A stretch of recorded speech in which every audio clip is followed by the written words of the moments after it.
time. When I did that, we had 55 destroyers and frigates. We now have 16. Does the noble Lord Minister feel that is too few?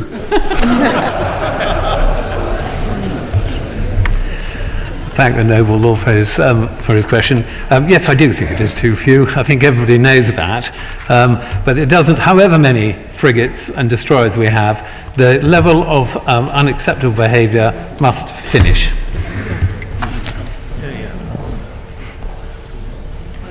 That concludes oral questions for today.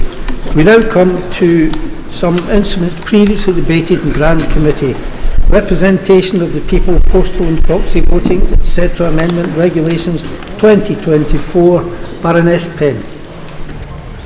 My Lords, I beg to move the motion standing in my name on the order paper. The question is that this motion be agreed to. As many as of that opinion will say content. The contrary, not content. The contents have it. Financial Services Act 2021, Overseas Funds Regime and Recognition of Parts of Schemes, Amendment and Modification, Regulation 2024 and one other motion. Earl Corton on behalf of Baroness Vere of Norbiton. My Lords, I beg to move the two motions standing in the name of my noble friend. The question is that the two motions in the name of Baroness Vere be agreed to en bloc. As many as are of that opinion will say content. The contrary, not content. The contents have it. Safety of Rwanda Asylum and Immigration Bill. Lord Stewart of Dirleton.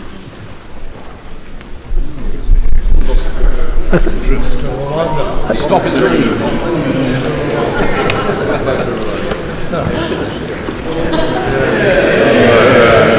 Welcome, Lord Stewart of Dirleton.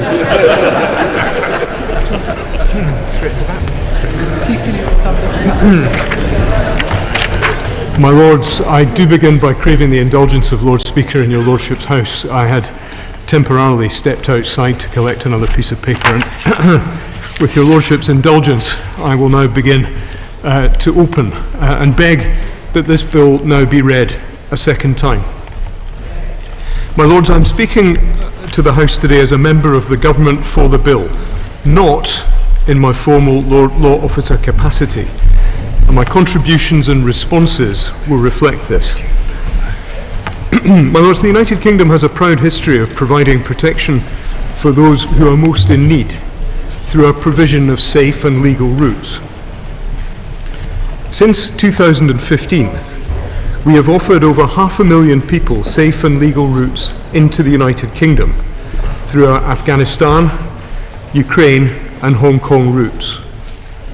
This includes over 28,700 refugees, including over 14,000 children, via our formal refugee resettlement schemes. These established resettlement schemes play a key role in the global response to humanity. Of course. He got going, but I just wanted him to clarify his opening remarks. Is he saying he's speaking to this House as a general government minister and not in his capacity as a law officer, or did I mishear him?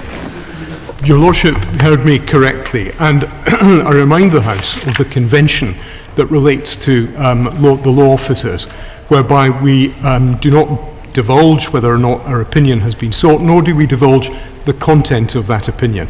And it was in order to clarify my position that I was not trespassing upon that convention that I spoke, and I hope that that satisfies the noble Lord. I'm obliged. My Lords, I was discussing the refugee resettlement schemes which this country has in place. These established resettlement schemes play, as I was saying, I think, a key role in the global response to humanitarian crises, saving lives and offering stability to those most in need of protection. But our willingness to help those fleeing war and persecution must be tied to our capacity to do so. And critical to this is tackling illegal migration. There is nothing generous about allowing the status quo to continue. That would only serve the deplorable people smugglers who facilitate these dangerous crossings. It would only put more lives at risk, and it would continue to strain our communities and our public services. As the Prime Minister has made clear, it is the government's priority to stop the boats, and I welcome the fact that this is a shared objective across your Lordship's House. The government is making good progress in stopping the boats. Last year, in 2023, small boat arrivals to the United Kingdom fell by around a third, with Albanian arrivals down by over 90%, whilst we saw illegal entry rise elsewhere in Europe. We have ramped up efforts to prevent crossings and disrupt the smugglers, with particular success stemming from increased collaboration with the French authorities. Our joint work with France prevented over 26,000 individual crossings by small boat to the United Kingdom. Since July 2020, the Joint Intelligence Cell and French law enforcement partners have dismantled 82 criminal gangs responsible for people smuggling of migrants via small boat crossings. As of September 2023, immigration enforcement visits were up 68% compared to the same period in 2022. Last year, the Home Office arrested 92 individuals identified as small boat pilots and 253 people smugglers. In addition, during financial year 2022 to 23, the National Crime Agency conducted what is believed to be the biggest ever international operation targeting criminal networks suspected of using small boats to smuggle thousands to the United Kingdom. The operation saw the seizure of 135 boats and 45 outboard engines. But my lords, the increase in crossings in recent years means around 51,000 otherwise destitute migrants are currently being accommodated in hotels, costing the taxpayer in excess of £8 million per day. The small boats problem is part of a global migration crisis, a challenge that most of us would accept has no single solution. But this government remains resolute in its commitment to preventing the misuse and evasion of our systems by illegal migrants, stopping these dangerous crossings, and addressing the concerns of the British people. Operationalising the Rwanda scheme is a key part of the government's efforts to deliver this mission, a partnership which has always been part of the wider programme of work to deal with one of the most significant challenges of our time. It is only by fully implementing the Migration and Economic Development Partnership that we will create the strong deterrent necessary to stop these dangerous crossings and break the business model of the criminal gangs. Doing nothing is not an option. My Lords, the Supreme Court's judgment on the 15th of November 2023 concluded that deficiencies in the government of Rwanda's arrangements for determining asylum claims could lead to risks of refoulement. But the Lordships also recognised, explicitly and in terms, that those deficiencies could be addressed in future. In response, the Home Secretary signed a new internationally binding treaty between the United Kingdom and the government of the Republic of Rwanda, which responds to the concerns raised and resolves those issues. The government also introduced the Safety of Rwanda Asylum and Immigration Bill, which buttresses the treaty, confirming that the government of the Republic of Rwanda will fulfil its obligations under the treaty and supporting the relocation of a person to Rwanda under the Immigration Act. The bill is limited solely to the issue of the safety of Rwanda and relocations to that country. It makes it clear that, with the new treaty, Rwanda is a safe country.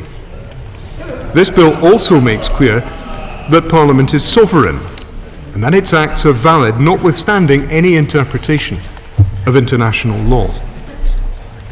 Let me make clear, my Lords, that this does not mean that doing so legislates away our international obligations, nor does it seek to overrule or contradict the view of the Supreme Court. The purpose of the bill is to say that, on the basis of the treaty and the evidence before it, Parliament believes those obligations to have been met. And the concerns raised by the court dealt with, not that the government, I beg your Lordship's pardon, and the concerns raised by the court dealt with, not that the government does not care whether or not they have been. The bill creates a conclusive presumption that the Secretary of State, immigration officers, and courts and tribunals must make decisions about relocation to Rwanda and review any such decisions on the basis that Rwanda is safe for the purposes of asylum, and in particular will not send someone on to another country, the practice of reform to which I referred earlier, in breach of the Refugee Convention. The Supreme Court's conclusions were based on the evidence submitted prior to the High Court hearing in September 2022, and did not, indeed could not, consider subsequent work and efforts by and with the government of Rwanda to strengthen the readiness of Rwanda to receive and support individuals relocated under the partnership. Crucially, my lords, this has included work to bolster Rwanda's asylum system in terms of both decision-making and processing by delivering new operational training to asylum decision-makers, establishing clear standard operating procedures which capture new processes, and guidance in the asylum system on reception and accommodation arrangements, the safeguarding of vulnerable persons, and access to health care. Strengthening the Republic of Rwanda's asylum system and appeals body, and strengthening procedural oversight of the Migration and Economic Development Partnership. When considered together with the legally binding provisions in the treaty, alongside the evidence of changes in Rwanda since the summer of 2022, this means Parliament can conclude with confidence that Rwanda is a safe country. My Lords, Clause 2 of the bill also contains a clear notwithstanding clause, requiring courts to honour the previous clauses notwithstanding all relevant domestic law, the Human Rights Act to the extent disapplied by this bill, and any interpretation of international law reached by the court or tribunal. The government remains committed to ensuring rights and liberties are protected domestically and to fulfilling our international obligations. We will always ensure that our laws continue to be fit for purpose and work for the people of the United Kingdom. We recognise that some of the provisions in the bill are novel. However, the government is satisfied that the bill can be implemented in line with both our domestic law and our international obligations. And the provisions... I'm very grateful to the noble Lord. Will he, before he sits down, tell us what the government's reflections are on the debate on the International Agreements Committee report in your Lordship's House last week? And will he also tell us clearly whether the government intends to send anyone to Rwanda under this bill, under this act, before all those concerns are met or not?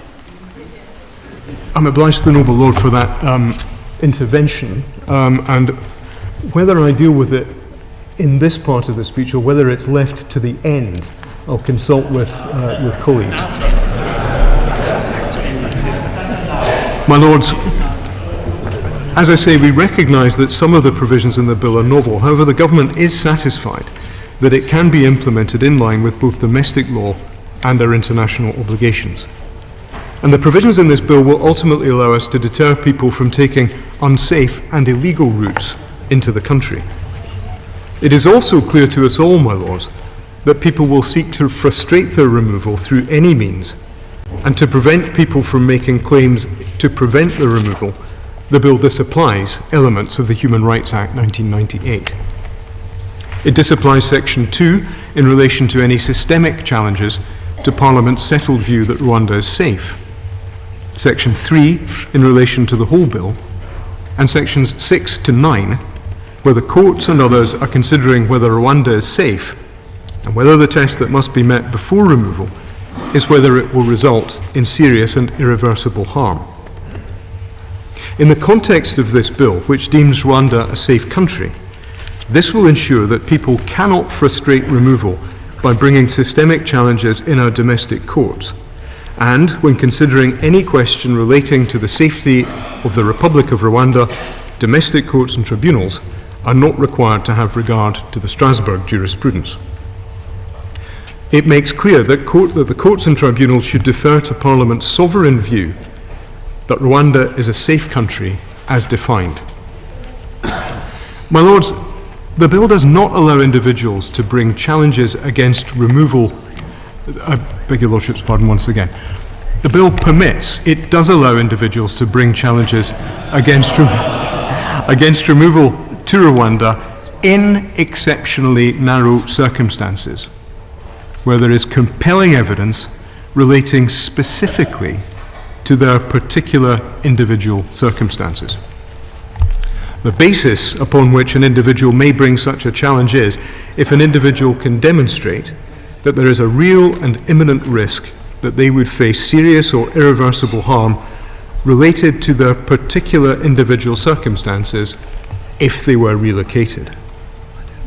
If people try to abuse this route by making claims without clear or compelling evidence, or in regard to general claims that they would be unsafe in Rwanda, their claim will be dismissed by the Home Office and they will be relocated from the UK before they can challenge that removal.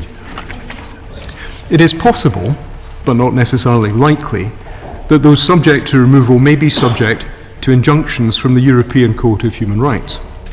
The bill is clear that it is only for a Minister of the Crown, and Minister alone, to determine whether to comply with an interim measure of the Strasbourg Court. It also makes clear that domestic courts may not have regard to the existence of any interim measure when considering any domestic application flowing from a decision to relocate a person to Rwanda in accordance with the treaty. My Lords, the terms of the treaty we have negotiated with Rwanda address the findings of the United Kingdom domestic courts, and they make specific provision for the treatment of relocated individuals, guaranteeing their safety and protection. The rule of law partnership we have signed with Rwanda is a partnership to which we and Rwanda are both completely committed, and this bill, along with the treaty, puts beyond legal doubt the safety of Rwanda. We want to make sure that this legislation works, my Lords, and it is essential that we act now and do whatever it takes to stop people being manipulated into making dangerous crossings across the Channel. Illegal migration is one of the most significant challenges of our time, and the government is acting in the national interest. My Lords, I beg to move. The question is that this bill be now read a second time. My Lords, this is the third time in as many years that the government has asked this House to consider legislation to stop boat journeys and to reform the asylum system. The third year of being presented with increasingly rushed, unworkable and inhumane solutions to the problem of small boats and asylum. There is a very real problem that needs fixing. This bill, like its predecessors, will not do that. The opposition does not support this bill or the schemes that underpin it. The record of votes cast at the second reading in this place and the third reading in the other place will attest to this. This bill, however, completed all stages in the House of Commons, and so our role is not to undermine the will of the elected House, nor is it to rush through legislation without due consideration. We must treat this bill in the usual manner. We must scrutinise the details of the proposals and advise changes where we think the government has got it wrong. We should not deny ourselves the opportunity to do so or deny our neighbours the chance to consider our work. And it is in this spirit that we will not be supporting the amendment by the noble Lord German. My Lords, this bill, as it stands, threatens the UK's compliance with international law. I know this point will be spoken on at length in further stages, and so I will not dwell on it for too long at this moment, nor will I speak very long for what this bill demands of our domestic courts. When introducing this bill, the Secretary of State claimed that the UK is a country that demonstrates to the whole world the importance of international law. Is this the message that this bill sends to the world about the UK's respect for international law? How will the decisions we make now be cited in the future when other countries are asked to follow international law or respect human rights? Is this the contribution we want to make? And what does the bill say about our respect for our own courts? If the treaty fails, if refoulement happens, if there is a coup, or if asylum seekers are shot or killed, the government says that British courts cannot consider those facts. It is a large price to pay for what is ultimately a hugely limited scheme. The government has stated that the Rwanda government has made an initial provision to receive a few hundred people. To put this figure in context, over the first 9 months of 2023, 63,000 people claimed asylum. So this bill and this plan, even if somehow worked out in exactly the way the government hopes, would only relocate a small proportion of asylum cases. Can the government confirm whether Rwanda can still only receive a few hundred people? Can they outline what is to happen to everyone else? Given that the Illegal Migration Act, a majority of which has not yet been brought into force, rests on the idea of the use of third countries rather than returns to original countries of origin, are we right to question what will happen to the 99% of people who will not be sent to Rwanda? We still do not know the full cost of this scheme. The government has been reluctant at every stage to divulge the cost of this flagship policy. In December, the Secretary of State appeared to indicate that around £400 million will have been sent to the Rwandan government by 2027. Can the Minister confirm this figure? It's an extraordinary sum of money, but not the whole picture. According to the treaty, there are additional per-person costs of the scheme. The economic impact assessment for the illegal migration bill was only published after considerable pressure from noble lords from across the House. This document, in this document, the Home Office was prepared to tell us that the average imagined cost of sending an asylum seeker to a third country would be £169,000. However, the details of the treaty suggest that these costs may be higher for sending somebody to Rwanda. Before we begin to fully debate the details of this legislation and its role in the implementations of the Rwanda plan, will the Minister be clear about how much this plan is actually going to cost? This bill, whatever its impact, will not address the state of our asylum system that it is currently in.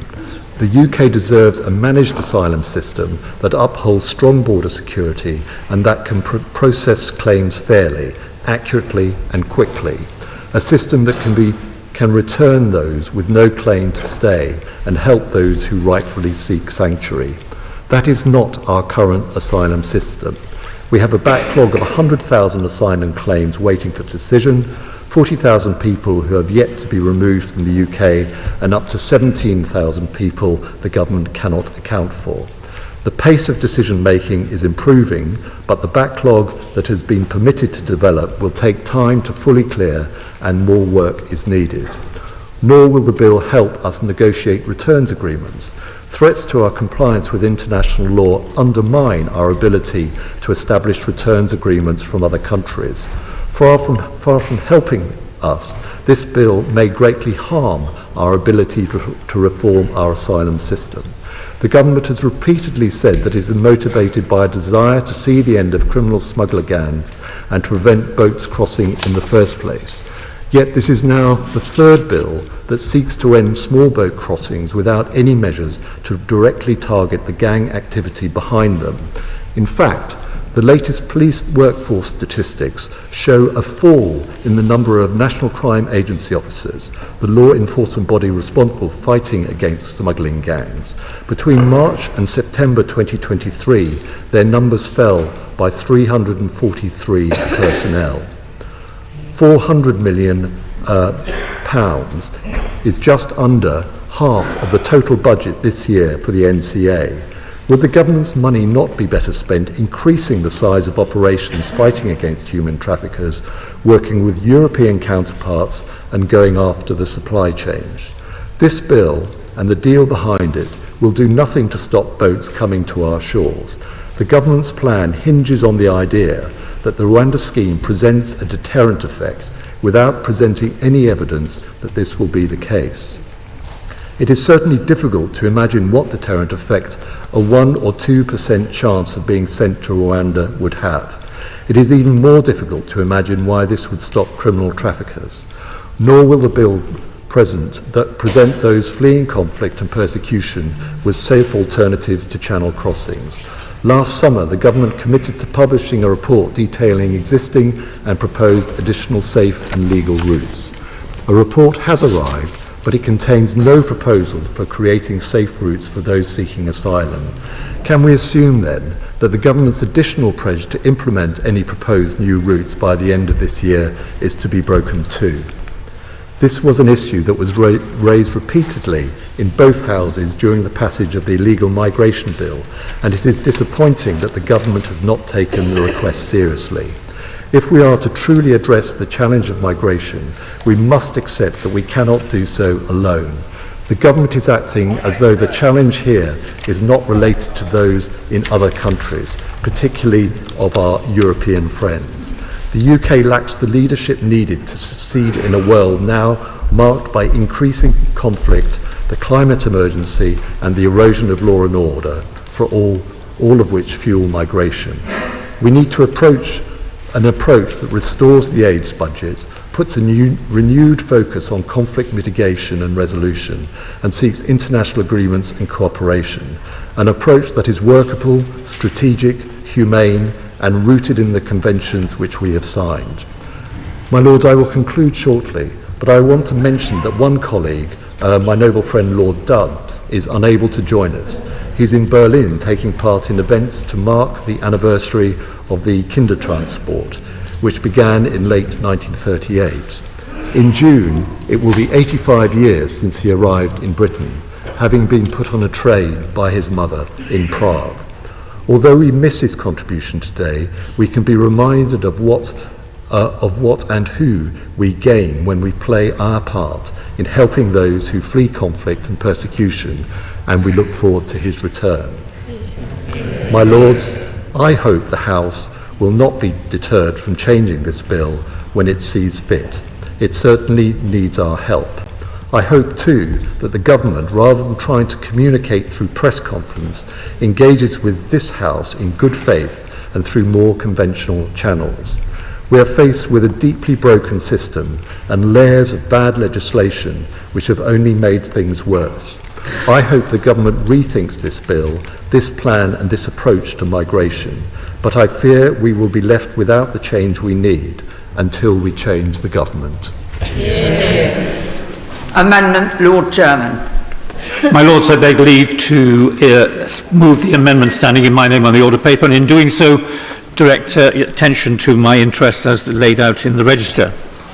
My Lords, the treatment of asylum seekers and refugees which this bill is seeking to effect is completely contrary to how we should be acting as a country with a reputation for protecting individuals' rights and freedoms, where the rule of law is upheld. I do not need to repeat the key points of last week's debate on the Rwanda Treaty, but the decision of this House is significant in respect of this bill. This House resolved that it could not ratify the treaty which the government is using to declare that Rwanda is safe. The House determined that the safeguards and protections outlined in the treaty must be fully implemented. The House agreed that future assurances of changes in the processing of asylum seekers in Rwanda were not sufficient. The changes needed to be fully operational and effective. But, my Lord, significantly, the treaty is the instrument by which the government declares it can state in this bill that Rwanda is safe. Clause 1(2)(b) is clear. It says, "This Act gives effect to the judgment of Parliament that the Republic of Rwanda is a safe country." But, my Lords, this House of Parliament has not determined that this is the case. The treaty is the platform on which this bill sits. And if this platform is not in place, the bill sinks. My Lords, the legs have come off the table, or put it another way, the bill's foundations have been removed. It was the settled will of this House last week that the treaty cannot yet be ratified.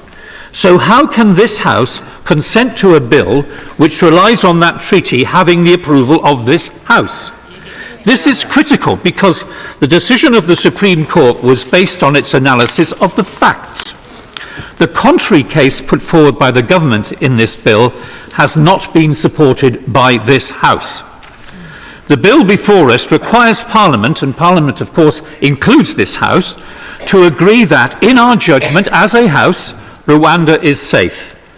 This House, in this respect, needs to be consistent with itself, with the decision it took last week. This bill places the UK at risk of breaching our commitments under international law.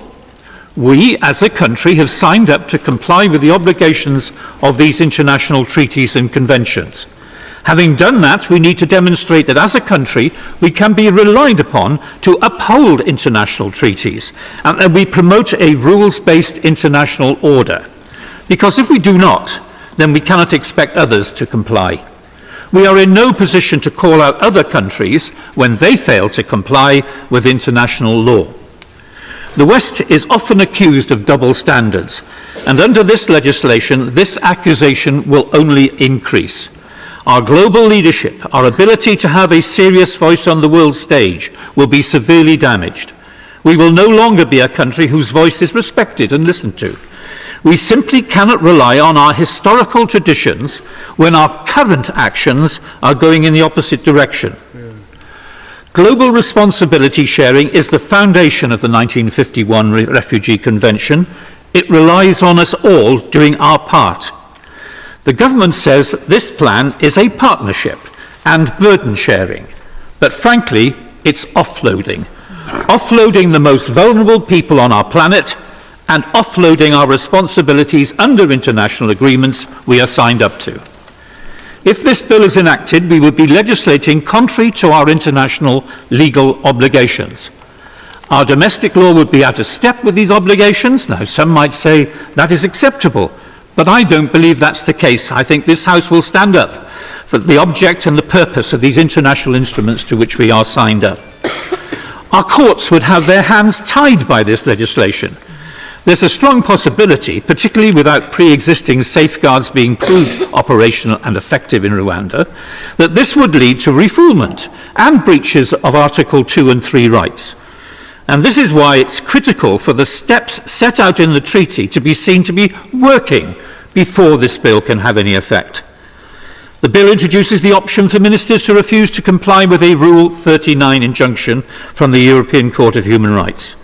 Ignoring an injunction would be a clear breach of international law, as the President of the Court declared last week. And this view is strengthened by the Rule 39 reforms which the Court itself has introduced.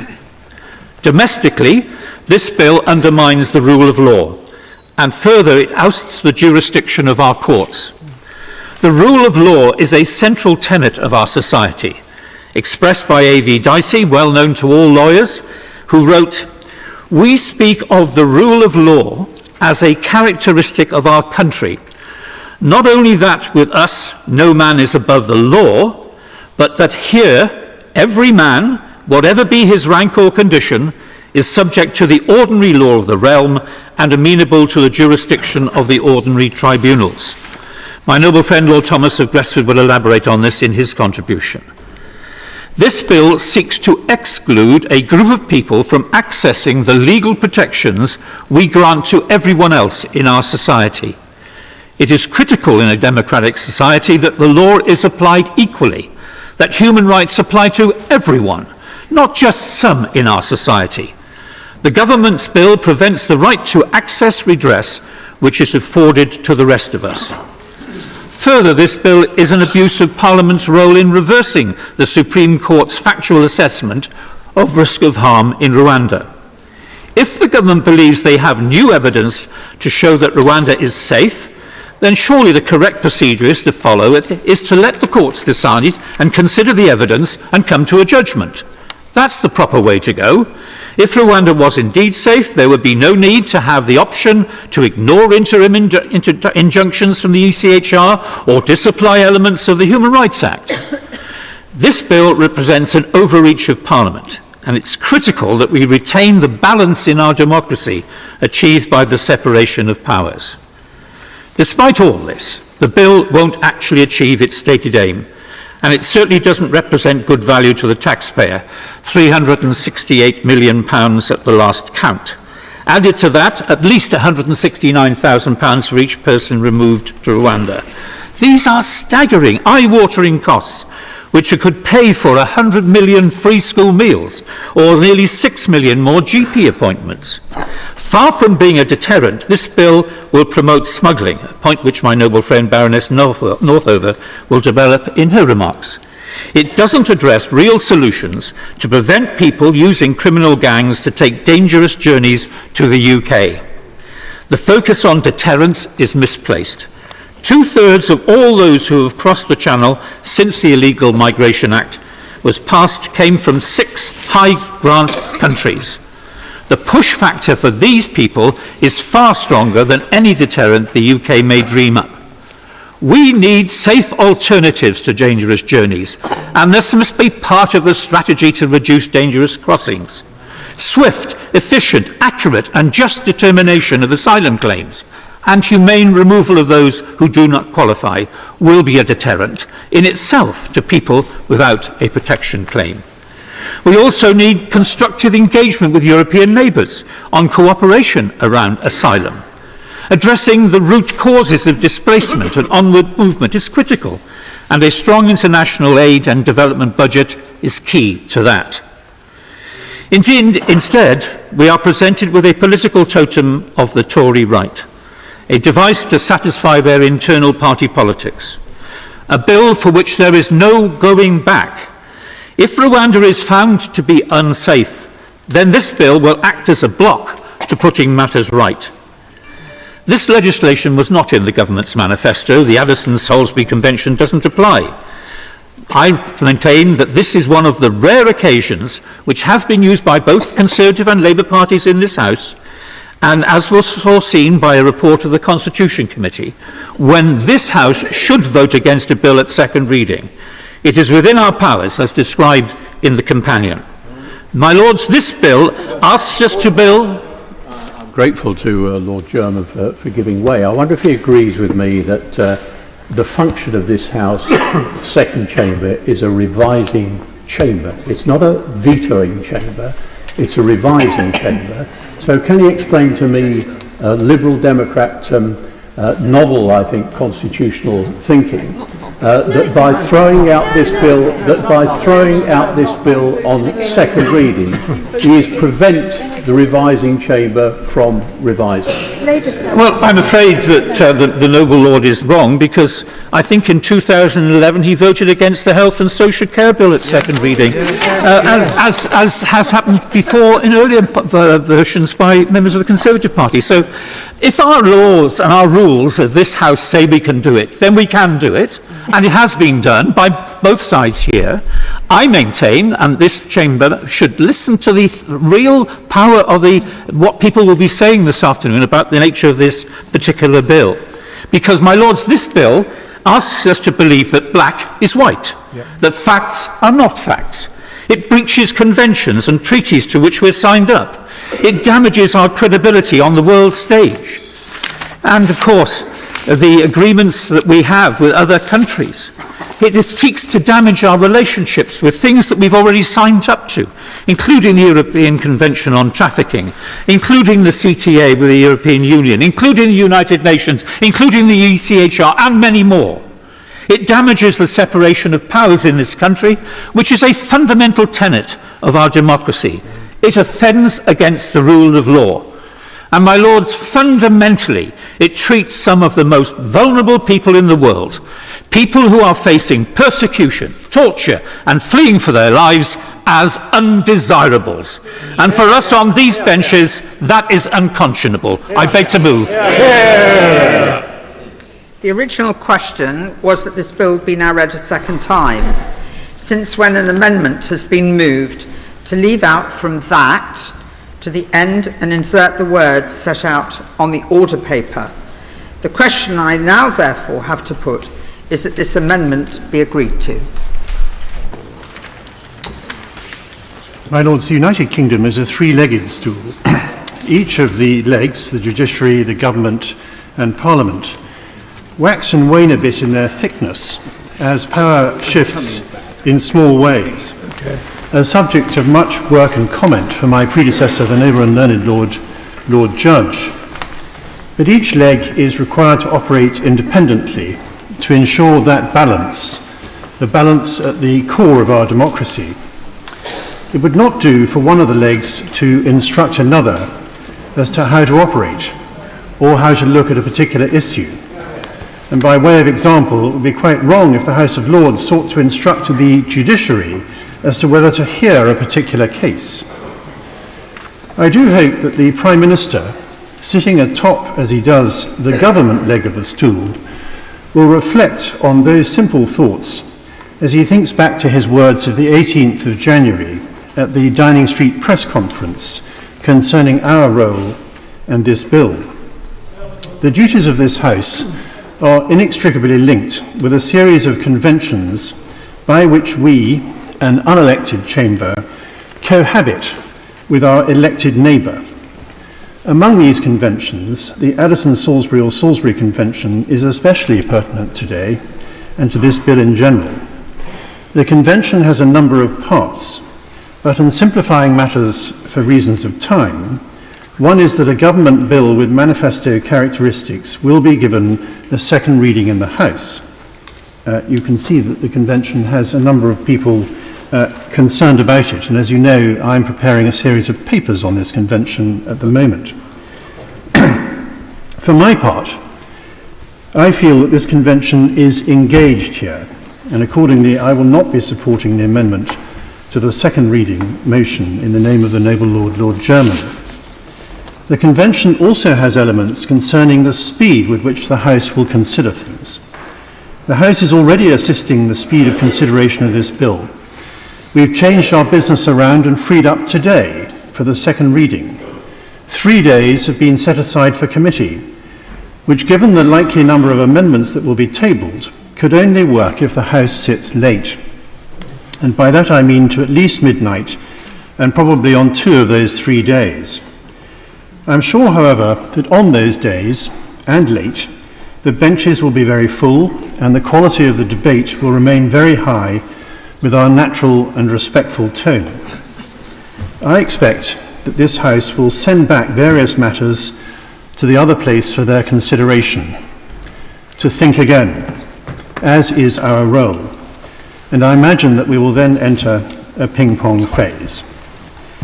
Conventions will apply if agreement cannot be reached, but the elected House at the end of the full due process has the right to pass law, whether that law be good law or whether that law be bad law.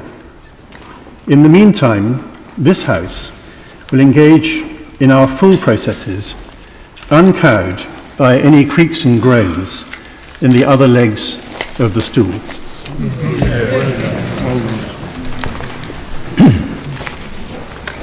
My Lords, in almost every tradition of global faith and of humanism around the world, the dignity of the individual is at the heart of what is believed.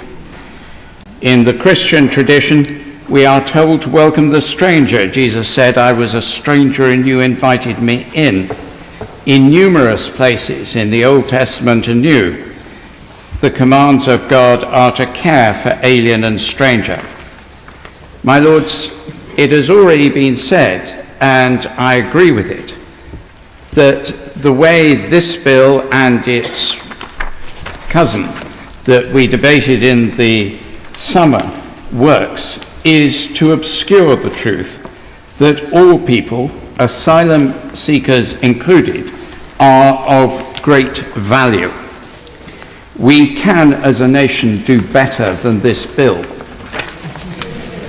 With this bill, the government is continuing to seek good objectives in the wrong way, leading the nation down a damaging path. It is damaging for asylum seekers in need of protection and safe and legal routes to be heard. For this, it is damaging for this country's reputation, which it contradicts even as late as last week, where the Prime Minister himself spoke eloquently on the value and importance of international law for this country. It is damaging in respect of constitutional principles and the rule of law. And most of all, my lords, it is damaging for our nation's unity in a time when the greatest issues of war, peace, defence and security need us to be united. We are united on, I think, almost all benches in agreeing the boats must be stopped, and the government is to be congratulated that the number has come down, that the people smugglers who trade in human misery must be brought to justice, and it is good news that so many groups have been broken up. And we need to be united on effective controls on agreed limits to immigration. The right way forward, though, is to enable the unity on ends to be translated into a unity on means. And that is not happening in the way these bills are successively brought to the House and brought before the country. The challenge of migration is, as has been said, long-term and global, and so must our response be.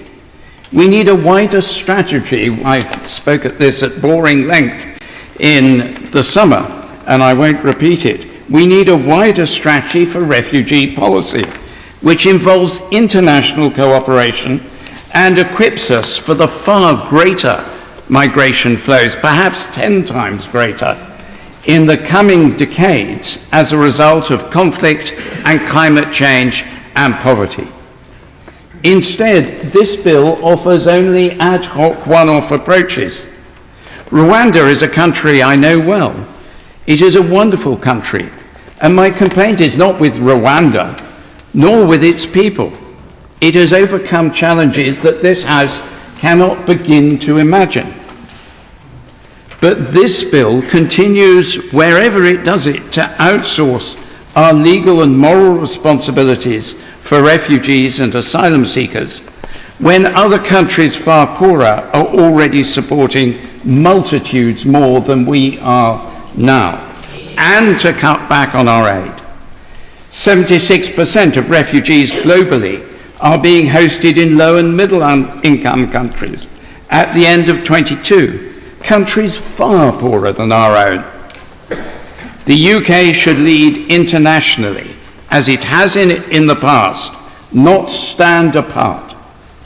Others on these benches will say more about international and domestic law, human rights and constitutional impact. I will simply say that a pick-and-choose approach to international law undermines our global standing and offends against the principle of universality that is their increasingly threatened foundation. Finally, I and my colleagues on these benches take its revising role seriously. When we vote to seek to improve something. I will, sadly, not be voting with those who want to vote this bill down today, although I found Lord Jermyn's speech convincing and powerful. But I think we have to wait until third reading and have done our revising work. We have been criticised many times over many decades on these benches here by those thinking defence of the government of the day should be our highest virtue and aspiration. We were accused last week of voting against the government's whip. I'm sorry to say we don't take the government's whip. It may be worse news for this House to recognise that on those benches, on the Labour benches, it's not 95%, which is a false statistic, of times that there's been a vote against the government whip. It's been 100%. Maybe they should be criticised for that obnoxious behaviour. We serve on these benches as independent members. Last week, as recently as Thursday, we were discussing what had happened in a particular vote, and we saw that we'd cancelled each other out. Bishops often cancel each other out in every possible way. We vote because we feel that we value deeply the traditions of this country and this house and the truth we derive from the Bible and our service to Jesus Christ, our first priority. Slightly to misquote Luther, on that we stand, we can do no other. My Lords, this chamber has had to consider many complex and challenging bills, as has already been observed, and this bill is in that category. Legal experts and experienced hands in the realm of international affairs in your Lordship's House will have their views, and we've already heard some of them. But I am looking at this issue through a different prism, one based on pragmatism, not party political tribalism, and certainly not ideology. The exploitation of vulnerable, frightened people by repugnant criminal gangs and extortionists is unacceptable, and it must be stopped. Watching and listening to the harrowing accounts of overturned boats and drownings in the Channel demands that action be taken. Little dignity in any of that for these poor souls. What I have gleaned is that across the gamut of opinions about these perilous Channel crossings, one inescapable conclusion is drawn. Something must be done. The Most Reverend Primate referred to that. But paradoxically, with the exception of the government's proposals, I have seen no other credible, deliverable solution advanced. And so far in this debate, I'm afraid to say, that lacuna remains. So I have been prompted to speak in this debate in support of the government, not because I consider this measure is excellent, but because I think it is the only thing to do. And I therefore do not support the noble Lord German's amendment. Why are the criminal gangs able to extort money from these vulnerable victims? Well, regrettably and tragically, it is because their victims, desperate to reach the UK, feel that any risk, even the risk of drowning in the Channel, is worth taking, and the gangs ruthlessly exploit that desperation. The gangs couldn't care less about the safety of the migrants. All they care about is money. So we have to cut off that money supply, and that will only happen if migrants seeking to come here illegally realise they will not be able to stay here. And I would say to the noble Lord on the benches opposite, there is an example. The examples of Australia and Albania indicate that approach does work. Now, recent measures to reduce the flow, and they have been referred to, can only ever be a mitigation. The government is obliged to find a solution, and I believe this bill with the accompanying treaty provides it. This solution is not perfect, but I do not believe that a perfect solution exists. Those who believe it does have yet to produce it. I am clear that pragmatism has to usurp perfection, and we have to act. I am in no doubt that the bill and the treaty place onerous obligations on the government. I do not agree that the treaty should be delayed for reports to Parliament on how the arrangements are unfolding. We shall only know how the treaty and bill are working once the arrangements have been delivered in practice. There is no other way to make a meaningful assessment. On the face of the treaty and on the face of this bill, there are explicit safeguards, but these require the UK government to know in detail who has been sent to Rwanda, where they are, what is happening to them, the outcome of the individual's application, and of course continuing engagement with the Rwandan government. Without that information, the United Kingdom government is not in a position to assess if these safeguards are being met. So can my noble friend the Minister reassure me on these points? My Lords, I am clear that parliamentary sovereignty is a uniquely precious attribute. It is fundamental to a nation's democratic freedoms that when a grave and extraordinary situation confronts that nation, the government must be able to act and act untrammelled. I am sure that it was never intended that the laudable arrangements entered into long ago by different nations would, as clement challenges emerged, render these nations powerless to deal with them. That would be perverse. Mainland European countries are now wrestling with such challenges. And that is why I believe Section 2 and the other provisions in this bill are justified and necessary. And can I make two final points to my noble friend the Minister? In Scotland, we have a worrying skills deficit, incapable of supplement from the indigenous population. Are we clear that where such deficits exist, we are realistic about the need to meet them, including from immigrant applicants? And in relation to asylum seekers, in my own community, many volunteers have supported asylum seekers with language education, provision of clothes, and including them in social activities such as attending my own local church and church events. There now seems to be a Home Office instruction to disperse asylum seekers, separating them from that human contact and support. So in conclusion, may I ask my noble friend the Minister, is that a sensible approach, and can he offer me any reassurance on that point? My Lords, I'm pleased to follow the noble Baroness, for whom I have great respect, but telling asylum seekers to suck it and see, to find themselves in Rwanda, and if we've made a mistake, we might be able to do something about it, is frankly ridiculous. And I say to the noble Minister, the noble Lord the Minister, who clearly has a terrific job in reading out something he didn't agree with, I just say to him, when you mentioned resettlement routes, which did used to exist, the resettlement was from other dangerous parts of the world to the UK, not from the UK to other countries.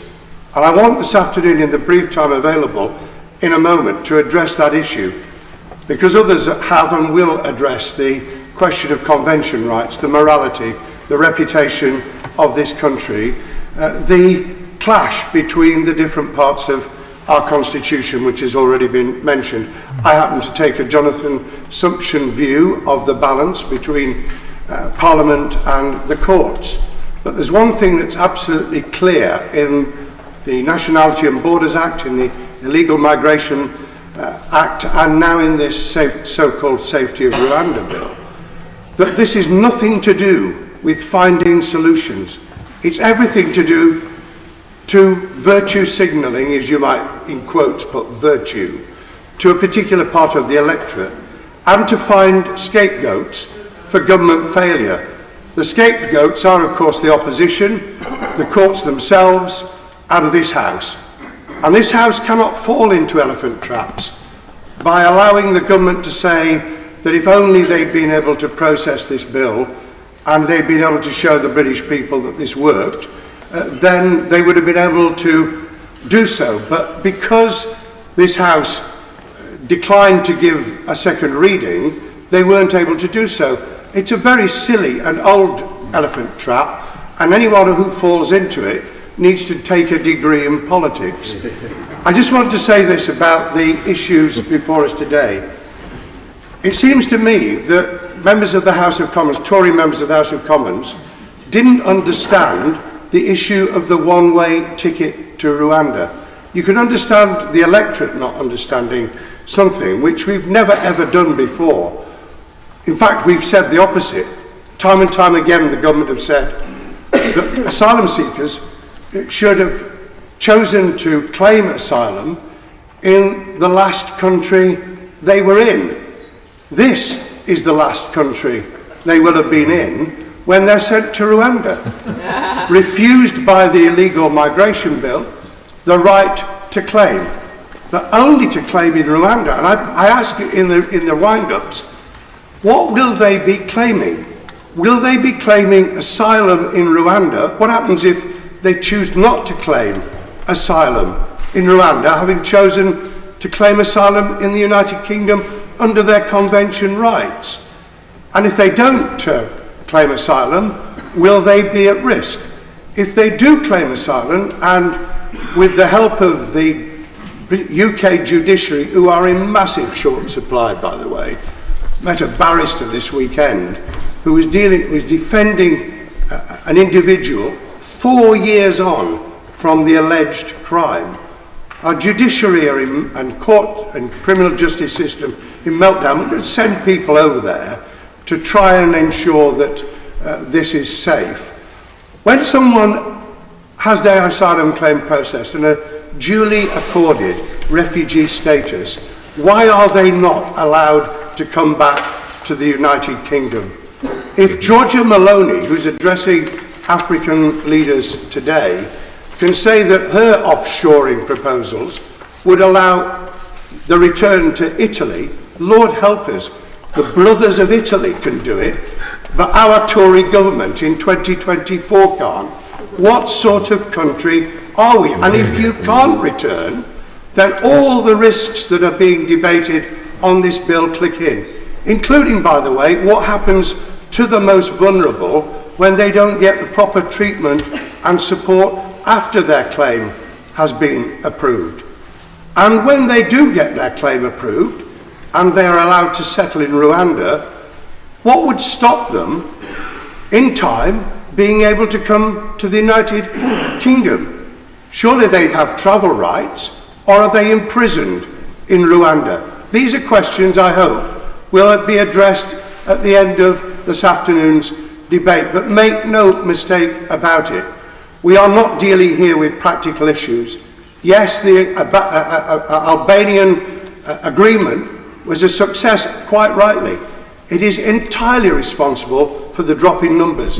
What is not in any doubt in my mind, that the threat to asylum seekers, because it's not a threat to traffickers, the threat to asylum seekers is not the reason we've had the drop so far.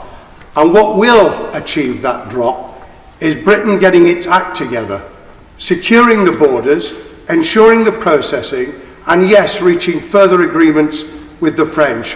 What won't do it is the Safety of Rwanda Bill, which is shoddy and less than this country deserves. I greatly admire Lord Chairman, but I can't support his amendment. I dislike the bill as much as he does. I explained in last week's debate at length why I disliked it.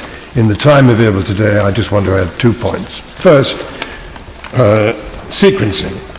I was struck as a member of the International Agreements Committee by Rwanda's rejection rate for asylum seekers from Afghanistan and Syria. It's 100%. Rwanda has always rejected them all out of hand.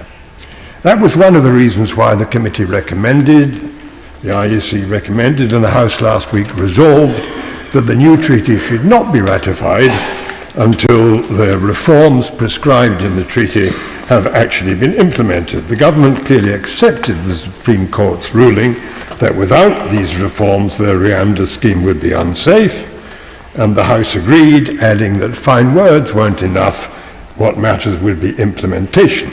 Until the new systems are up and running, and none of them yet are, Rwanda can't be deemed safe for those the government want to send there. Yet, my lords, that is precisely what Clause 2 of the bill does. We are asked to deem Rwanda already safe now, today. And we're asked to require everyone, individuals and courts, from the moment the bill becomes law, to treat Rwanda as safe. This is Lewis Carroll country. In Alice, the Queen believed 6 impossible things before breakfast. To make sense of the nonsense, we have to get the sequencing right. It has to be first implementation, Rwanda reforms, second ratification, when Parliament is satisfied that Rwanda has reformed, and third legislation, a bill, maybe this bill, when all are clear that Clause 2, the determination of safety, is based on real facts, not Trumpian alternative facts. And if the government insist on reversing the right sequence, they must surely consider amending Clause 9 to introduce appropriate commencement conditionality so that our looking-glass world aligns with reality. My only other point concerns deterrence. Clause 1 of the bill says its purpose is to prevent and deter unlawful migration, and the government makes much play with the deterrent effect. I can't see it. The Home Office Permanent Secretary couldn't see it either, or at least he couldn't quantify it, and so couldn't justify the Rwanda scheme as providing value for money, just as the lawyers won't let the Home Secretary claim it's compatible with convention rights. Those seeking asylum here are fleeing from war, torture, famine, persecution. In the year to last September, 93,000 applied, 46,000 arriving on small boats. The largest groups, much the largest groups, came from Afghanistan, Iran, Eritrea, Sudan, and Syria. Of those in these groups whose cases were considered, there's still a backlog of 165,000, 75% of whom wait for more than 6 months. The large majority of the cases considered, over 99% of the Afghans and the Syrians whose cases were considered, were granted refugee status. So our rejection rate verges on 0. The Rwanda rate is 100%. It's hardly surprising it verges on 0. We know all about the Taliban and the Ayatollahs, the atrocities and the bombing. It's absurd to suggest that these people wouldn't have tried to come here, risking the Channel Passage, if they'd heard about our Rwanda scheme. If you're an Afghan, now in Pakistan, at the risk of being sent back now, you've already faced far greater dangers than the Channel. Crossing the Mediterranean kills many more than does the Channel. If you've made it to Calais, and 9,000 Afghans did last year, would you turn round and go home if we passed this bill? Of course you wouldn't. Supposing the government had been able to send 200 to Rwanda last year, as they hoped, 200 out of 46,000 small boat arrivals, so less than a 0.5% risk of Rwanda. If you'd heard about it in Calais, it certainly wouldn't have deterred you. Of course, there would be some deterrent effect if the Rwanda system stays unreformed, maintaining its 100% rejection rate. But the reforms, if they're implemented, will eliminate that. Any vestigial deterrence disappears as Rwanda reforms. The policy eats the policy. It's a Goya. Saturn is devouring his children. So I profoundly believe that the deterrence argument just doesn't stack up. The Rwanda scheme will not break the smugglers' business model. What would put them out of business, as Lord German said, is new, safe and legal routes, but there are none in the government's Section 61 report, despite what we were led to expect. Or like the Italians in Albania, we could try offshore processing, but instead of offshoring, we're offloading with a treaty that offloads responsibility in defiance of convention commitments and a bill to create alternative facts in Africa. Next step, shall we legislate the sky green and the grass blue? My Lords, Rwanda, rather like that venerated old Irishman, I wouldn't have started from this point either, but we do. And so many countries are struggling. Germany, France, Greece, little Malta, and even the muscular Turks, who have 3.5 million refugees massed on their southern border. The challenge is being felt around the world, not just here. I wish some years ago we could have realized the world's new direction of travel and accepted that the international conventions on human rights and refugees were created for a very different era, before jumbo jets, before the criminal gangs and modern slavers, and before the scourge of mutant lawyers whose objective isn't to uphold the law, but to evade it. I wish we had reached out to others, tried to create new conventions and a new understanding of the challenges of mass migration, but we haven't. And while that must surely eventually happen, many countries are struggling with the short-term consequences. This bill is not our final destination.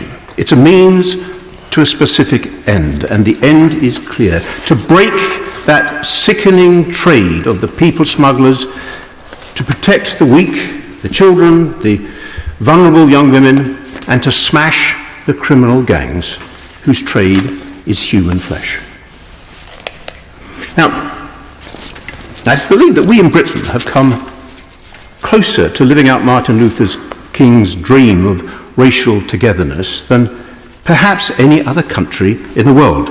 I've spoken before in this House about that. It's work in progress, of course, but this dream, his dream, has taken root here. We are a good and a decent people. Yet, that is under significant threat. Look elsewhere. Wir schaffen es, Angela Merkel said. Oh, no, she didn't. And look what is happening today in Germany as a result, and France, and elsewhere. Extremism and intolerance are on the rise. Now, no one is pretending that there are easy solutions, but the problem is real, it is growing, it is a pressing and present danger to us all, and even here we might find that we so easily fall back into those dark days when race was a dividing line that cut so deeply through our community. Yes, these are all connected issues, and no amount of hand-wringing is going to make it go away. And I might say that there's no dignity of the individual to be found in a small boat in the hand of people smugglers. So to all those who have their doubts, who say they don't like this direction, who claim the moral high ground, I simply ask, what is your alternative?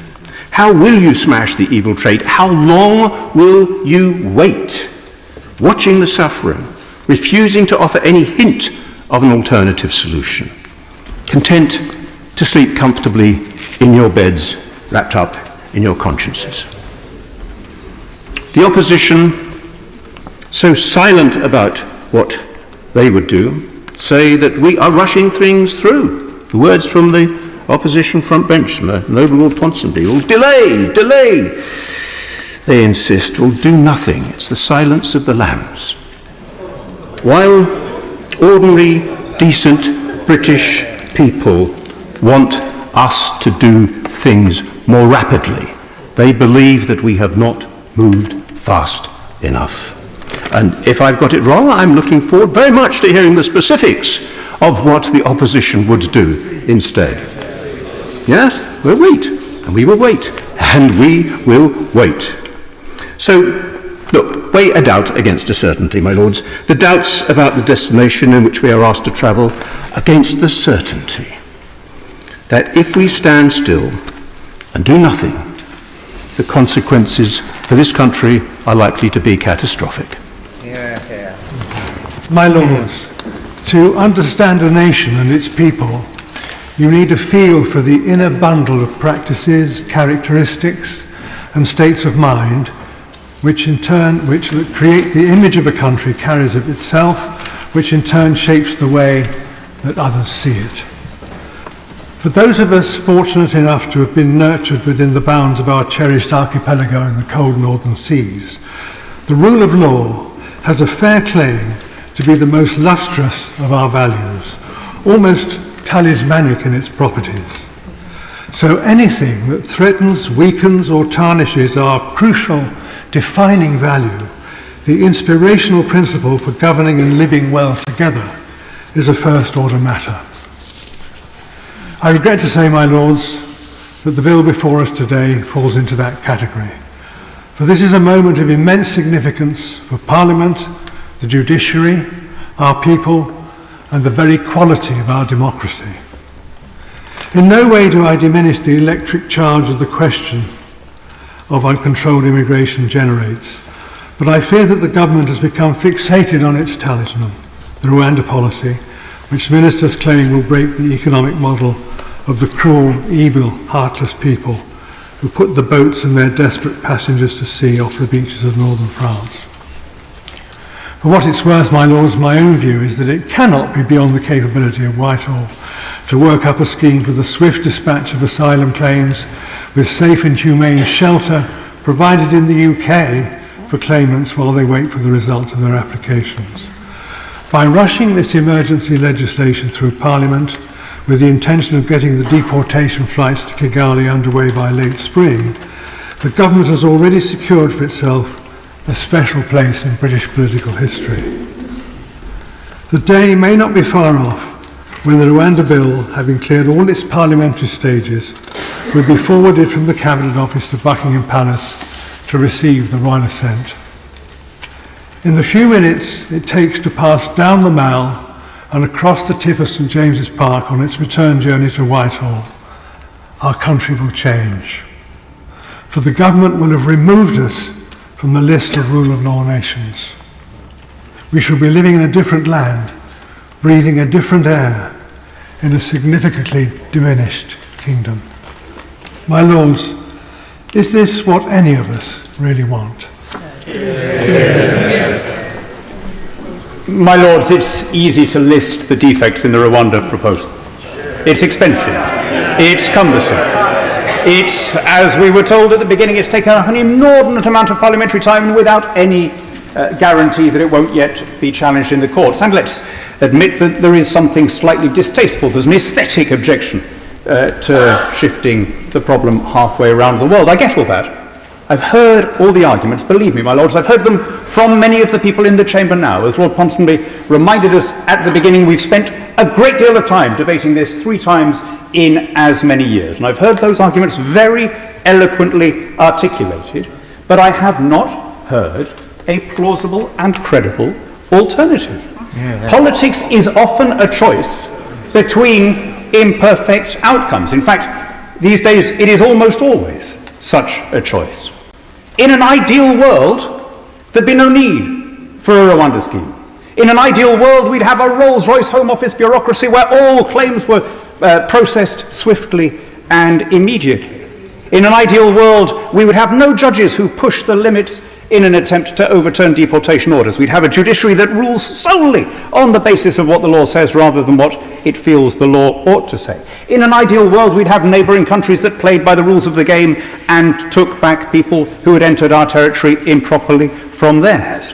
In an ideal world, international conventions would have kept up with changing circumstances. But, my lords, the world we live in is not ideal. It is gross and sublunary, and we have to make choices which are less than perfect.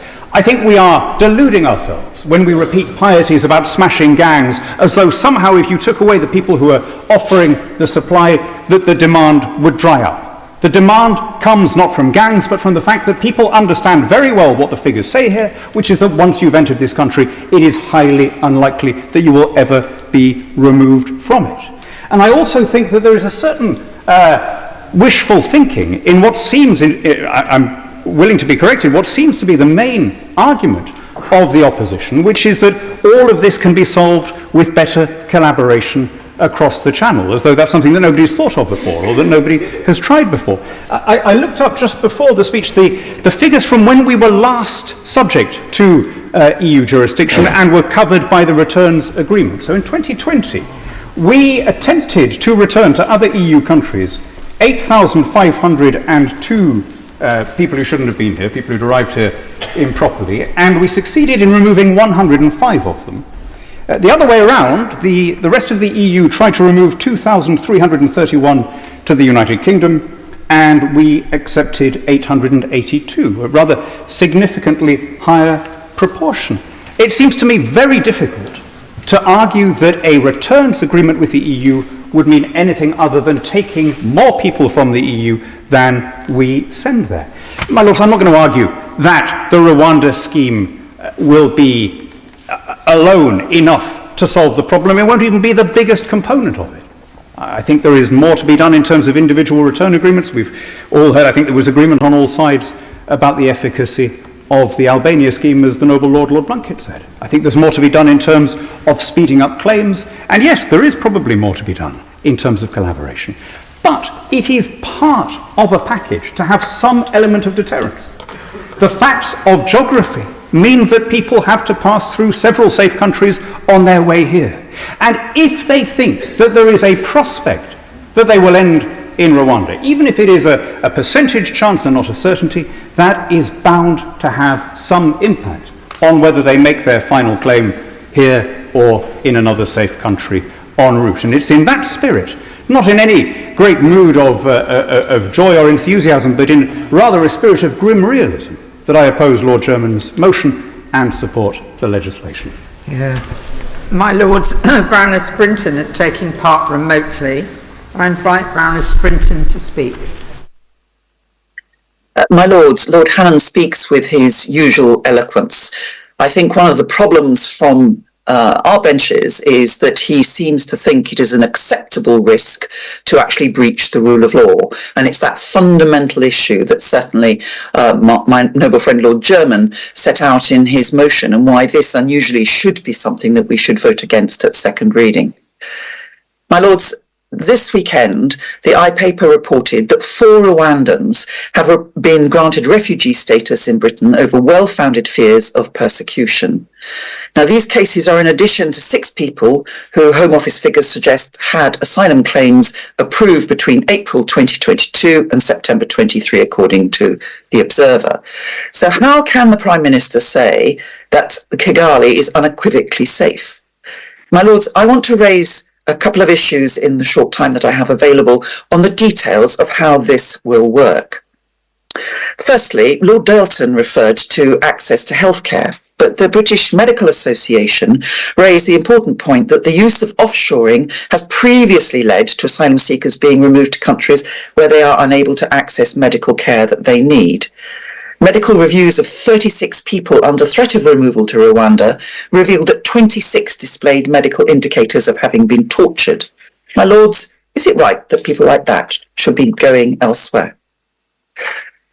The government website on the agreement with Rwanda talks about age assessment for both accompanied and unaccompanied child asylum seekers.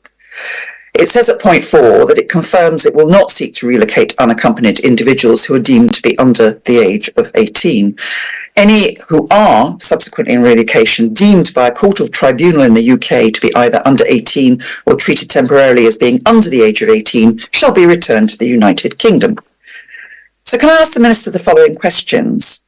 How is that going to work if they're assessed in Rwanda? How is the decision made on who are deemed to be under the age, given the provisions of the Nationality and Borders Act 2022 and the Illegal Migration Act 2023 and the arrangements set out in the Rwanda Treaty? And will an unaccompanied child or young person have been entitled to appeal prior to removal to Rwanda? Or will, as the latter part of that paragraph implies, they will be sent to Rwanda, assessed with other asylum seekers, and then only returned to the UK? My Lords, that is against the United Nations Rights of the Child Declaration. And will Rwanda use age assessment, as we debated in the Nationality and Borders Bill and the Illegal Migration Bill in their passages? And I particularly ask an issue about those who are accompanied, but to remain with their families, and it's good that families are kept together. But Rwanda does not have a secondary school system. So does the arrangement that is being made with Rwanda ensure that these children will have access to education if they're at secondary age? My Lords, Open Democracy reported that LGBTQ asylum seekers in Rwanda have previously been given immediate verbal rejections by officials responsible for registering applications, who said, quote, "It is not a place for them," or Rwanda does not deal with such issues, according to evidence from UNHCR submitted to the Home Office. So, my Lords, is it appropriate for these vulnerable people to be sent to Rwanda? And finally, my Lords, the Illegal Migration Bill stipulates that if someone arrives in the UK irregularly, there will be a duty on the Home Secretary to detain and remove them, even those arriving who are known to be victims of modern slavery. So, in the passage of this bill in the Commons, Theresa May, former Prime Minister and Home Secretary, said that it would consign more people to slavery if they went to Rwanda. Lord Dobbs asked what opposition parties will do. We would ensure swift and effective assessment of cases, but what we will not do is to send them to a country where we do not yet understand how the treaty will work, Because what is said in the treaty is that there are arrangements proposed, but they have not yet been sorted. For vulnerable asylum seekers, that is not good enough. It's certainly not good enough for what any British government and British Parliament should do. So above all, my lords, for vulnerable people, for Rwanda is not a safe place. And as the treaty says quite specifically, there is much still to be sorted out. I believe that this House should not agree to this bill at second reading. My Lords, the movement of large numbers of people seeking asylum is in danger of overwhelming the international asylum system, as the government's policy statement on the bill suggests. And this does require a different response. And there appears to me to be two alternatives. Work collaboratively with all countries affected, a global response to a global problem, or take this government's approach, working in the United Kingdom's sole interests, or arguably in the interests of party politics. As the most reverend primate, the Archbishop of Canterbury, said in this House on the 12th of July last year, Hansard column 1872, and I quote, "This is a massive international issue on a generational basis. It is essential that the solutions as we go forward bring together the whole of politics, all sides of both houses, and unite our country instead of using this as a wedge issue to divide things," something the Most Reverend Primate reiterated this afternoon. The government quotes figures from last year where boat arrivals into mainland Europe apparently increased by 80%, while boat arrivals into the UK fell by about a third, according to the Noble Lord the Minister in his opening remarks, as if this is some kind of victory. I'm sure for domestic party political purposes it might look that way, but I doubt our European neighbours see it in the same light. "I'm all right, Jack" does not translate well in continental Europe. The government insists that the Rwanda scheme is only one part of the plan to stop the boats, cooperation with our European neighbours arguably being a far more important part of the plan. What will our European neighbours think if, as the Prime Minister seems intent on doing, the United Kingdom ignores so-called pyjama injunctions issued by a so-called foreign court? What the government, of course, is referring to are Rule 39 indications issued by the European Court of Human Rights, an international court of which the UK is a member.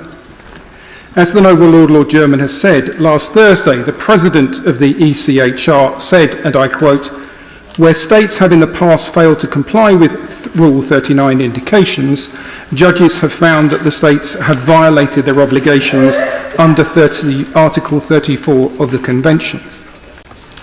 If the government decides, like Russia, it no longer wishes to be bound by international law, because, like Russia, it does not agree with the decisions of judges of the ECHR, then it should ask Parliament to remove the United Kingdom from the European Court of Human Rights. 2 days on from Holocaust Memorial Day, perhaps we should remember why the UK was instrumental in establishing such a court, and consider the impact such a withdrawal would have on the willingness of our European neighbours to cooperate with us on this issue. What other steps might ease the flow of asylum seekers? A representative of the International Organisation for Migration told the BBC4 Today programme this morning, what drives people to migrate is that they feel they have no options in their home country, with climate change overtaking conflict as the biggest driver. If the government was serious about doing whatever it takes to stop the boats, why has it pushed back the deadlines for selling new petrol and diesel cars and the phasing out of gas boilers? Why has the government announced plans to issue hundreds of new oil and gas licences and given the go-ahead to a new coal mine that will produce an estimated 400,000 tonnes of greenhouse gas emissions a year? Why has the government reduced overseas aid from 0.7 to 0.5% of gross national income, while spending almost 30% of that budget in 2022 on housing asylum seekers in the UK, rather than spending it overseas? I'm not saying that these are not legitimate political decisions, just that they are not consistent with the claim that the government is doing everything it can to stop the boats. My Lords, doing everything the government can to stop the boats should include doing whatever it can to encourage cooperation with our European neighbours and to improve conditions in asylum seekers' home countries. It should not ignore or withdraw the European Court of Human Rights. It should reinstate its previous commitments to combat climate change and its commitment to 0.7% overseas aid. What one might call a strategic approach.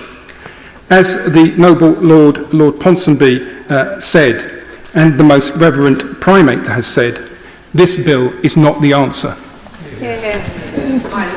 Lord Howarth of Newport is taking part remotely. I invite Lord Howarth of Newport to speak. My Lords, the bill exhibits several characteristics of this government. Exhibit A is its contempt for the courts, the rule of law and the Constitution. They are smarting at the judgment of the Supreme Court, which found conclusive factual evidence that Rwanda was not a safe place to send asylum seekers. The court found serious and systematic defects in Rwanda's procedures for processing asylum claims. The Rwanda authorities practiced fulfillment and had breached an agreement with another country, Israel, on that issue. Rwanda's president, Paul Kagame, has ruled by dint of rigged elections and contempt for civil rights. He dispatches his agents to murder political opponents. He targets journalists who report killings, disappearances, and torture. Even as the government has been insisting that Rwanda is safe, Home Office officials have been giving asylum to Rwandan dissidents, accepting that they have a well-founded risk of persecution. The government's policy is morally and practically chaotic. It is a monstrous fantasy to assert that by hastily negotiating a treaty with the regime and by legislating to declare that it is safe, Rwanda thereby becomes safe. The bill is unconstitutional. It usurps the function of our domestic courts. It ousts their jurisdiction in regard to its main provision.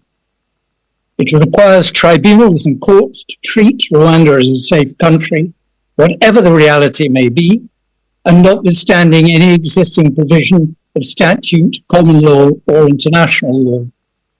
By giving ministers the power to refuse to comply with the interim rulings of the European Court of Human Rights and preventing a UK court from having regard for them, the government shows particular contempt for a court that we were once proud to have been instrumental in establishing.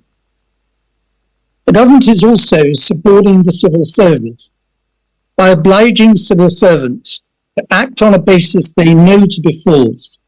The bill would legitimise and institutionalise dishonesty in Whitehall and its agency. Exhibit B is therefore the government's denial of reality. The persecuted of the world are not going to be deterred from seeking asylum in Britain by this policy. They won't understand the law. The traffickers won't break their own business model by informing their clients there's no point in them travelling to Britain. The traffickers who get paid before they launch the small boats will have no incentive to desist. The former immigration minister, Mr. Robert Jenrick, the biggest enthusiast for deporting asylum seekers to Rwanda and deeply informed, says the bill won't work.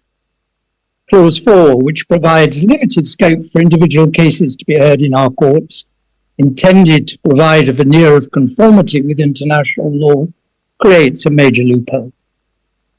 Exhibit C is the cruelty of the policy it seeks to implement.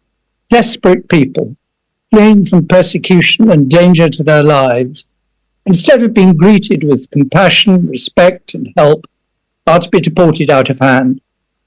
To dispatch people who may well be suffering the physical after effects of torture and whose mental health is highly likely to have been damaged by their experience as asylum seekers to a country with an underdeveloped health system is horrible. Exhibit D is political misjudgment. This would-be populist appeal to the worst in human nature is to misread the British people. The great majority of the British people do not want to see their government acting cruelly. They want to see fair play, competent administration, and the rule of law upheld. Exhibit E is obsession. What the government would have us believe is a great crisis, an invasion by foreigners in small boats, is a confected crisis, blown out of all proportion. In the peak year of 2022, 46,000 people crossed the channel in small boats, whereas 1.2 million migrated legally into the UK. According to Migration Observatory, 86% of asylum seekers arriving in small boats, whose cases were determined between 2018 and 23, were granted refugee status or permission to stay. By closing off safe and legal routes, while disingenuously pretending its purpose is to save lives, the government has forced these people into acting illegally and then scapegoated them. Instead of cynically buying ourselves out of our obligation, the government should deal humanely and competently with these arrivals. Instead of the literal displacement activity that the bill exhibits, the Prime Minister should focus on the real ills and challenges of the country.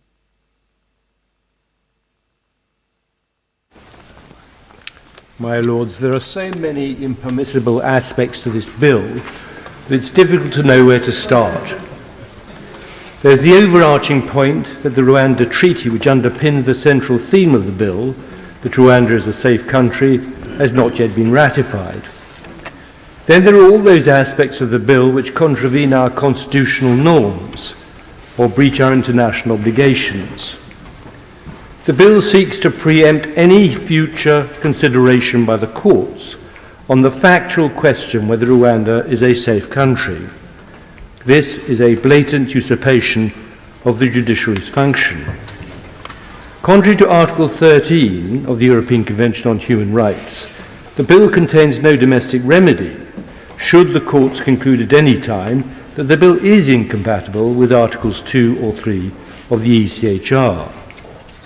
The courts could make a declaration of incompatibility under Section 4 of the Human Rights Act, but that would not be an effective remedy in the present case, as it is plain that the government has no intention to comply with its obligations insofar as they conflict with the bill. Clause 4 of the bill, which provides for a decision not to remove based on compelling evidence relating specifically to a person's particular individual circumstances, is inconsistent with established jurisprudence that in the case of members of a particular social group within Article 1A2 of the Refugee Convention who have a well-founded fear of persecution, it is sufficient merely to establish membership of such a social group. This is of particular importance to LGBT plus people. I was given assurances from the dispatch box in the course of the illegal migration bill, both by the noble Lord the Minister and by Lord Murray of Blidworth, that those principles to be found in H.J. Iran 2010 Supreme Court case would continue to apply. The Ministers expressly confirmed that if the open expression of a person's sexual orientation would prevent them living in a third country without facing persecution that would constitute a risk of serious and irreversible harm, Rwanda is such a country as the government itself accepts and as the current travel advice of the SCDO describes. Clause 5 of the bill, which gives ministers the discretion to ignore interim measures of the ECHR, the Convention, is a plain breach of the Convention. It would deny a refugee an effective right to apply to the European Court and be in direct conflict with the obligation to comply with decisions of the Court. The UNHCR in its latest analysis has repeated that the bill represents impermissible burden shifting in contravention of the Refugee Convention. Finally, the proposed Rwanda Treaty does not remedy the human rights deficiencies in Rwanda other than refoulement mentioned in the Supreme Court judgment. I've already described the hazardous situation there of LGBT plus individuals seeking to live openly, consistent with their sexual orientation. What conclusion can we draw from all this? It is that the bill is a travesty of our constitutional and legal norms and of our historical moral standards. My Lords, it's a pleasure to follow the noble Lord, Lord Etherton. He's among those noble lords who's shown authoritatively and powerfully the moral, constitutional, legal, financial and practical difficulties of this bill. So in the time available, I shall focus on three narrower points. How safe is Rwanda? Where does public opinion lie? And how alien to us are the laws this bill proposes to breach? First, the measures in Clause 3 of the bill, set out in detail in the treaty, intended to meet the arguments of the Supreme Court that Rwanda is not safe, are not in place. It is therefore just not possible to accept that Parliament can decide by passing this bill as it stands that Rwanda is safe, as was extensively discussed and agreed in the debate on the report of the International Agreements Committee. At present, Rwandans flee to Britain. Will the noble Lord the Minister tell the House what was the well-founded fear of persecution of each refugee from Rwanda granted asylum here since 2022? How many Rwandans have our police warned to beware of assassination by Rwandan government agents? Is it the case that Rwanda will not take LGBT refugees and that blasphemy is a crime there? Secondly, the Prime Minister has warned parliamentarians not to defy the will of the people by finding fault with the bill. In fact, YouGov, widely respected, polled on the 17th of January that a majority did not support getting the policy through and thought that the proposals were not effective or not very effective. Only 19% thought they were value for money. Members in the other place cited Savanta's findings that 72% of Britons were dissatisfied with the policy, hardly a ringing endorsement. As the noble Lord, Lord Kerr, has noted, the Permanent Secretary of the Home Office told the Select Committee that he could not supply value for money figures. I ask the Minister, can we see them now?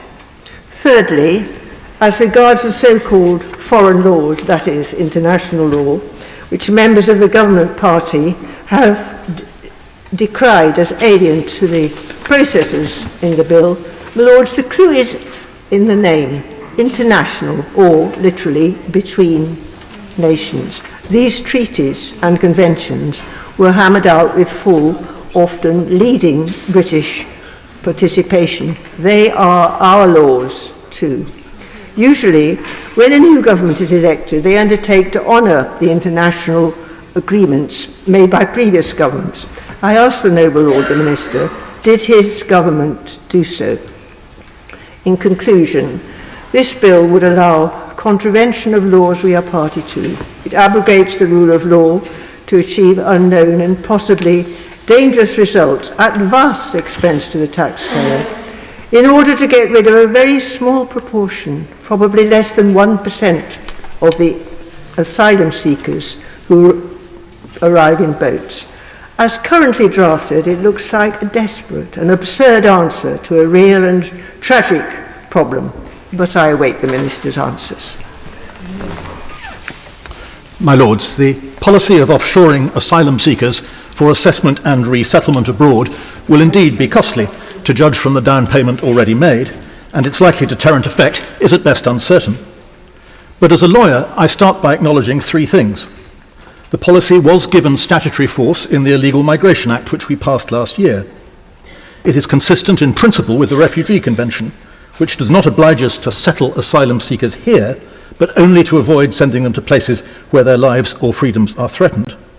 And the principle was not called into question by the Supreme Court's recent ruling. The only issue that remains is safety. This bill, said the Minister, and I quote, puts beyond doubt the safety of Rwanda. But how could it?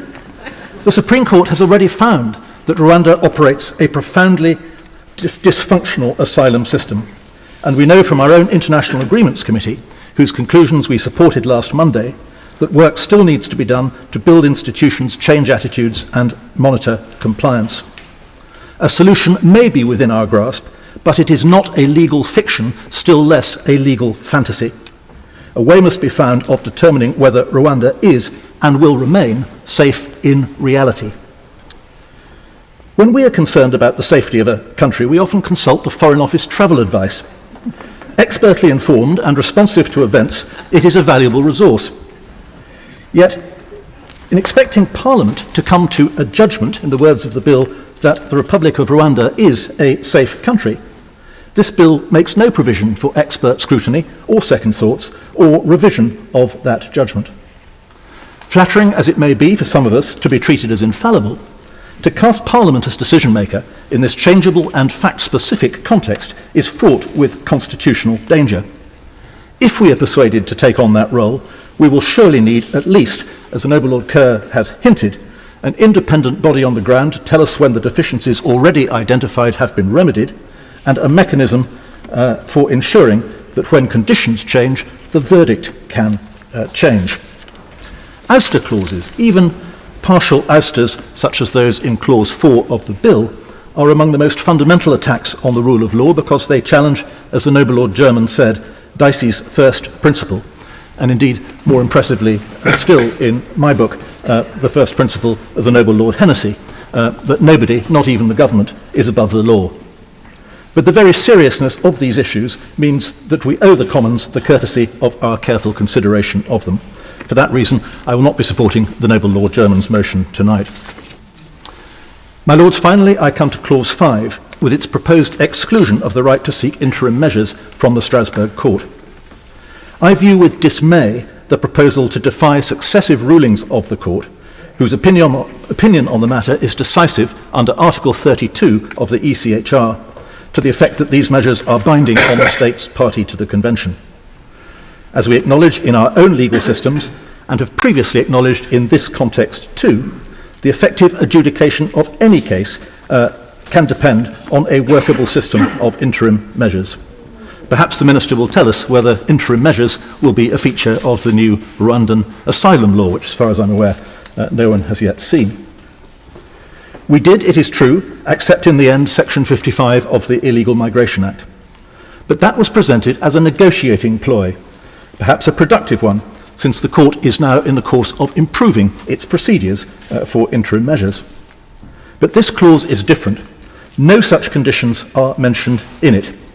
The crocodile, having devoured the bun offered by the International Court, now proposes to kick it into the water with a casual swipe of its tail. Some will say that this pass is sold, but I hope that if only out of self-respect, your Lordships will push back hard at this casual dismantling of international protections that are as necessary now as they ever were. My Lords, I declare my interest as laid out in the Register. I stand in agreement with the arguments already made regarding the domestic constitutional, international standing and human rights concerns surrounding this bill, and echo the belief that we should not outsource our moral and legal responsibilities to refugees and asylum seekers. However, today I hope to bring some insight to this debate through my own experience of Rwanda. Rwanda is a country that I love. It is a country I've travelled to on 20 occasions since 1997. I have observed the amazing transformation of Kigali and some aspects of the whole nation. My visits take me to rural villages, small towns and cities, not simply the glamour of a great international city. I've had the privilege of becoming friends with many local people whom I've met and stayed with there. The conversation I had there last August further led me to conclude that this policy simply will not work. Under the new UK-Rwanda Treaty, Rwanda is required not to remove any person relocated under this partnership. Instead, those who are sent to Rwanda will remain in the country and live there for the foreseeable future. But I ask the Minister, is Rwanda truly capable of delivering the support and opportunities that are required for each of these refugees and asylum seekers to rebuild their lives? Can Rwanda offer enough employment opportunities for them to provide for themselves when many of their young people are leaving because there are no jobs? In Rwanda, you need Kinyarwanda and English. Will adequate language training be available to enable those sent there to successfully integrate? Locally also, Kigali residents know where a few hundred might be initially housed. They offered to take me to see it. but seriously wonder how thousands would or even could be received with dignity. From what I've observed during my time spent in Rwanda, there will not be enough in all of these areas, I note. Low incomes in the country require people to rely on their own land to provide crops. However, those who are removed there from the UK will not have ownership of or access to such land.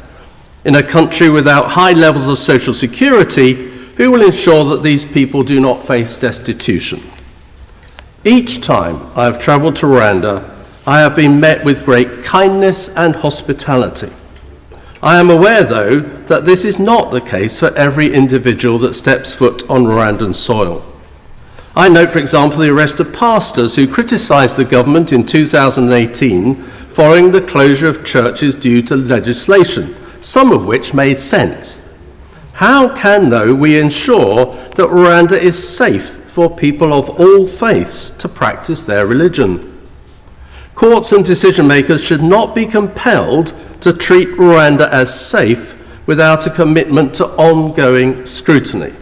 Simply put, the bill is not workable, either in the UK or in Rwanda. My Right Reverend friend, the Bishop of Bristol, regrets that she cannot be in her place today. But I express her concerns that this bill might also create a greater risk to victims of modern slavery. There is reason to be sceptical that survivors will be as safe in Rwanda as they would be in the UK. According to the 2023 Global Slavery Index, prevalence of modern slavery in Rwanda is more than twice as high in the UK, and Rwanda is not a signatory to ECAT. I further worry that this legislation will apply to people who have been receiving support from the UK's national referral mechanism for some time. Could this support be replicated to the same quality in Rwanda?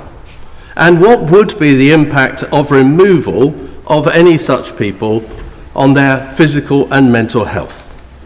My Right Reverend friend, the Bishop of Bristol, will seek to pursue this issue at committee stage. My Lords, we are speaking of some of the most vulnerable people, many of whom have experienced the devastation of war and conflict, leaving behind their homes and livelihoods. They are human beings, each with value and deserving of dignity. We need solutions where people are provided with adequate support and opportunities to rebuild their lives.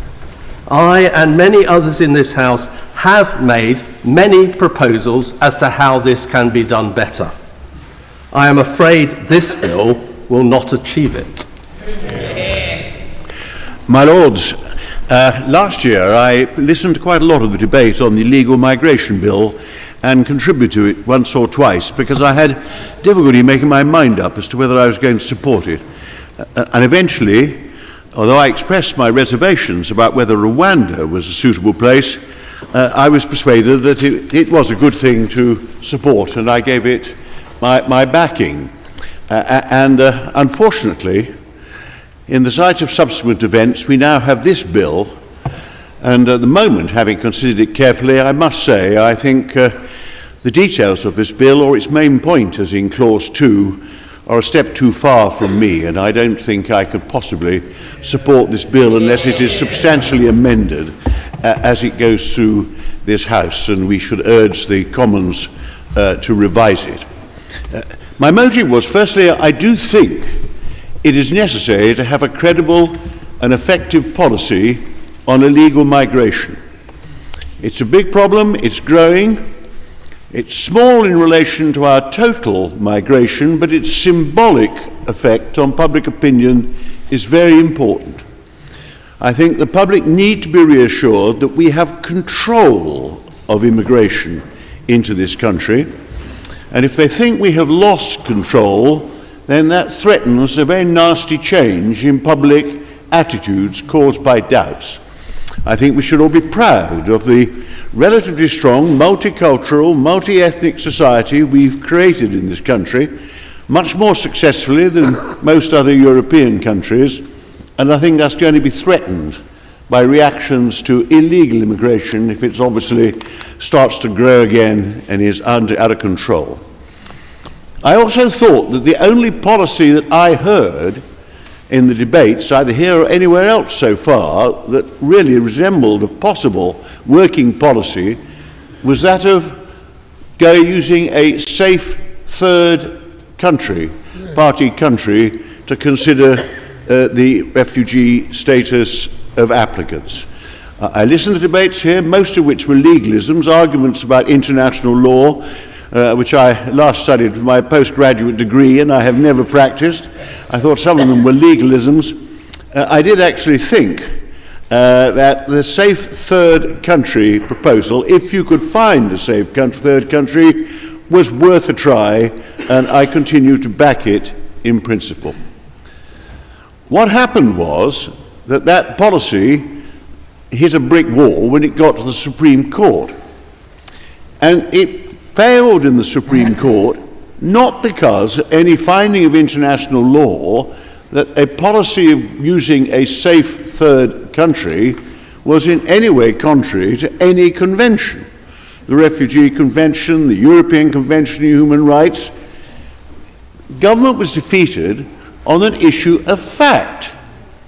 5 Supreme Court judges considered the evidence which had been submitted to the High Court, and all 5 of them were persuaded that on that evidence, which they had heard arguments testing, Rwanda was not a safe country for this purpose, particularly because of the risk of refoulement.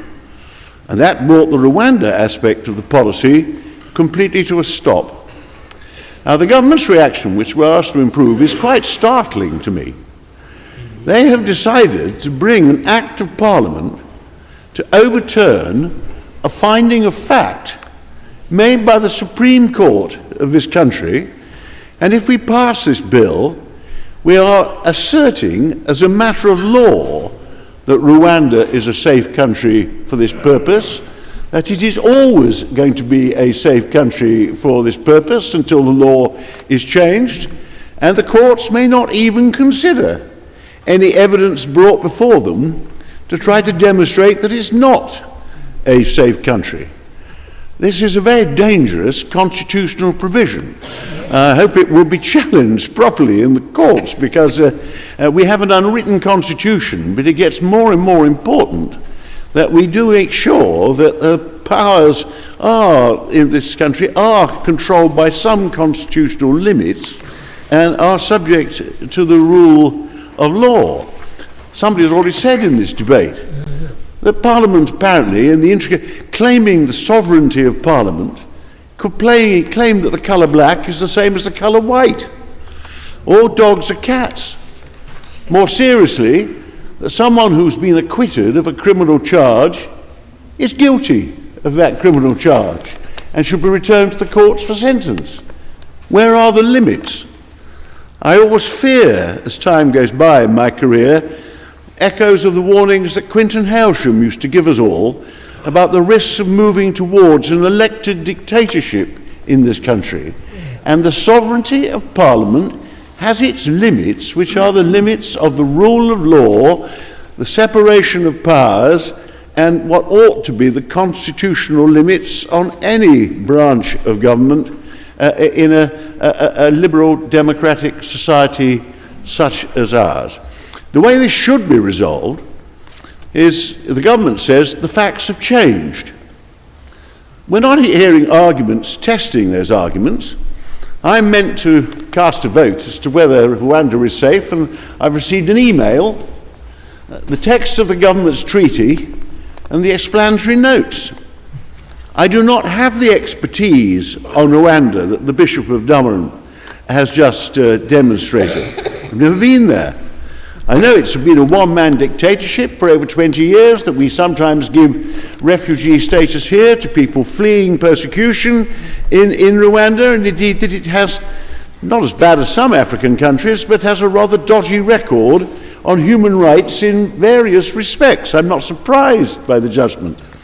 But the government says things have changed, but I have no means of testing that, and I agree with all those who've said change is subject to the Rwandans actually complying with the treaty, to the training being effective, to change on the ground, reaching the required standard, and periodic checks being made of that.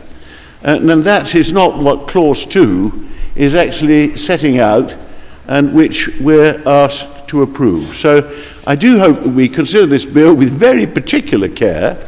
I'm probably going to be attracted to support some pretty startling amendments which go to some of the main purposes in the bill.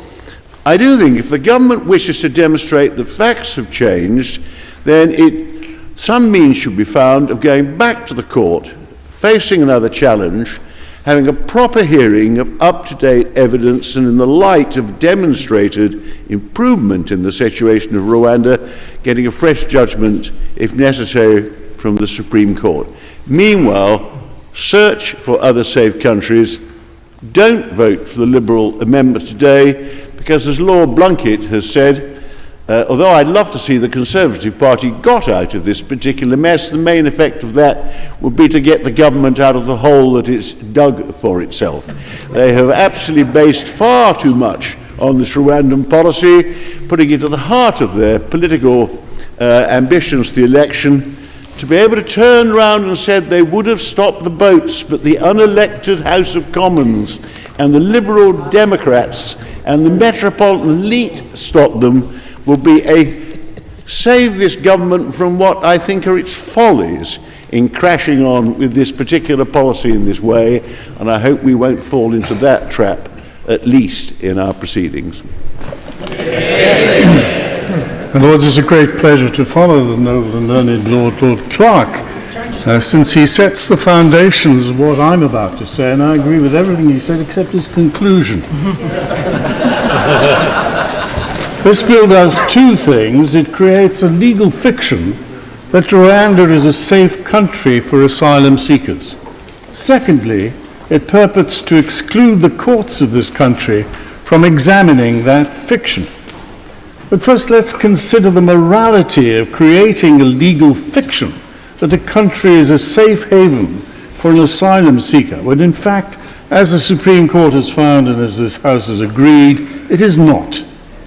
Is it in accordance with the ethical standards which the British people were once proud to carry across the world to deal with refugees from oppression, or indeed any person within this jurisdiction, on the basis of a lie?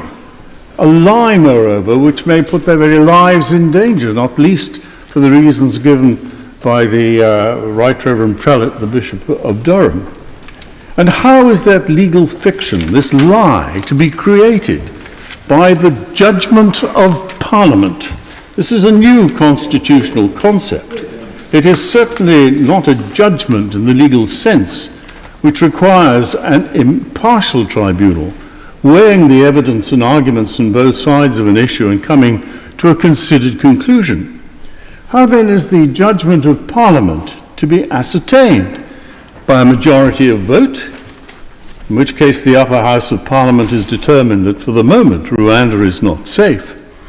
It seems that the government construes the judgment of Parliament as a majority vote in the House of Commons only. Your Lordships will quickly appreciate that the so-called judgment of Parliament is a very different animal from a legal judgment of the Supreme Court. The word judgment is even spelt differently in the bill from the conventional spelling of a court judgment. It cannot subsume or supplant the legal judgment of the Supreme Court. In our Constitution, under the doctrine of the separation of powers, it cannot usurp the Supreme Court's function.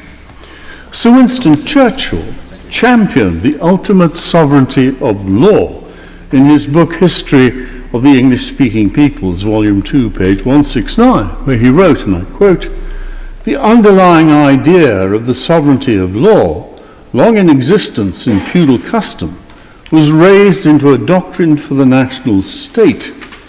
When, in subsequent ages, the state, swollen with its own authority, has attempted to ride roughshod over the rights or liberties of the subject, it is to this doctrine that appeal has again and again been made, and never as yet without success." Close quotes. And finally on this point, this legal fiction could exist only in domestic law. It has no effect on international law, international courts, and United Nations institutions, not least the European Court of Human Rights. International law, poof, say the obituaries. I remind them that we're currently relying on the doctrine of self-defense in international law in bombing the Houthis. Now, turning to the second issue, the denial of access to our courts. To none will we sell, to none will we deny, to none will we delay justice and right. It's just Magna Carta, chapter 40. In 1769, James Somerset, born in Benin, was brought to England by a customs officer who had purchased him in a Virginian slave market. 2 years later, he escaped his master, who pursued him and imprisoned him on a ship bound for Jamaica. He was to be sold there to labor in a plantation. He was not denied access to the Court of King's Bench in habeas corpus proceedings. Lord Mansfield ordered his release. Slavery was odious, not recognized in the pure air of England. That was a judicial decision. It was another 60 years before Parliament abolished slavery in the British colonies. The judgment of Parliament, it's a novel concept, introduced, I suggest, into this bill to avoid judicial review. After all, how would you judicially review Parliament as a body? Whose clever, tricksy idea was that? Habeas corpus disappears as the major protector of the liberties of all within the jurisdiction of this country, whether foreign-born slave, like Mr. Somerset, or an asylum seeker. Trash our legal obligations in international law. This bill is more odious as an affront to the 800 years of the common law of these islands, its values and its traditions. This bill must go no further. My Lords, the flow of migration, rather less obstructed, is rather like the flow of water. It finds its own level. And this bill is, of course, intended as an obstruction to that level. To take my water analogy, the Thames barrier is a necessary obstruction to prevent the flooding of the City of London. Now, the number of people who are potentially going to come to this country, we read in many assessments, is now over 100 million.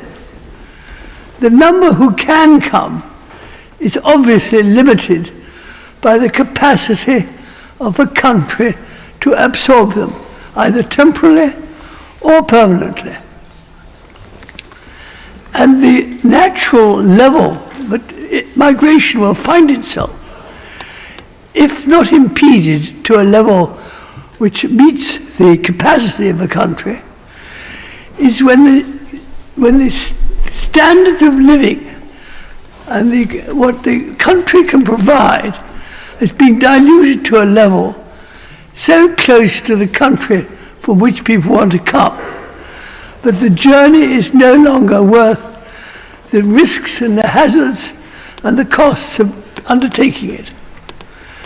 That being said, what is absolutely clear is that the government has made a huge mistake in choosing Rwanda. Why Rwanda? We've heard from the Nobel Prelate what a good place it is, and I'm sure I accept absolutely that. But Rwanda is a small, landlocked country in Africa whose size is only 1/10 of the size of the United Kingdom, and whose population, per density of population, is double. In fact, the figures are for the United Kingdom per square kilometre, 278 people, for Rwanda, 569.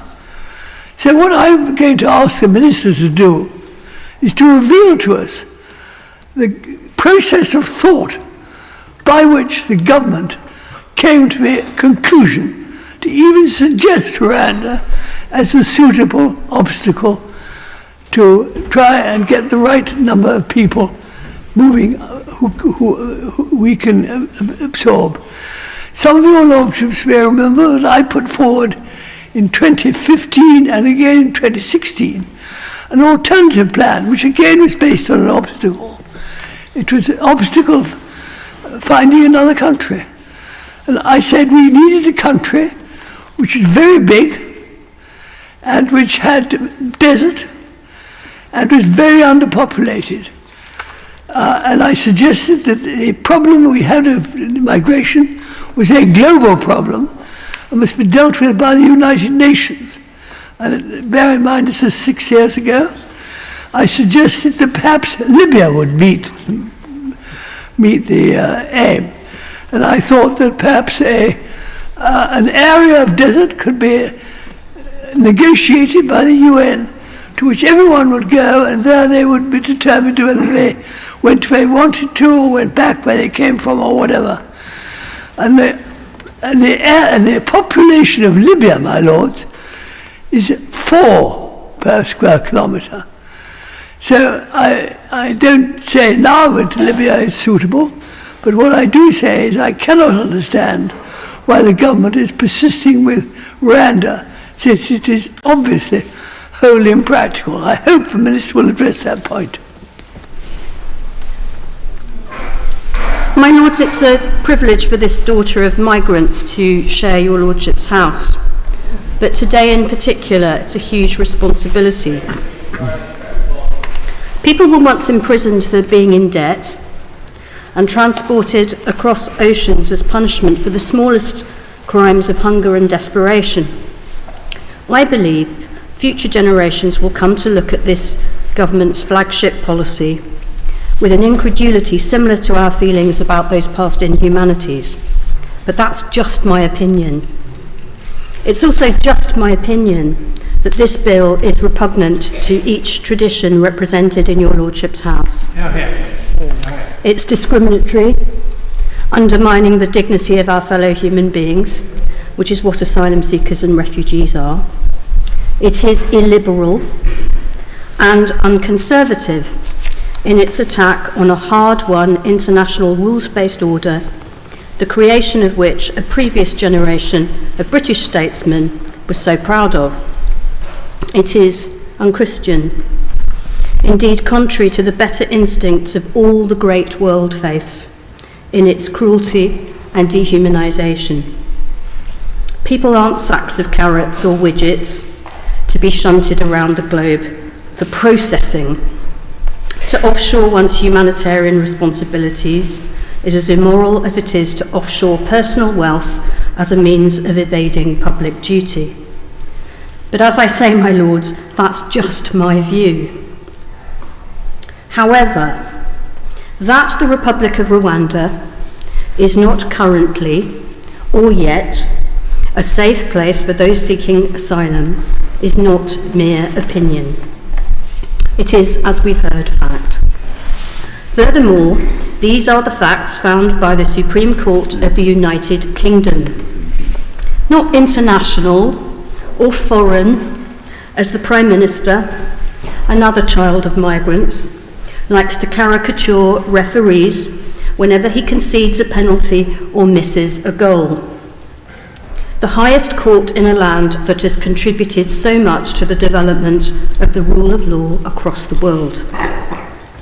Your Lordship's International Agreements Committee has ably reported on the factual conditions that must be met before the Rwanda Treaty, the trigger for the commencement of this proposed bill, can even begin to assuage the concerns of the Supreme Court. My Lords, wisdom counsels changing our minds when the facts change, not doctoring the facts when our minds are made up. And in attempting to change facts with a draftsman's pen, while simultaneously ousting the jurisdiction of our courts, the bill is repugnant to the rule of law in general and the separation of powers in particular. and in purporting to take ministerial powers to ignore interim rulings of the Court of Human Rights, a permanent member of the Security Council will lose any moral authority to lecture other states on their international rule of law obligations in dangerous times. My Lords, it's hard to justify unelected legislators in a democracy. Noble Lords no doubt have their own arguments to offer their children and grandchildren.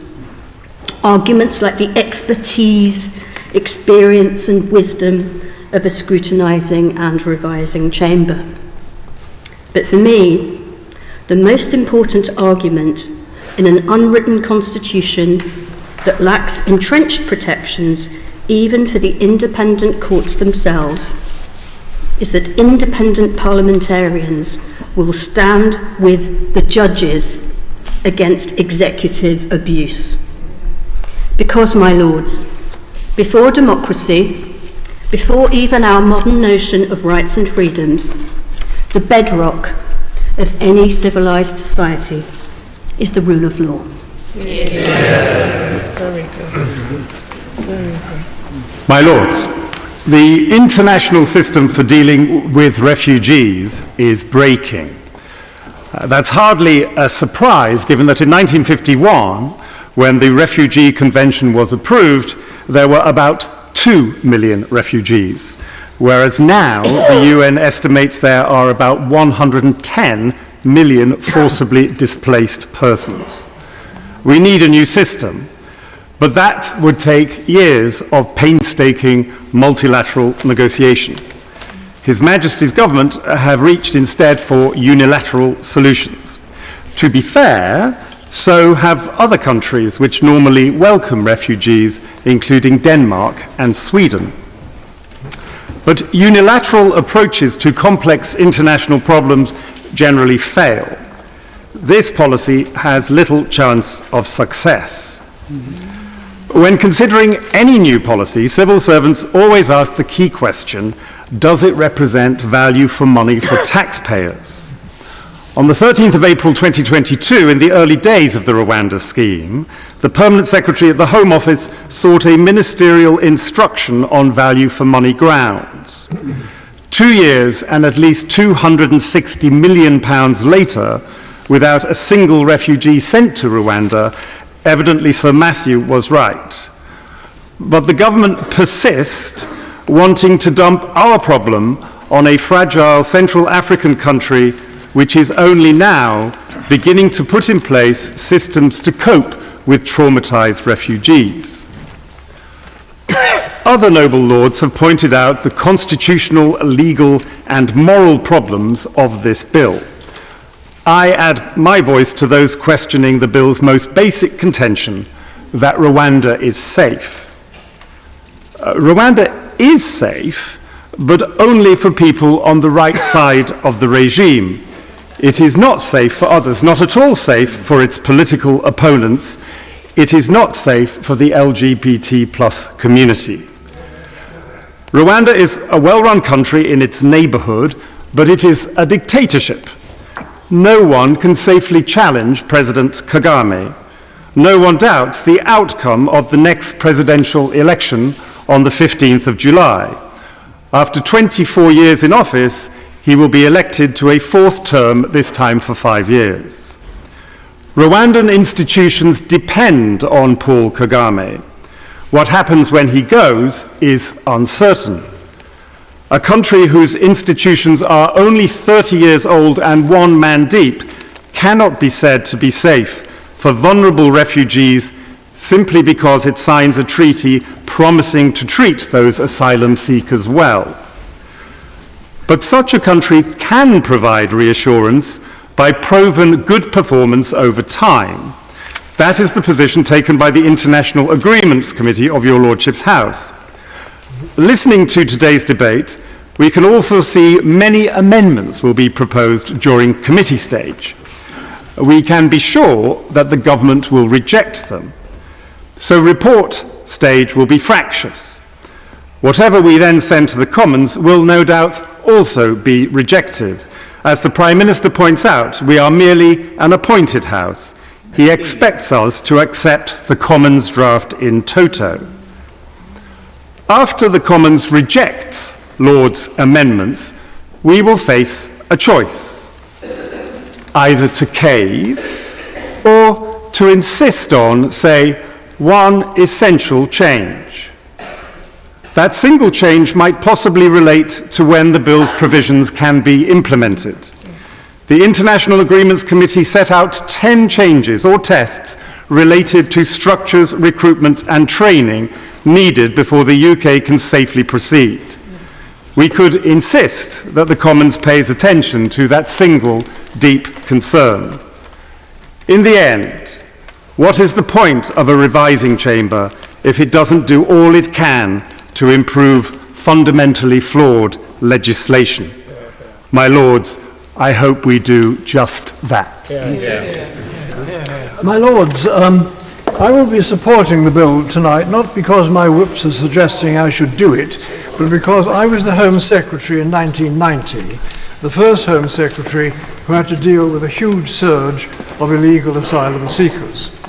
In the previous 40 years from the Refugee Convention, there had been very modest applications over the years of people genuinely suffering persecution, and many were allowed in. But in 1990, it surged to 45,000 in Britain, 90,000 in Germany. We soon moved on to 70,000 and 90,000. And what had happened is that the traffickers, human traffickers in the world, had realized that there was a wonderful loophole in the Convention, in that it gave the right of every citizen in any country of the world to go to another country if they were facing persecution. So redefined persecution. And so they sold to a lot of people who were not suffering persecution, but in fact suffering destitution, poverty and hunger in their own countries, the chance of going to another country. Who can blame them for paying that money if it was going to improve their lives? No one could possibly blame them for that. And they said to them, when you go there, try and persuade that persecution covers destitution, say if the government refused to employ you or something, whatever it may be, and if you don't succeed, appeal, stay on, you will never be deported. And that is the position that it now exists. Because where are the safe countries to which you can be deported? The only country we've deported people to are Albanian refugees to Albania. Albania won't take refugees from Syria, Iraq, or Turkey, or Egypt, or any of the sub-Saharan Africa countries. And what we tried to do in 1990, the Foreign Secretary Douglas Hurd and myself tried not to stop immigration. You know, we all need immigration. Every country needs immigration. And last year, Britain approved 745,000 people to come to this country, and we will welcome them in a friendly way and in a way that is much better than most European countries do. So immigration is a fact of life. Controlled state immigration, yes. Illegal immigration. What happened in 1990 was that they could say to human traffickers, look, once you get in, you'll be there for good. And although my honourable friend, Lord Clark, said we must search for safe countries, can anybody mention a safe country that would take refugees from Afghanistan, Iraq, Syria, Egypt, Tunisia, Libya, any of the sub-Saharan Africa? Anybody name a safe country? Is it a cry of one country? Your lordships, you ought to know, you're highly intelligent, informed people. Where are these safe countries? There aren't any left. And so, in fact, those human traffickers know that once they can get a refugee into any country, they will stay in that country. Now this, my lords, does present huge political problems. I don't know whether your lordships, any of you, heard the speech by the President of Germany at the weekend speaking about the AfD. The AfD is now the official opposition in West Germany. It is a right-wing, vicious party, supports violence and huge repatriation. And he said that they are likely to win 3 states in West Germany in elections this year. But that is the problem for Germany, because they're having 400,000 applications of asylum this year. Take Holland. The very popular and successful Prime Minister of Holland for 10 years was thrust out because Holland was going to abandon its policy of open borders. And they are now following closed borders. There are many European countries which are already transgressing international law. Hungary doesn't care a fig for it. They have created fences all around, and nobody gets over them. They provide the refugees with coaches to take them to the borders of Slovenia and Austria. France, Macron has just appointed a right-wing prime minister in order to try to hold off the growth of the right-wing party in France, which is now ahead of them in the opinion polls. And this is happening right across Europe. And so we have a problem. Because, as I say, once a refugee gets into any country now, they're likely to stay there. And so I would say, I believe that the Prime Minister's policy of trying to stop them starting, leaving, and entering on the march to immigration is the right one to do. And it's an immensely difficult policy to achieve. It will inevitably involve applications from the individual countries themselves by individual immigrants, making their application themselves, and some will be approved and some will not, which is what is the pattern as we do now. The 745,000 came in on that basis. And America is close to doing that. But of course the whole policy is going to be turned entirely upside down by Trump. He has decided that he can win the next election this year by focusing on migration. And the governors in the southern states have now loaded busload after busload of immigrants and sent them off to Chicago, New York, and Los Angeles. The most liberal part of America is Brooklyn. Brooklyn has been invaded by, in fact, immigrants. And even Brooklyn is now saying, go home, go home. And I'm quite sure that when Trump takes, if he does win, and I think he's likely to win, he will not give a fig for international law or the views of other countries. And it's interesting, he has a slight problem with inflatable boats, which are now taking refugees from Mexico across. And he will deal with inflatable boats in a rather different way than we are dealing with inflatable boats. And so I would say to your lordships, I think that one has to realise that there's got to be international agreement. We can't do this policy by ourselves. And I hope that our leaders will cooperate with Europe to try and find a way in which one can contain mass immigration. Because, my lords, if it becomes a conflict between humanitarian zeal and national politics, human nature being what it is, national politics will win over. And that, my lord, has very ugly prospects. My Lords, I begin by urging noble lords interested in the circumstances in Rwanda to pay close attention to the speech of the noble Lord MacDonald of Salford. The Rwandan Green Party has been at the absolute forefront of opposition to President Kagame, and they have paid dearly for it, including paying with their lives, and I want to acknowledge that today.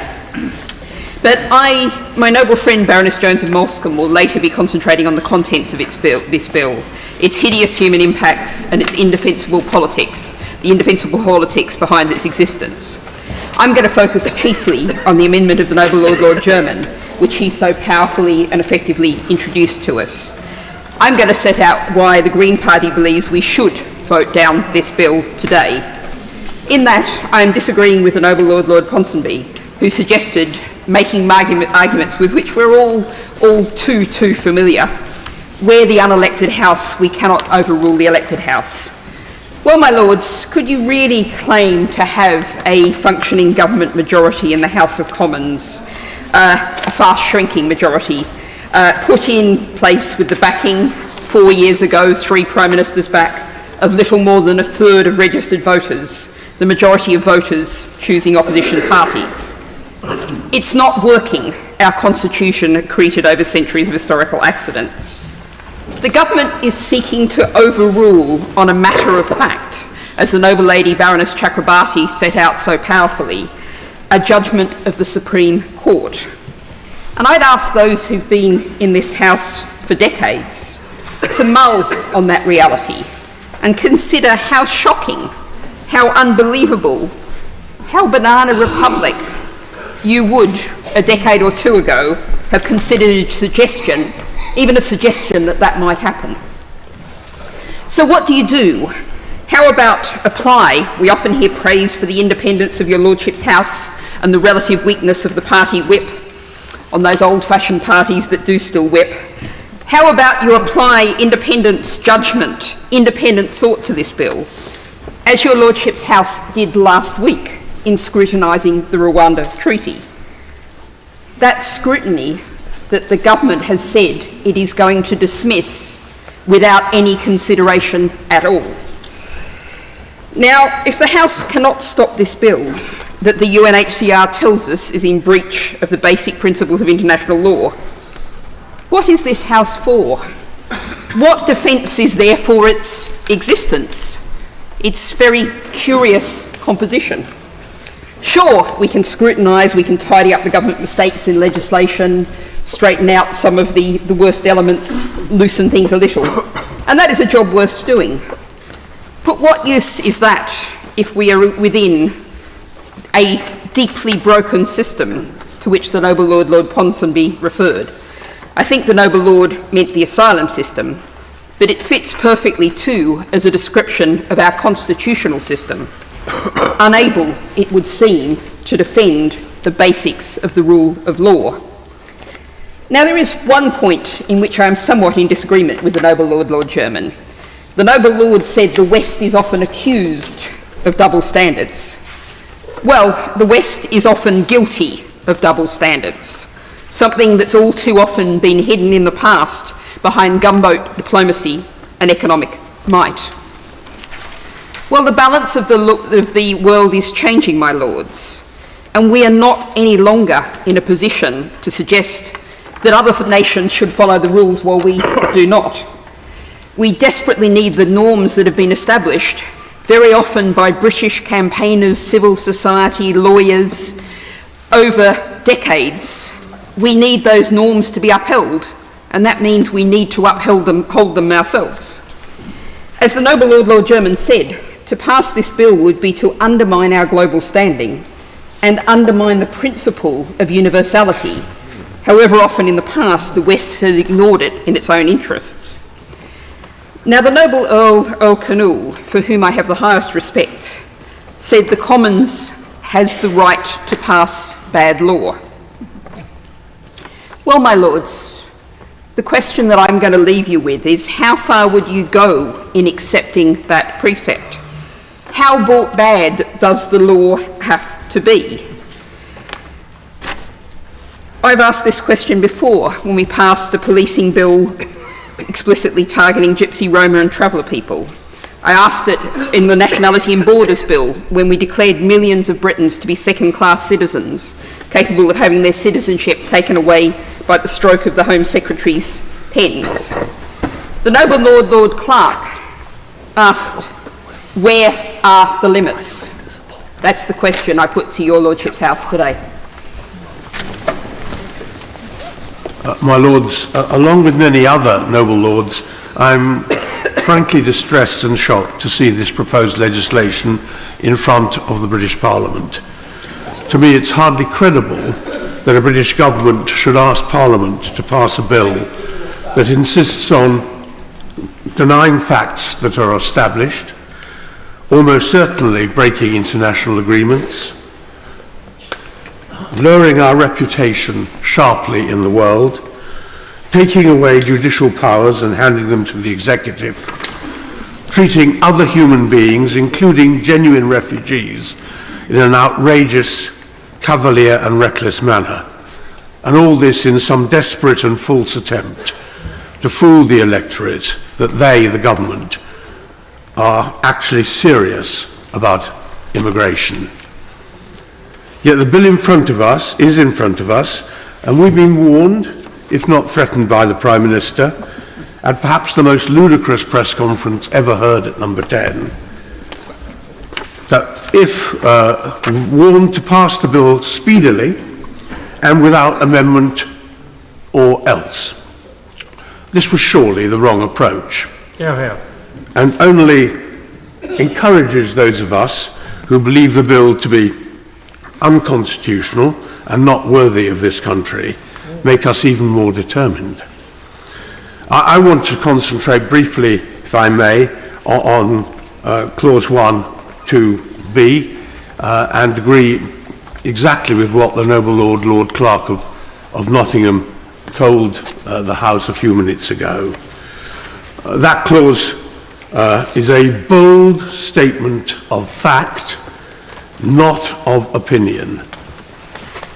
Although there is an attempt at Clause 1, Subclause 5, to give a ridiculously inadequate definition of a safe country. As a statement of fact, it is false. All the opinion, the best regarded opinion, is that Rwanda is, alas, not a safe country. That's what the Supreme Court unanimously found, and anyone who saw yesterday's Observer newspaper, for example, will know that there is striking evidence that opposition, any opposition really to the government there, is just not tolerated.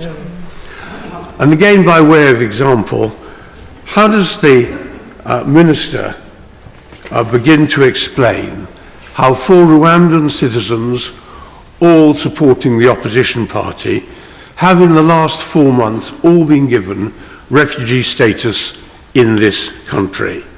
One of them, ironically, at the time that the Supreme Court was considering the case. Doesn't that not perfectly describe how absurd it is, in the face of so much evidence, to say that our courts, our judges, have to assume that Rwanda is a safe country? My Lords, like many others in this House, I was privileged to be at the memorial service last week for our late and much missed colleague, the noble and learned Lord Judge. The reading was from Deuteronomy and concerned the obligations on those asked to do justice. One phrase struck me as being really relevant to this bill, and it's the direction given in the Bible in these words, and this is the modern translation: you must not distort justice. If this bill becomes law with a plainly false proposition at its heart, how will it be possible not to distort justice? So I agree with those who say this bill is not worthy of our country, neither its traditions, nor its present, and certainly not its future. My Lords, I don't want to add to what's been said about the content of the bill, but I do want just to make one or two observations on the role of your Lordship's House in dealing with it. As has been said, this is not a manifesto bill, so it is not covered by the Salsbury-Addison Convention, and there is no constitutional bar to the House's refusing to give it a second reading. On the other hand, when the elected House, having heard the arguments, has passed the bill even under the duress of the majority and has passed it without amendment, I agree respectfully with the convener that gives it some of the aspects of a bill covered by the Salsbury-Addison Convention. So I think the House would be wrong to refuse to give the House a second reading, and I think it would be wrong, therefore, to vote for Lord German's amendment. So the role left to this House is to exercise our role as a revising chamber, amend the bill and send it back for further consideration. But, my Lords, I think we need to be realistic about what in these circumstances is meant by a revising chamber. I do not believe that amendments are possible which would make the bill unobjectionable and yet meet the government's amendments. Amendments passed by this House are likely to be regarded by the government as wrecking amendments, and I've no doubt, as Lord MacDonald said, the government will use its majority to reverse those amendments in the House of Commons. So, will we be wasting our time in debating and amending this bill? In one sense, yes, we will. Debates will take place, amendments will be passed, and in the end we will surrender after ping-pong and the bill will go through. But in another sense, I believe that we will not be wasting our time. In our democracy, political parties and members in this House have a right and a duty to assert their positions, as the noble Lady Chakrabarti said. If we did not do so, we would, in my view, be adding to the damage to our democracy that will be done by the bill itself. So, in my view, the number 10 spokesman was profoundly wrong in saying that this House, this unelected House, has no right to pass amendments removing what we regard as objectionable and dangerous features of the bill. This House has a right and duty to do so, even though we must recognise that such amendments will, in practice, be no more than a kamikaze operation. My Lords, I share many of the concerns with this bill which have already been expressed by many other noble lords, but I'd like to focus on human rights. What underpins my contribution to the House is a fundamental belief that all people are made in the image of God. It is a belief that is not just the foundation of the Christian faith, but also of many other faiths and religion. People have an inherent, immeasurable value. They deserve a dignity and respect. Unfortunately, in this bill, the value of people is constantly maligned. For example, the bill decides who is and who is not entitled to human rights. My Lords, has history not taught us the risk of that? It is an odd situation that we find ourselves in when we feel that it is necessary to state in your Lordship's House that the government should obey the law. And yet the noble Lord, the Minister, has stated on the face of the bill that he is unable to say that the measures within it are compatible with the European Convention on Human Rights. Clause 3 disapplies section of our Human Rights Act, and Clause 1, subsection 6 lists great swathes of international law that will be contravened in order to pass the bill. As many of the noble lords have said this afternoon, it is illogical that the government is disregarding international law, when at the same time relying on Rwanda's compliance with it to assure us that it is safe. This is not a mark of global leadership. Clause 5, subsection 2 states that compliance with interim measures made by the European Court of Human Rights will be decided by the Minister of the Crown.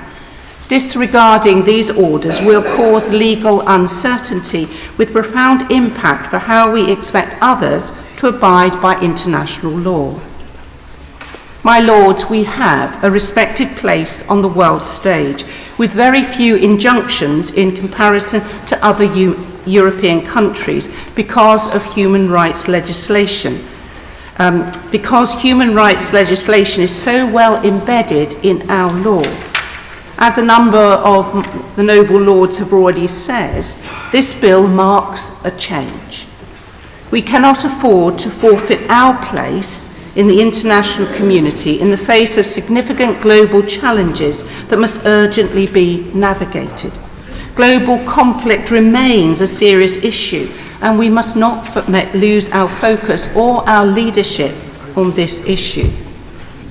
Our position, if this bill is passed, will mean that other international countries will be tentative in reaching forward to us on other international agreements. In addition, it is troubling that the vulnerable are not being protected in this bill, with no exceptions for victims of trafficking or children or who are either in families or are suspected to be adults.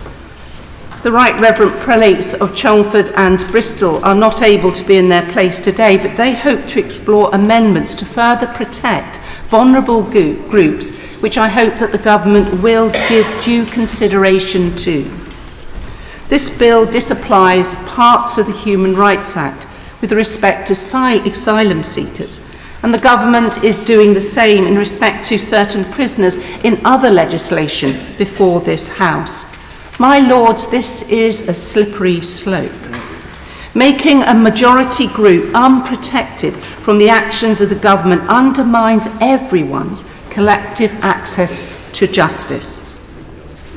If our courts finds this piece of legislation is indeed incompatible with rights under the ECHR and issue a declaration pursuant to the Section 4 of the Human Rights Act, could the Minister confirm that the government will make a statement to Parliament and bring forward regulations to remedy this incompatibility? My Lords, I want to conclude by underlining my overriding concern that in this legislation we are deciding to who human rights applies and to whom they don't. Again, I will say, has history not taught us the risk of this? I hope that the government will consider this question before proceeding any further. As you have already heard, we on these benches will continue to engage in this bill to develop better legislation which will recognise the value of each human being. And you may not be surprised to hear that I would also like to support the Right Reverend Primate in his call for a long-term strategy for immigration, which is cross-government and worked out with our international partners. My Lords, in the absence of an immediate returns agreement with France, for which there seems to be little appetite, it is only by delivering the Rwanda scheme that the government can achieve the deterrent effect necessary to prevent migrants from attempting to enter the United Kingdom by dangerous and illegal means. In the brief time available to me, I wish to focus on two matters which have been the subject of much misperception in your Lordship's House. The first of these is the effect of the Section 19(1)(b) statement on the face of the bill. As a person who has previously signed such a statement, I have carefully considered its significance. Contrary to a common misunderstanding among opponents of the bill, both in your Lordship's House and in the other place, and indeed, as we have just heard from the Right Reverend Prelate, the Bishop of London, the statement does not mean that the Minister is certifying that the measures in the bill are incompatible with the Human Rights Convention. Following a practice introduced under the last Labour administration, a Minister will not make a Section 19(1)(a) statement of compatibility unless the Minister is satisfied that, if there was a legal challenge to the new law or to a decision taken under it, there is a greater than 50% probability that the court will find the measure to be compliant with the Convention commitments of the United Kingdom. In all other circumstances, the Minister will issue a Section 19(1)(b) statement. That is what has happened here. Therefore, my Lords, the placing of a declaration of this kind on the front of the bill cannot and must not be characterised as a statement that the government believes that the measures in the bill are incompatible with the UK's Convention commitments. The point is that in making such a declaration, the government does not concede any breach of the Convention. And indeed, there is every prospect that the government will prevail in any litigation, as occurred in the 2013 Animal Defenders case, which upheld the compatibility of a provision in the Communications Act 2003, which had, when before Parliament, been accompanied by a Section 19(1)b statement. In any case, my Lords, it is for Parliament to decide whether it thinks the bill is compatible with Convention rights, and it should not be misled by the way in which the Section 19(1)b statements are phrased, because that would be to misunderstand the substance. Given the treaty and the commitments underpinning this bill, what is evident is that this bill does not expose anyone to a real risk of removal to conditions under which they would be tortured or exposed to any other convention violation. The second misperception, as exemplified in the speech of the Noble Lord, Lord German, today, and in the passage of this speech of the Noble Lord, Lord Kerr in last week's debate on the ratification of the Rwanda treatment, and again in his speech today, that the outsourcing of asylum claims made here in the UK to a third country is unlawful, or in the words of Lord Kerr, dishonours our convention commitments. This is not so, my Lords.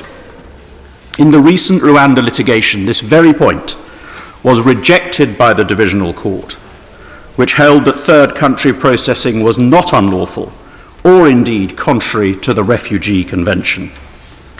The claimants unsuccessfully sought to appeal that finding. The Court of Appeal unanimously on this point agreed with the Divisional Court. The Supreme Court did not even grant permission for any further appeal on the point, and therefore the law is clear. Third country processing of asylum claims is lawful. Having clarified these two matters, I make one final point. This bill will save lives and protect our borders. It warrants the support of this House. My Lords, pleasure though it is to follow the noble Lord, I would urge him to stop his tango on the head of a pin. My Lords, it's a remarkable but welcome thing that an issue, the outcome of which will apparently affect fewer than 200 people, should be debated twice within 1 week in your Lordship's House. I agree with all the comments that have been made by noble friends and other noble lords on issues around the rule of law, including the noble lords Lord Thomas of Gresford, Lord Clark of Nottingham, my noble friend Lord Anderson, and my noble friend Lord Etherton, and others. This bill and the treaty that is said to underpin it have attracted both headline and detailed criticism. The headline part has included the unusual press conference in which the Prime Minister, in the past generally accepting of the role of your Lordship's House, took time out of his busy schedule to wag his finger at us. I would suggest that those who look after the Prime Minister tomorrow morning, when he's on his much publicised exercise bike, should place before him the magnificent speech by my noble friend Lord Hennessy, 3.5 minutes of sheer eloquent wisdom in this House this afternoon. Because the Prime Minister was just wrong, and this House will not be influenced by the finger wagging. Indeed, that episode reminded me of a brief remark by one of the heroes of my generation, Desmond Tutu, when he said of such debates, "Don't raise your voice, improve your argument." I've been waiting for the government to improve its arguments against those presented by most peers who spoke in last week's debate. And so far, at least, in this debate, the improvement has not occurred. I agree with those noble lords and baronesses who have said that the fundamental question here is Rwanda a safe country? At best, the government's position on Rwanda's safety is ambiguous. For example, as one noble friend privately said to me earlier this afternoon, if one looks at Clause 5, Subclause 2 and 4 of this bill, They are plainly in breach of the Constitutional Reform Act 2005, but the government seems completely to have overlooked that point. There is plenty of evidence that Rwanda is not a safe country. The government has said in court or out of court in a number of cases that individuals applying for asylum in this country could stay here because Rwanda is not a safe country. Last Friday, there was an article in The Guardian referring to an investigation by The Observer and the colourfully named campaign group led by donkeys, which has not been refuted by the government. They found that in the last 4 months, 6 Rwandans have been given asylum on the grounds that they would not be safe if they were sent back to Rwanda. And they were on various grounds. In one case, it was because they were connected with an opposition party. In another case, they simply said, we accept that you have a well-founded fear of persecution and therefore cannot return to your country, Rwanda. How can a country in which opposition to the president makes it unsafe for a refugee to return simply to express his or her political views? So we have the spectacle in the teeth of the evidence of His Majesty's governance telling us Rwanda is safe, asking us, my lords, to legislate a lie. I hope we will not legislate that lie. An admired teacher of mine had the habit of quoting Plato at bemused 15-year-olds, but I stuck it out with him to the end of my schooling, and I remember him later reminding us of Plato's advice. To present arguments at a time when one is in doubt and seeking is a thing both frightening and slippery. This debate is about a proposal both frightening, slippery, and indeed duplicitous. If this bill is to be passed, it must only be brought into force once the misgivings contained in the International Agreements Committee's paragraph 45 are resolved and certified by this Parliament as properly resolved. Only then will I support this bill. My Lords, it's a privilege to follow the noble Lord and learned Lord Carlisle, with whom I have worked on the Illegal Migration Act, and it seems as though we will be working again on this. My Lords, I do not, as some have suggested on this bench, come to this issue as a matter of party political motives. I approach this very much from a personal perspective. How would I want to be treated? How would I want my family to be treated? And therefore, I must stand in the shoes of others and imagine. Indeed, as Shakespeare asked us to imagine in his brilliant speech, The Stranger's Case in Sir Thomas More, where the strangers have made their way from Calais to Dover. And the threat is whipped up and talked up, and the strangers are politicised. And in brief, my lords, to a voice that says amongst the crowd that rebels in London, remove them. He says, you bid that they be removed. The stranger, with their children upon their back, their family at their side, their belongings at their feet, you bid that they be removed. Imagine you are the stranger, with your children upon your back, your family at your side, your belongings at your feet. Bid that they be removed and show your Montanish inhumanity. 400 years later, my lords, I beg the same question. This bill is outsourcing legal and moral obligations, and I consider it not only unacceptable but repugnant. It will have long-term profound consequences for the United Kingdom and Rwanda, as outlined by the Right Reverend Prelate, the Bishop of Durham. The bill is unacceptable, as we have heard, for many reasons, legal, constitutional and moral grounds. In essence, my lords, I believe that it is entirely unacceptable in any country that considers itself civilized or allied to the rule of law. The government has continually stressed that relocation to Rwanda, coupled with detention and the removal of rights within the Illegal Migration Act, are the deterrents that will end small boats crossing the channel and so-called illegal migration. My lords, it is one thing for the government to try and fool its critics, but when it fools itself, we are all the losers, and democracy is the greater loser. Not in my names, my lords, and not with my silence will this bill pass. It puts at risk the most vulnerable, minorities, individuals, and yes, I agree with the noble and learned Lord Etherton that LGBT plus people will not be safe in Rwanda, and like he, I was given the same assurances during the passage of the Illegal Migration Act, and I seek those reassurances again of H.J. Iran.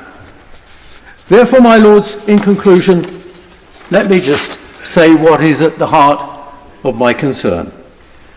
I believe that this drawback mentality offered by this government will achieve nothing except diversion and division and greater degrees of inhumane treatment against those who are amongst the most vulnerable and the most in need. My lords, I hang my head in shame when I see what my country has fallen to, and when all we can offer is a legislative lie. My lords, I am honoured as ever to follow the noble Lord Cashman, who's made a very passionate case. Many speakers today have focused on the legality and morality, or otherwise, of the Rwanda scheme, and the astonishing claim that this Parliament has the overriding ability to decide whether Rwanda is safe. I will focus on another astonishing aspect, the simple unsuitability of this scheme. Last July, I was in Rwanda for a major conference on women's rights. While I was there, I visited with UNFPA the Mahama refugee camp in eastern Rwanda. Overseen by UNHCR, this houses 60,000 refugees, largely from Burundi, but also from other countries in the region which have been suffering conflict. There are strong cultural similarities between the refugees and their hosts. Full provision is made for housing, schools, and training. There are villages led by local leaders, markets for stallholders, and a bus service to enable travel to work. We visited impressive health clinics, which covered a range of care, including minor operations, vaccinations, malnutrition care, and mental health services. What is more, the local population can access these facilities. They can therefore see a benefit from refugees amongst them. Contrast this with what the UK plans to do for those seeking assistance at our borders. None of these elements are in place.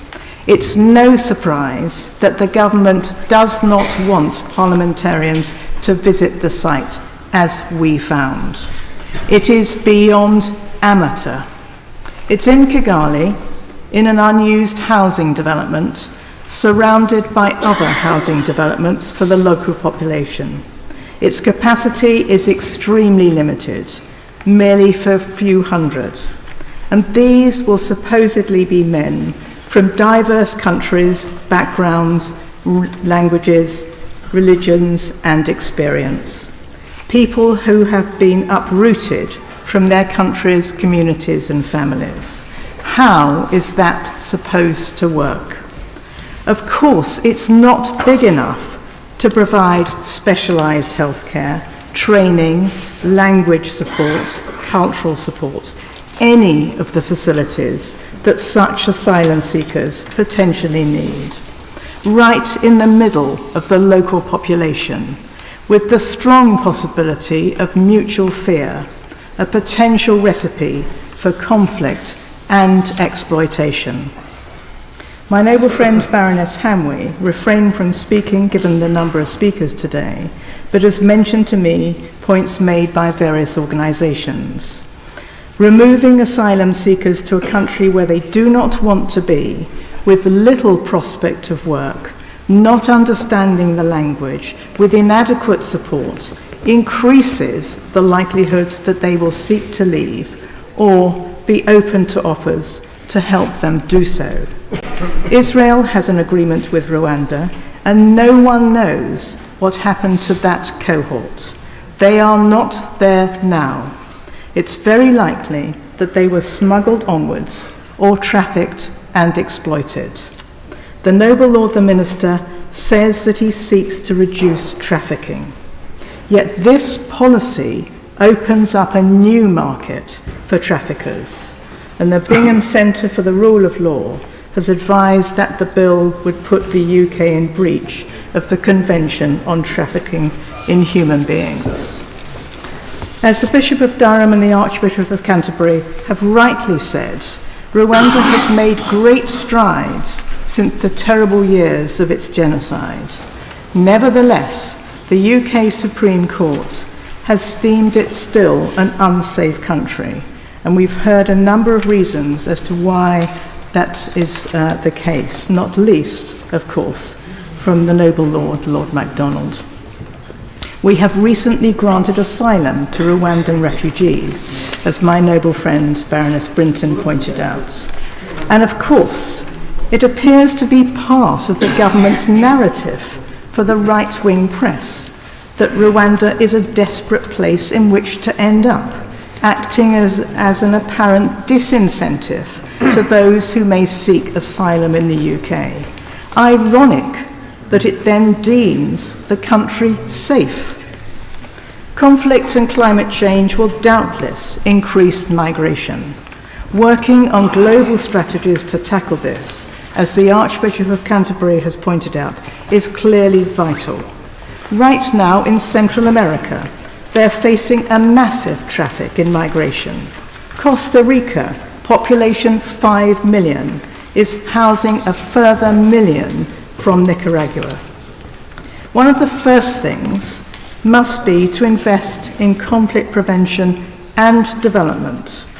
Thus, the assistance that has been channeled to Rwanda since its terrible conflict has clearly improved the lives there of many of its citizens, so that there's less migration from Rwanda itself, despite the clear limits to freedom there.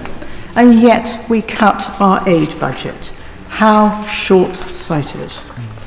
Others have argued with overwhelming force that this bill offends both against morality and legality.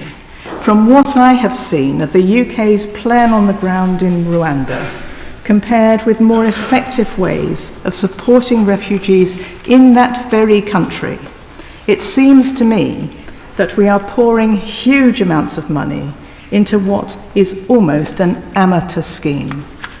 That hardly reflects well on the United Kingdom. My Lords, many moons ago, I was a staff writer on the Financial Times and occasionally involved in writing leaders. Now, those of us who wrote leaders for national newspapers were well aware that leaders were not exactly the first point of interest. I don't know how noble members read their newspapers, but I start with the back pages. Particularly pleasant today with the announcement, with the record of the first win in India on the Test match. And then I went to the front pages, the news on the front pages, then to the features, and then finally to the leaders. But what I was aware as a leader writer was that the opinion expressed in the leaders is the collective view of at least the senior people on the newspaper in question.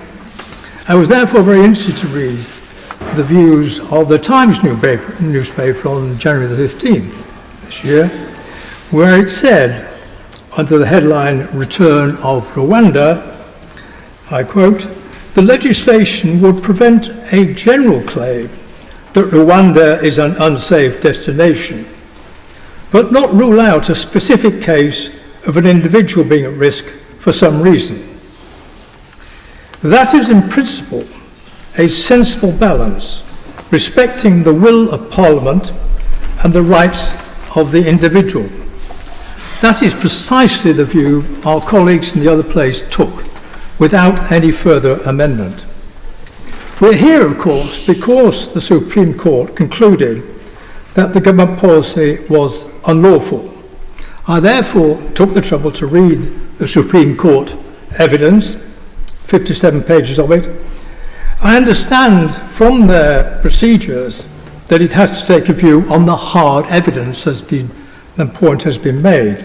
And the hard evidence it took was from the UNHCR before September 2022.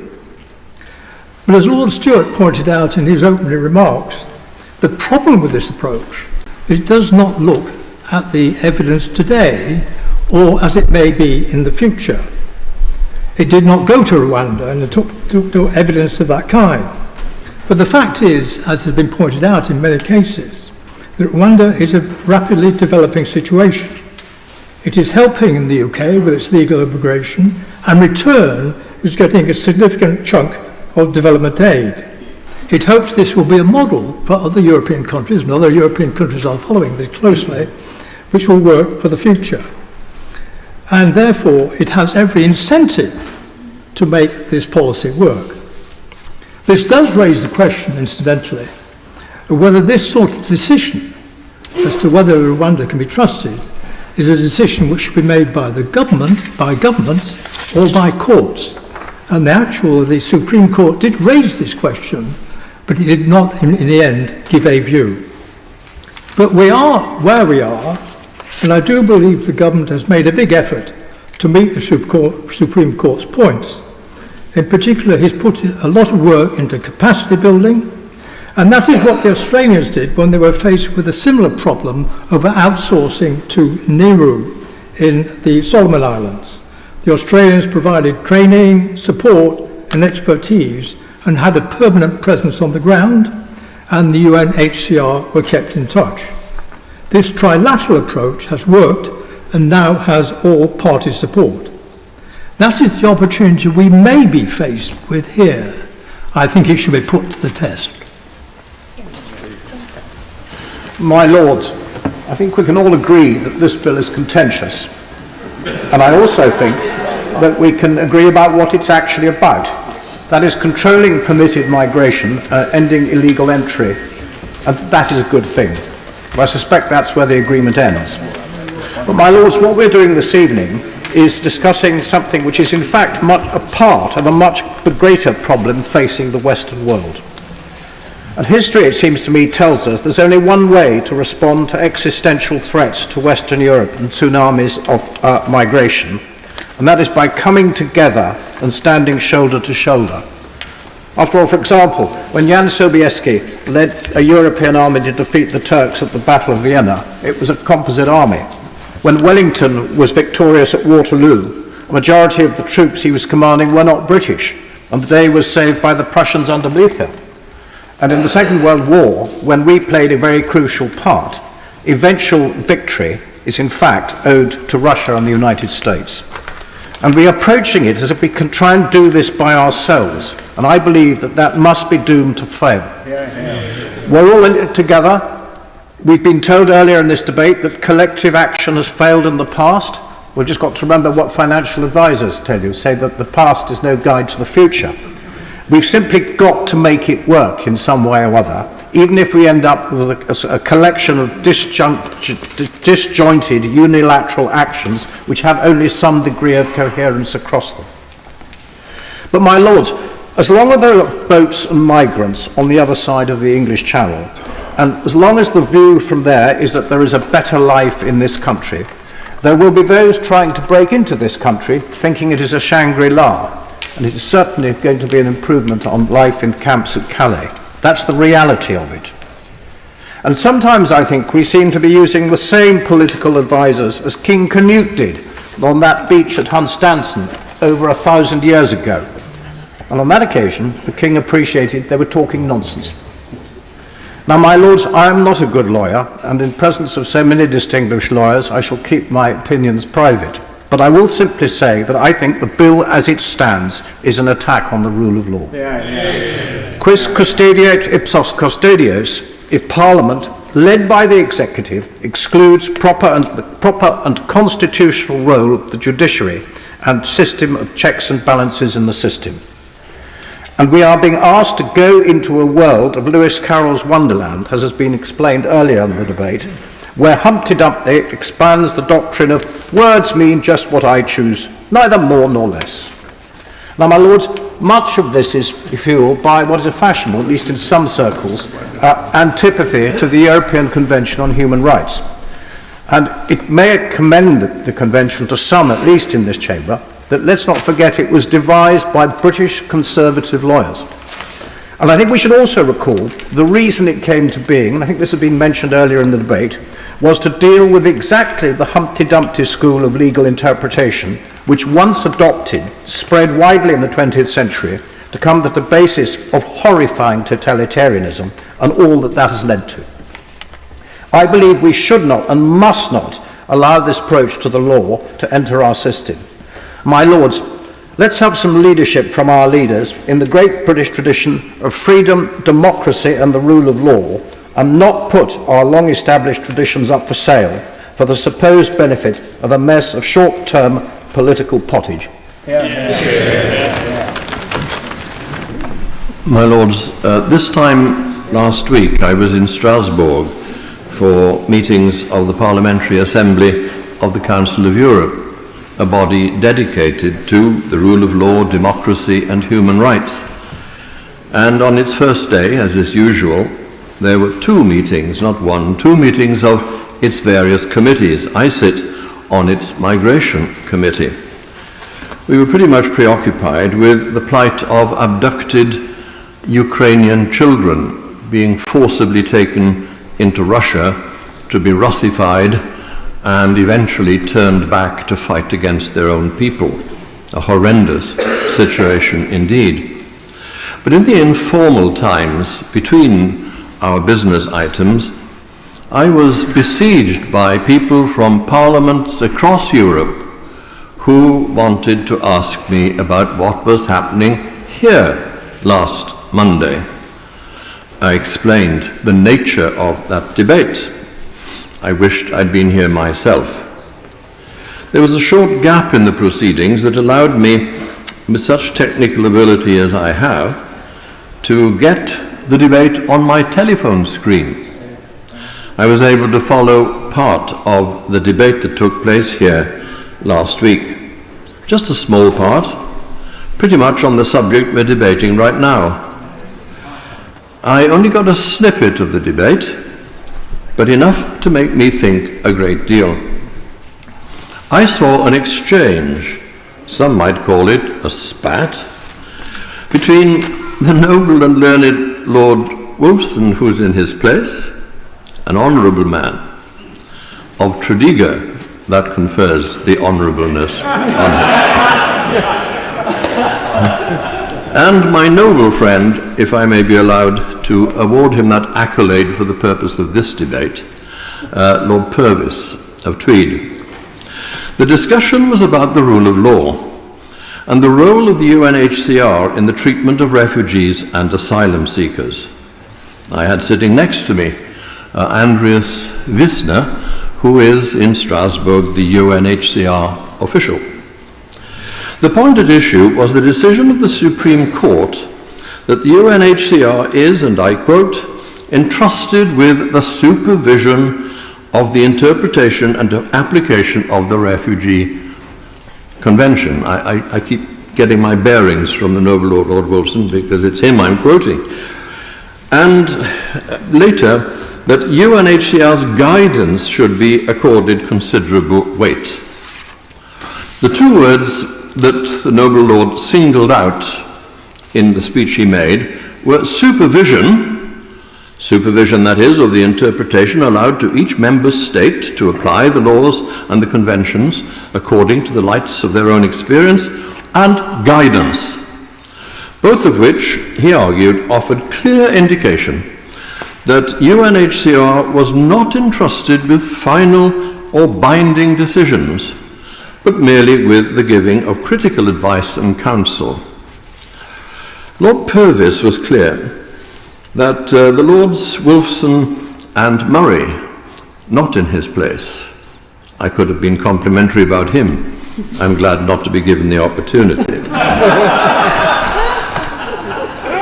Were wrong, both of them, in their suggestion that the UNHCR is not charged with the interpretation of the Refugee Convention. It is charged, said Lord Purvis, and the Supreme Court agreed with him.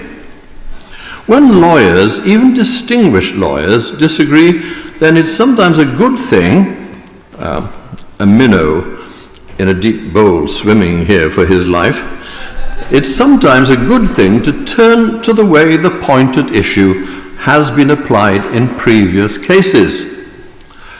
Indeed, Section 2 of the Human Rights Act requires courts to take into account the case law of the European Court of Human Rights in making their decisions. Good advice. Not only for courts, but for distinguished lawyers speaking in your lordship's house too. The UNHCR has given detailed attention to all three major pieces of legislation that have been before this House in the last short period. They make most interesting reading and have been very carefully drawn up. We have to bear in mind the role of the UNHCR, and in looking to resolve the dispute that was on air last week, case law, the way the laws have been applied, needs to play its proper part. The advice was clear. The way we're going will involve a serious breach of international law and seriously damage the UK's standing in the world. As I did some thinking on these matters in Strasbourg last week, the battery on my phone ran out. The screen darkened. So did my spirits lower, as I thought next week I'll be here trying to make some kind of a contribution to what I believe is a fundamental aspect of what it means to belong to this country. And nobody could have said it better than the welcome return of Lord Hennessy to this House earlier. In 3 minutes, and look at me, gosh. Well, I returned to my meeting. Guess what? We were discussing in Strasbourg migration and the rule of law. My Lords, we do need to stop the abhorrent practices of the criminal gangs and save people dying at sea. And we do need to control our borders. I therefore commend the actions the government has implemented as described by the Minister in his opening remarks. However, as other noble lords have said, this bill is not part of the answer. I have had the honour of representing this country in international trade negotiations.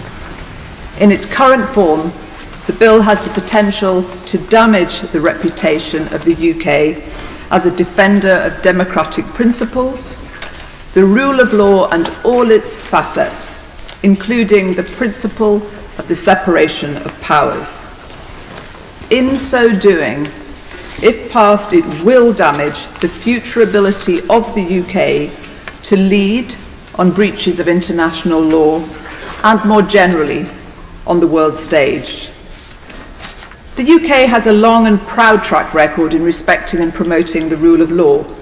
Indeed, the most recent International Court of Human Rights report demonstrates our impressive compliance, and the Court takes into account the fact that we have integrated the Human Rights Convention into our public bodies and that is overseen by our judiciary. but this hard-earned reputation is now at risk. Although sending immigrants to safe countries is well established under international law, the bill is being proposed for a very different situation, positioning itself and the treaty debated last week as an answer to a unanimous ruling by our Supreme Court that Rwanda was not safe as a matter of fact. I will not repeat its detailed clauses, but many legal commentators, including in this House, have questioned the bill's legality, arguing that even if its passing enables Rwanda to be deemed a safe country under UK domestic law, it is not relevant in determining whether it breaches our obligations under international law. The Bar Council of England and Wales commented, "There is an obvious difference between a country that is in fact safe and one that is not safe and deemed to be safe. The UK's obligation under international law is to ensure that asylum seekers are only ever sent to countries that are actually safe. The bill does not respect the rule of law, including the separation of powers, as clearly articulated by the noble Lord the Earl of Cornwall, and it breaches our obligations under international law. The great irony, as the Right Reverend Prelate, the Bishop of London, stated, is that the bill is proposing that the UK breaches its international obligations, but insists that Rwanda meets theirs. Ultimately, government is about two things: the making of laws and the allocation of money. If it is not bound by the laws it dislikes, the authority of government is eroded. That is why this House has an important role in helping the government find solutions, but solutions that do not breach the fundamental principle on which its own authority is based. I will not therefore be voting in favour of the amendment in the hope that our role as a revising chamber can take place. Like so very many in the House, I had the privilege of knowing and learning from the late, much lamented, noble and learned Lord Judge, called out already by the noble Lord Bach. Lord Judge highlighted the critical importance of the rule of law during his lifetime. I will end by using his words from published essays as I urge the government to consider amending the bill to comply with them. He said, and I quote, "The rule of law is indeed our safest shield. It has a resonance for each and every one of us from whichever country we come. Never take the rule of law for granted. Never, ever. The best of constitutions can be subverted." My Lords, in the short time available, I shall concentrate on my conclusions. The first point that I wish to make relates to the policy which this bill is intended to facilitate, namely deterring small boats. I do not believe that this bill, if enacted, will serve as an effective deterrent. I believe that individuals who choose to make the perilous journey across the Channel in overcrowded and vulnerable boats are unlikely to be deterred by the slight prospect of being located to Rwanda. And those of your lordships who have principled reservations about this bill should not support a bill which cannot achieve its desired objective. My Lords, my second point and my principle of objection to the bill is the statutory reversal of the Supreme Court's judgment that Rwanda is not a safe country. Whether Rwanda is or is not a safe country is a matter of fact to be determined after careful assessment of the relevant evidence. This is what the Supreme Court did, and in my view, it is contrary to long-standing principles to reverse by a statutory pronouncement a judicial finding of fact. And I want to turn to my broader objection. This country prides itself on being a country in which the rule of law prevails. We are a country which adheres to its international obligations. This bill trashes our reputation for domestic and international probity. I cite two provisions. Clause 1(4)(b). It is recognized that the validity of an act, any act I note, is unaffected by international law. And international law is very broadly defined. See clause 1(6) of the bill. Now that provision is right in strict law, but its sole purpose in the bill is to provide comfort for the Braverman wing of the Conservative Party. And it is a proposition that we should voice with very great caution. And then consider clause 5 of the bill, which enables the minister at his or her discretion to determine whether or not to be compliant with the judicial rulings of the European Court of Human Rights. My Lords, members of the international community reading this bill would be entitled to conclude that the given word of the United Kingdom cannot be relied upon.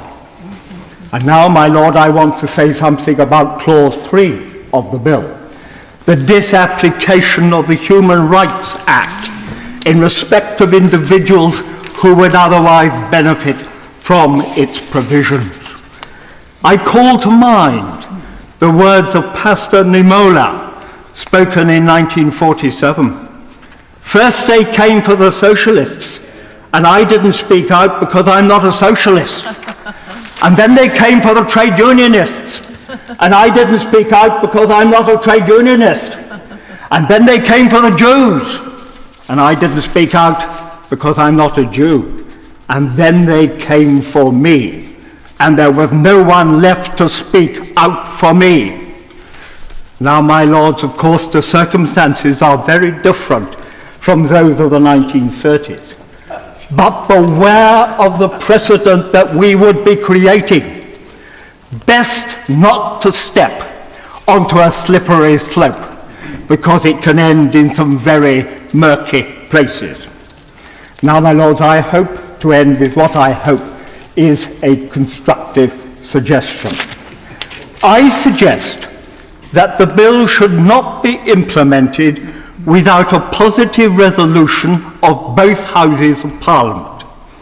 Such a resolution should not be considered until Parliament has received a report on the safety of Rwanda from, for example, a joint committee of both houses appointed for the purpose. And there may be other ways of meeting the objective. In the event of no report or an unfavourable report, the bill would remain in the long grass where it should indeed be. And such an approach could perhaps be reinforced by sunset clauses and constant continuing assessment. That way, at least, Parliament would have an assessment of fact on which it could properly rely. And incidentally, it accords with the judgment of this House in last week's vote. Hear, hear. Your father would have liked that. Your father would have liked that.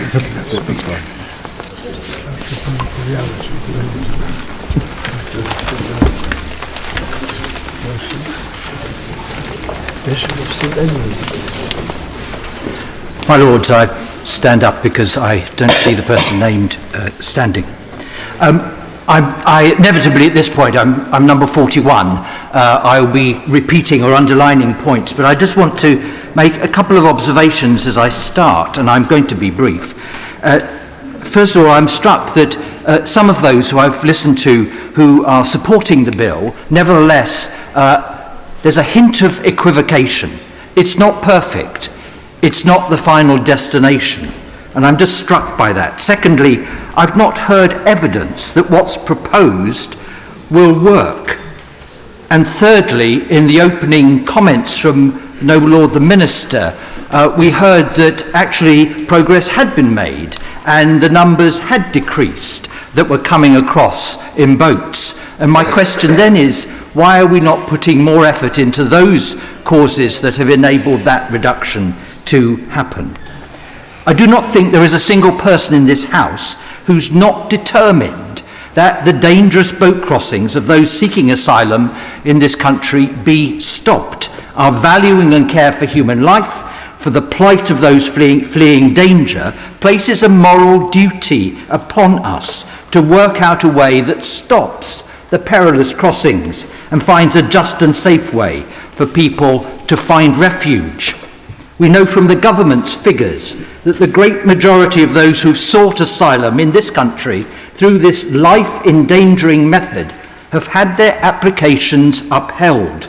So we are not talking about people who are risking their lives without legitimate cause. We do need to find, indeed with our European neighbours, as a number have said, safe ways to achieve this goal. This is a good moral purpose to which I believe we would all assent. However, from every angle that I look at this bill, it seems to have lost that moral compass. Indeed, this continues to me to be a deeply immoral solution, treating victims as perpetrators and not providing a real, just, sustainable plan to the rapidly changing global refugee situation. Let me briefly touch on two related aspects of this. His Majesty's government has signed a treaty with Rwanda which they believe addresses the concerns of the Supreme Court that led the court to conclude that Rwanda was unsafe. The government responded to the Supreme Court, arguing that the facts have changed and those changes are now expressed in the treaty with Rwanda. However, as the International Agreements Committee asserts, evidence that these arrangements have bedded down in practice is also needed, a point a number of people have made. And, the committee says, the treaty is unlikely to change the position in the short to medium term. Rather than testing the evidence through the courts or possibly through the method that Vicar Helsham has just referred to, the government has decided to introduce this bill, which in reality dictates to the courts that they must treat Rwanda as a safe country. The use of Parliament as decision maker in these circumstances is impractical and to me troubling. I see the approach of the government as, let me say, constitutionally inappropriate. My second and more fundamental point is the constitutional danger in the exclusion of the jurisdiction of the courts in future cases. Under these proposals, the courts would be required to ignore evidence that may emerge in the future, thus removing the court's ability to protect, as we have heard. No bill should place such limits on access to justice. To my mind, this raises a serious constitutional issue and potentially, yet again, victimises the victims. My Lords, I'll leave the very important legal aspects of this bill to the many outstanding lawyers who have already spoken. For my part, I would like to focus on much wider aspects of the current situation. Clearly, this is a very critical stage for the government's asylum policies, and by extension, for their even more important immigration policies. Indeed, net migration last year was roughly 20 times the number of people who crossed the Channel. My Lord, this bill sets up a complex system to remove asylum seekers to Rwanda as a deterrent to future Channel crossers. And yet, at the same time, the government are granting asylum to applicants from 6 Middle Eastern countries by a paper process without even an interview. Nearly all of them will have destroyed their documents, and of course, most will have crossed the Channel, so they will have come from a safe country. And young men, my lords, in those countries that I've mentioned, total about 23 million. It's ludicrous to be talking purely law, although right for this body, of course, but when policy itself is lost its way entirely. The numbers could get even worse, because the Migration Advisory Committee have recently suggested that asylum seekers, including those who cross the Channel illegally, should be allowed to work after 6 months in any job. That would surely undermine completely the effect of any bill that may be before us.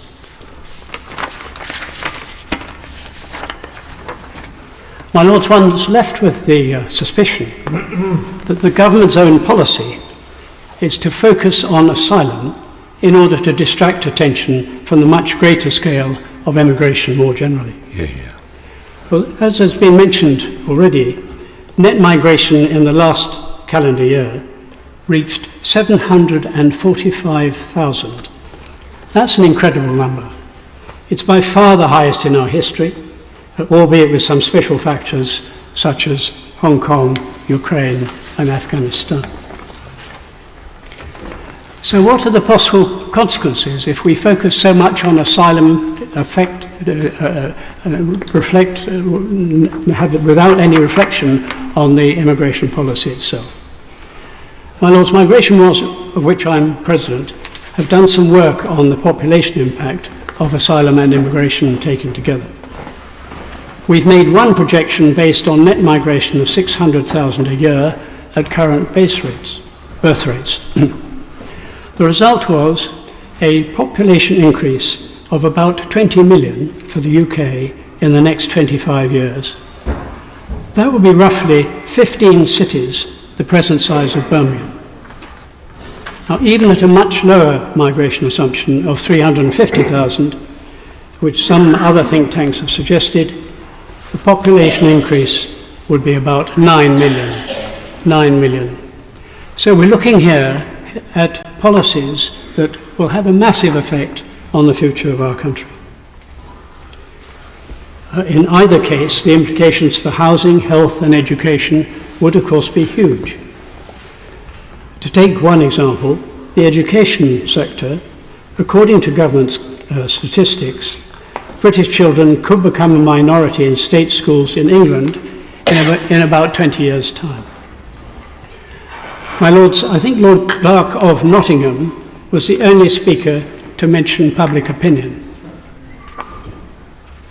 The wider point, surely, of this bill is that failure to achieve an effective legal structure to deter illegal immigration, combined with a failure to achieve a considerable reduction in legal migration, would lead to very serious consequences for the scale, the nature, and indeed, let it be said, for the continuing stability of our society.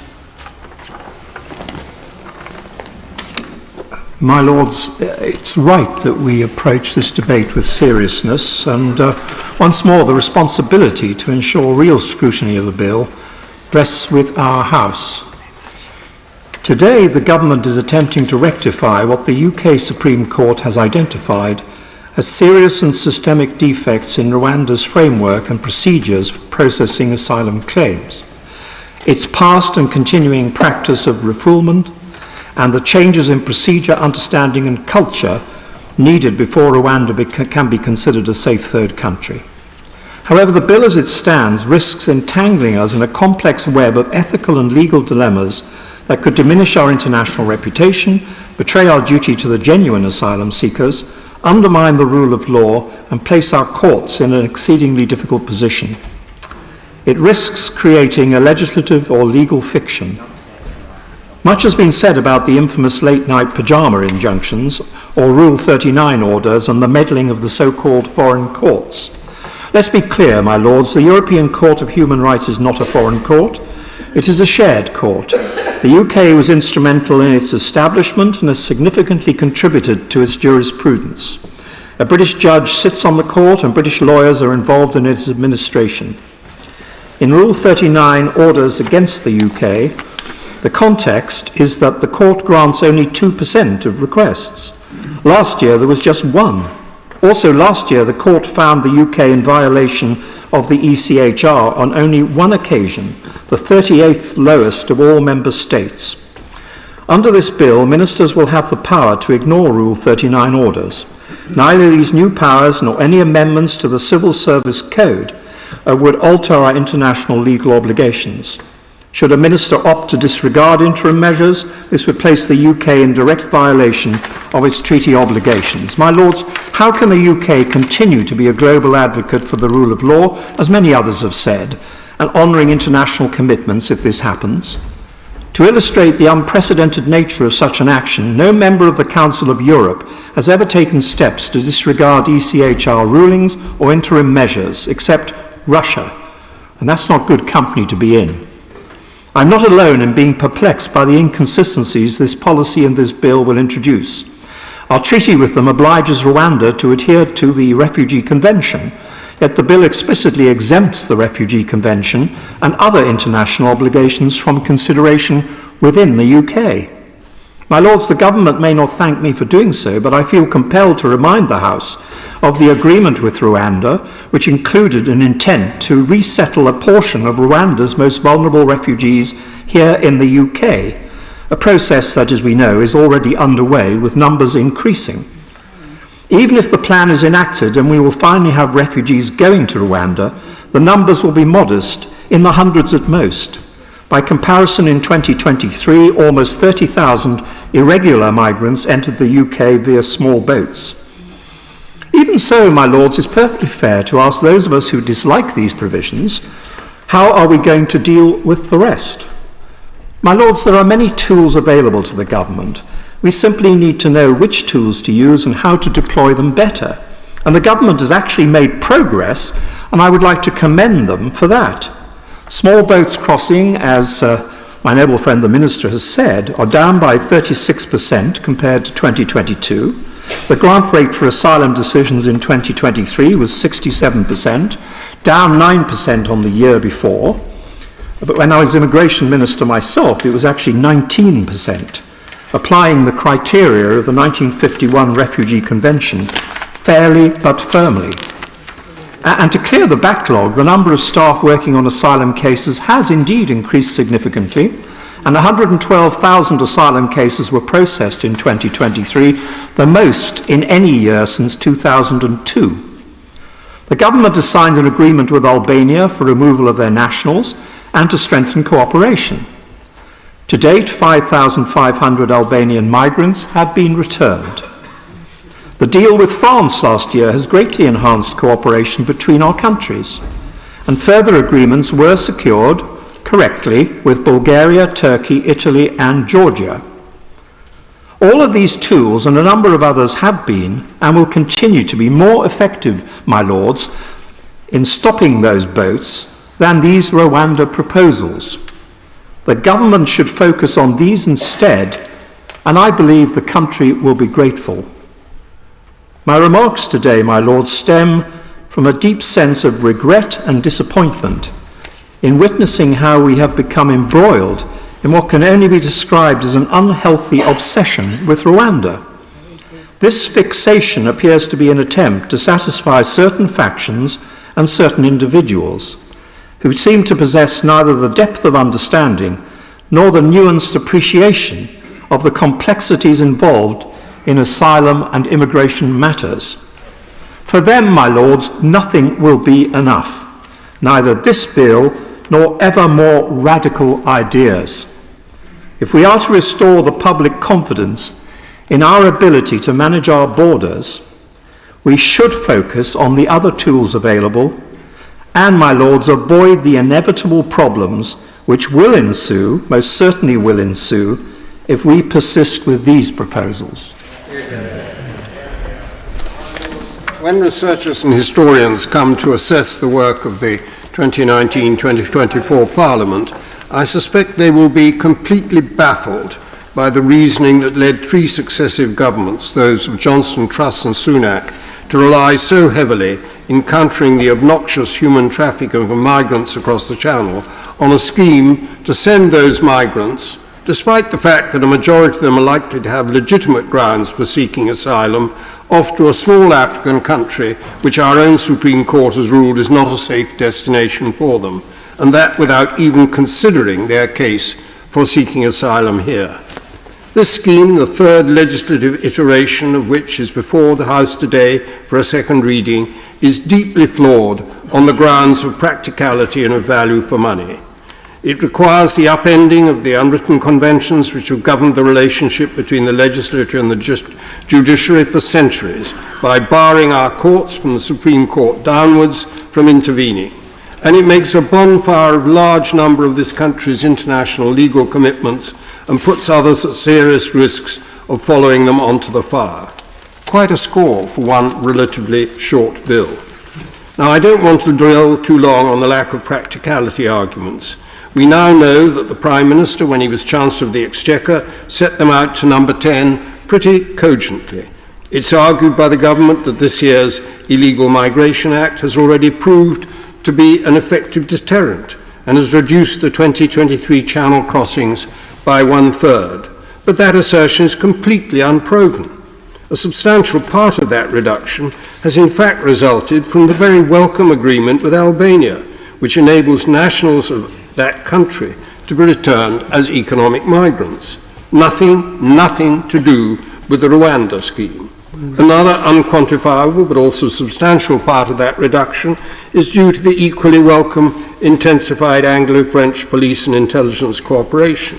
It must be, or else we're paying an awful lot of money for nothing.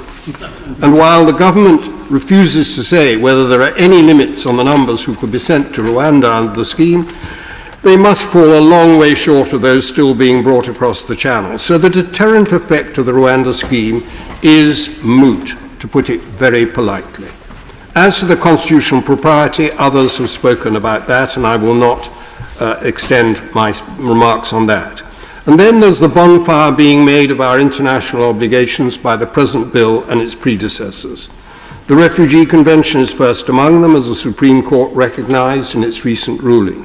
Then there is the Convention Against Torture, the Convention on the Rights of the Child, and other international legal instruments we took pride in signing and ratifying. And that's without taking account of the risk that the bill would empower the government to step out onto a slippery slope which could lead to our departure from the European Convention on Human Rights and from the jurisdiction of its court, so rightly said by the previous speaker, not a foreign court. I'm aware that the government asserts we are doing none of these things, but to assert that unilaterally in the face of strong views to the contrary by the bodies set up to interpret and to safeguard those commitments, and on that a reading of the testimony of the UN High Commissioner for Refugees to the Supreme Court, and more recently on this bill, is really salutary. To do that is to make a mockery of the government's otherwise admirable championing of a rules-based international order. So there's a large amount to criticise in the present bill, and little, if anything, to commend it. It is surely a case of the cure being worse than the disease. Cures there are, and they're not simple. All require much closer, more effective cooperation with our European neighbours. They could also be helped if we were prepared to process swiftly and offshore claims for asylum. That's the approach which Italy, Germany and Denmark are said to be contemplating, not the government's choice of denying migrants across the Channel any consideration at all of their asylum claims. My Lords, I'm in favour of the amendment and opposed to this disgraceful and odious bill. Other speakers have and will address the bill's many faults, moral and constitutional. I will try and explain why it is right and necessary for this House to refuse to consider it further. In making the case, I will echo the speech I made on the second reading of the equally abhorrent Illegal Migration Act. Now, we all agree that the House of Commons has a democratic mandate and is entitled to pass whatever legislation it wishes. The issue before us today is the role of this second chamber when presented with legislation such as this bill that is so dreadful and unacceptable. Now, as my noble friend Lord Grocott reminded us earlier, we are a revising chamber. But the reality is, and we all know this, that there is no way this bill can be revised to make it acceptable. And anyway, the government is opposed to any meaningful amendment. This bill is not here as a serious attempt to address the issues raised by immigration. It's here as a cynical political fraud. So we are not just a revising chamber. We have the power, as set out in the provisions of the Parliament Acts, to also act as a delaying chamber. Ultimately, we cannot veto the proposed laws sent to us by the Commons, but we can delay them either for a year or until after an election. So a government that has a majority in the Commons can overrule this House, but that does not require us to always accept their proposals. And in cases like this, I believe we have the constitutional duty to use our powers of today. Now, in support of this view, I again refer, noble lords, to the words of Sir Winston Churchill on the 11th of November 1947, speaking as leader of His Majesty's opposition in a debate on a fatal amendment during the debate on the second reading of the Parliament Bill.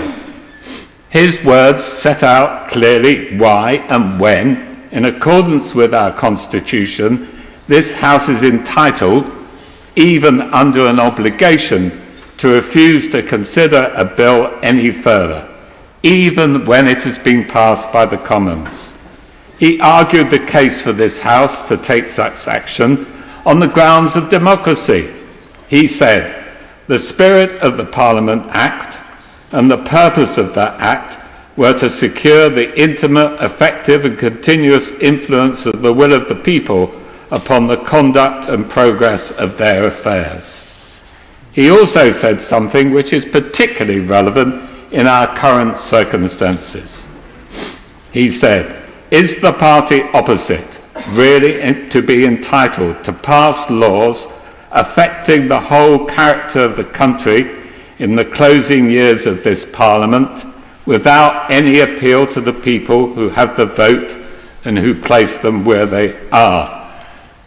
Those words are particularly relevant in the light of the remarks of the noble Lord Hemmersey of Nipsfield in his closing remarks in his debate, in his contribution to this debate, where he said, "If this bill is passed, we shall be living in a different land, breathing different air in a significantly diminished kingdom. Is that what any of us really wants?" That is exactly the circumstances identified by Sir Winston as to when this House should say no and no further. In other words, the power of this House to delay legislation be used in the interest of democracy. This bill does affect the whole character of the country, and this House, to the extent allowed under our Constitution, should delay its passage. My Lords, I'd like to thank the noble Lord Davis of Brixton for that speech. He didn't pull any punches, which I like, but I didn't like anything else he said. I find myself with Sophie's choice here. This is a bill I intensely dislike, but the opposition arguments against the bill I dislike even more. I'm no fan of the Rwanda plan. For example, the absence of a much-promised review of safe routes means that there's no flexibility about who's permanently deported or any ability to appeal. The bill feels performative, very expensive and unworkable, but mainly I object to a narrow discussion on Rwanda as a substitute for tackling what should be obvious to all by now, that we need a complete overhaul of our current asylum system, a review of often outdated international laws and treaties that are regularly used to limit sovereign lawmaking. And here's my dilemma. Too often, opposition to any or all government proposals on migration, certainly since I've been in this House, mean to sway the immovable blocks effectively that tell voters you can't do that. I'm worried when this House plays that role itself of being one of those blocks, and certainly cites treaties and laws internationally made that no one in the UK voted for, that I think feels like a slap against the face of the electorate. I'm glad to hear that across the House there's an understanding that the Noble Lord German's amendment is potentially improper overreach, a sort of cancel culture applied to scrutiny of legislation. But despite this, when the Noble Lord Ponsonby told the House that Labour benches will treat the bill like any other bill, I'm just not convinced that this bill is being treated like any other bill. In fact, all migration legislations and debates I've sat through have felt less like scrutiny or revising in good faith, and more as though they're opposition because of a fundamental disagreement on immigration. But amendments that are being put forward even now, I fear, will gut the original aim of the legislation, and that seems to me to be anti-democratic. There's been a lot of noise ahead of today's debate. In fact, I was reading Politico, and one anonymous Labour peer told that publication that my lords have been preparing for, quote, trench warfare. He then listed the bill's sins: overturning the Supreme Court, being contrary to international law and human rights, and so on. And he said, quote, all these things are likely to put lead in the Lord's pencil. It's interesting that those tools of governance are what excites the juices of my lords in this House and get them worked up, whereas actually they seem rather indifferent and rarely reference public concerns. In fact, they often are sneered at, those public concerns, as with a dismissal sneer of the will of the people phrase.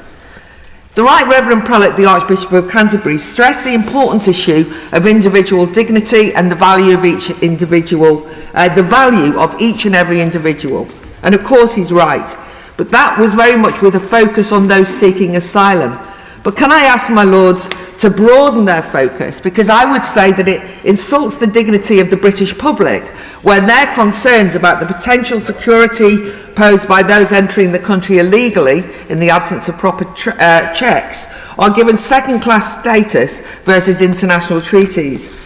And how to feel vulnerable, I can imagine how vulnerable people feel when they discover that, for example, universities are offering visas to overseas students for lower grades than their kids need to get into on a degree course in this country.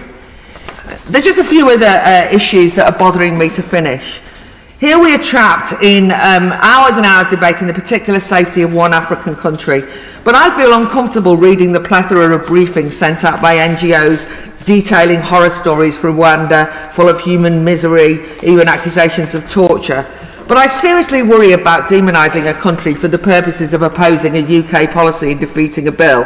And maybe I'm being too cynical, but I can't help notice that many of the same NGOs and commentators were cheering on only recently and lionising another African country for taking Israel to The Hague. So why did they then turn a blind eye to South Africa's horrendous record of corruption, massacres for its own workers, a country that has stood by during pogroms of Zimbabwean immigrants and so on? It just seems to me a bit picking and choosing. And then there's the focus on whether the bill will damage our reputation with international institutions. But are such institutions to be treated as sacrosanct? Much play has been made of the UN commissioners on refugees' condemnation of the bill, and the fact that the UN Commissioner denounced any UK lawmaking that, quote, wants to keep people away from your borders that will always meet the UN's disapproval, would mean we would never be able to control our borders. But I just object to taking moral instructions from the UN on refugees after the weekend's expose that one of its agencies was implicated in the October the 7th anti-Jewish pogrom. I'll leave it there. My Lords, I don't like the bill, but I struggle, as a number of people have said today, with the alternative, as absolutely nothing else has been put forward, and certainly nothing has been suggested tonight. And I do know that the government is sincere in its desire to crack down on illegal immigration. We have an absurd situation at play in which criminal gangs and people smugglers are taking advantage of individuals, facilitating continued violation of our borders, endangering lives and costing the taxpayer significantly. And when the people of this country switch on the news, they are rightly horrified to see small boats crammed with people and clips of small children being held dangerously in those boats. The British people have proven throughout history, and indeed more so in recent times, that they are hospitable to the most in need and supportive of genuine refugees. However, my lords, the goodwill of the British people has been gravely exploited by the criminal gangs who rely on an outdated legal practice and loopholes to run a mockery of not only our immigration system, but the very goodwill and generosity of the British people. As has been said already, illegal immigration is a danger to race relations and a danger to our society. Turning to the bill itself, my lords, I uphold that it is for the British people alone to decide on who comes and who stays in this country. I have no doubt at all that they wish to see illegal immigration end, and that they are fed up with the ping-pong process of legislation being passed in sovereign parliament, only for the courts to then block and then any attempt by the government to actually get on and apply it. In building on the Illegal Migration Act 2023, the bill will hopefully allow government to get on with the task of not only deterring and stopping small boat crossings, but also applying some needed morality and fairness to our processes of dealing with the issue of illegal immigration.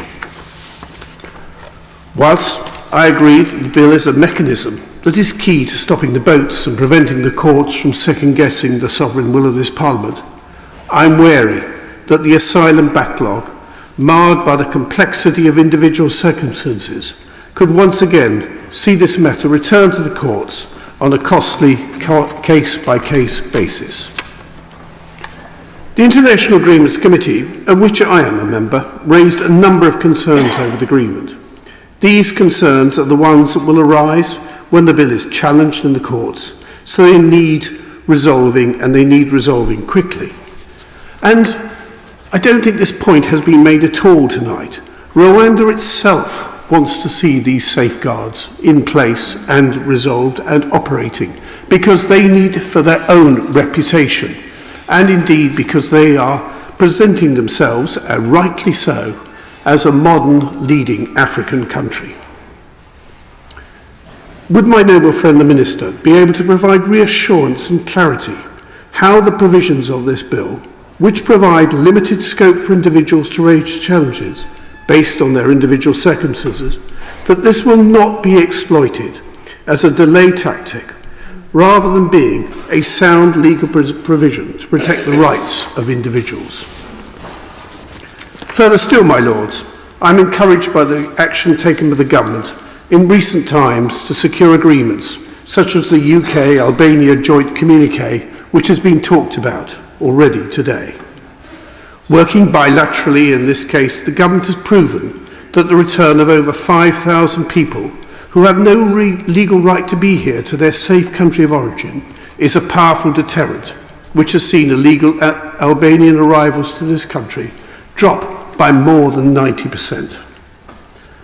I have, my lords, in other addresses to your Lordship House, called on government to direct their efforts in perfecting and creating additional bilateral agreements like this, which surely must be the most sensible way to curb the flow of illegal immigration. In this ever destabilised world, we need a pragmatic and diplomatic avenue for the UK to continue working bilaterally with other nations to collaboratively address the growing complexity of illegal migration, and I would therefore welcome an update from the Minister on how the government is seeking to further their work in that area. That said, my lords, the challenges that we face today are impacting the people and security of the country and require us to act swiftly, and therefore for that reason I support this bill. My lords, Were it not for the thousands of human tragedies and broken lives that are part of the problem which this bill attempts so clumsily to solve, we'd be looking at surrealism on the point of becoming comic. A scriptwriter suggesting this scenario would be told to go away and come back with something a little more credible. But alas, we are faced with a proposal to put legal fiction into statute. My learned predecessor, John Lee, Clerk of the House of Commons in the middle of the 19th century, once said, "To hell with precedent, the House can do what it likes." And 200 years ago, so it could, perhaps. But now we have an infinitely more complex and nuanced relationship between Parliament and the courts. Still, a key element of our constitutional settlement and the protection of our freedoms is the rule of law, not what from time to time the government of the day uses a Commons majority to say what that is, whatever the courts may have said or may say. I fear that over the next few weeks, if there are continuing disagreements between your lordships and the House of Commons, we will hear an awful lot of nonsense talked about the Salsbury-Addison Convention, and I immediately exclude from that possibility the lapidary contribution of the convener earlier on in this debate. Other noble lords have spoken and will speak about the legal complexities, but in the short time I have, I thought it might be worth taking a moment to look at the relationships between the two houses. The Salsbury-Addison Convention, as it became known, wasn't invented in 1945. If it had a progenitor, it was the third Marquess of Salisbury in the late 1880s. In an age of widening suffrage, he said that your lordship's house had an obligation to reject and so refer back to the Electorate, especially contentious bills, usually involving a revision of the constitutional settlement. We've come a long way since then, of course, enacting the Parliament Act 1911 en route.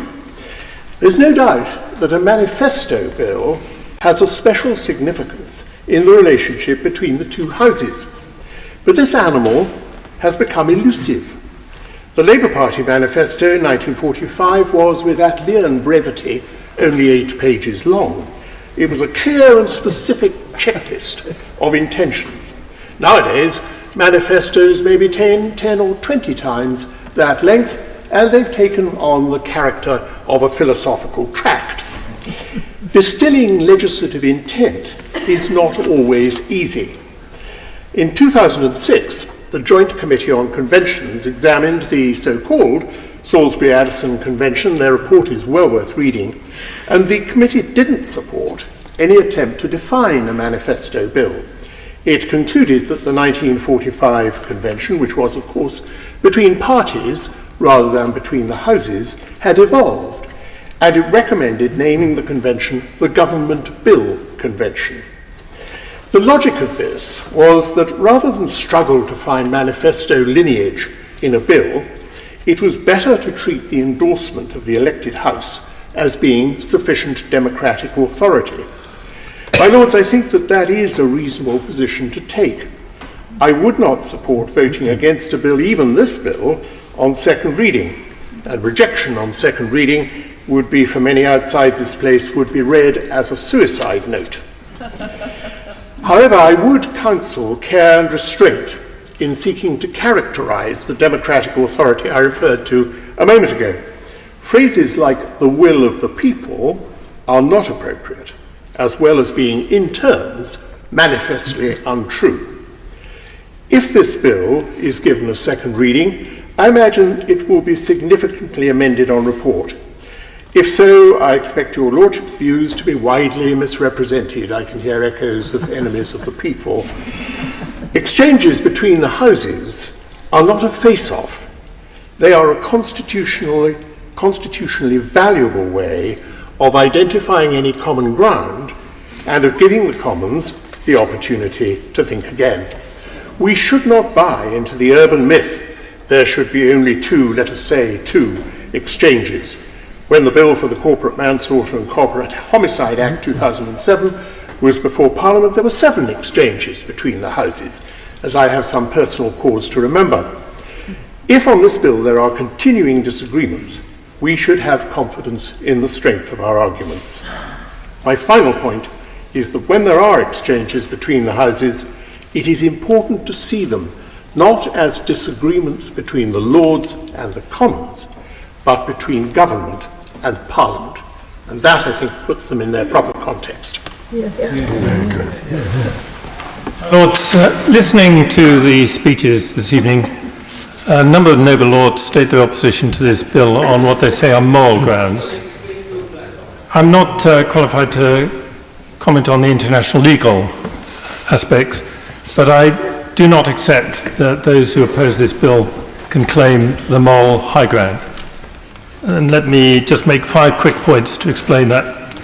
Firstly, it's not correct to say that those individuals seeking to enter the UK on small boats are coming to the UK because they need to seek asylum here. Of course, many originally may have come from countries where they faced persecution, but once they arrive in France or Belgium, they are already in a safe country. European citizens are not allowed to claim asylum in the UK because of that. So their choice to board a boat and seek to enter the UK is a choice that they would rather live in the UK as a more tolerant country offering better prospects. That's a very reasonable aspiration. But we have immigration rules to control the number of migrants coming to the UK, which they are seeking to evade. Secondly, it's not right that would-be migrants who adopt that, who bypass our immigration system, should be given precedence over others.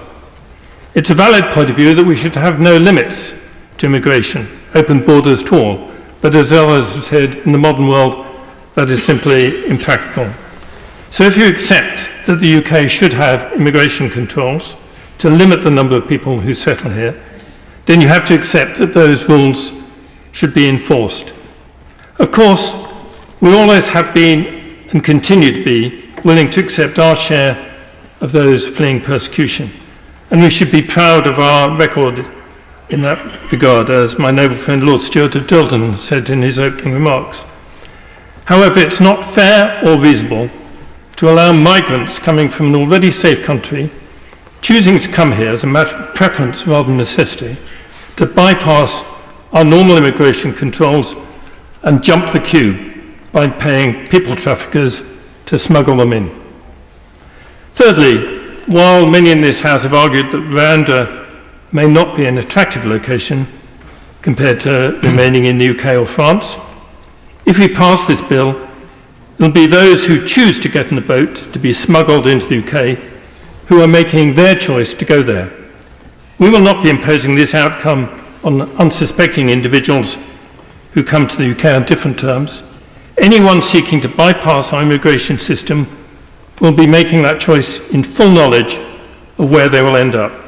It will be their choice about how comfortable they will be in Rwanda, not ours. If they're not comfortable, they can safely stay in France and apply to migrate to the UK in the normal way through our normal procedures. And then there are the numbers arguments. Some argue that the policy cannot work because they say thousands of migrants cannot be accommodated in Rwanda. My lords, that misses the point.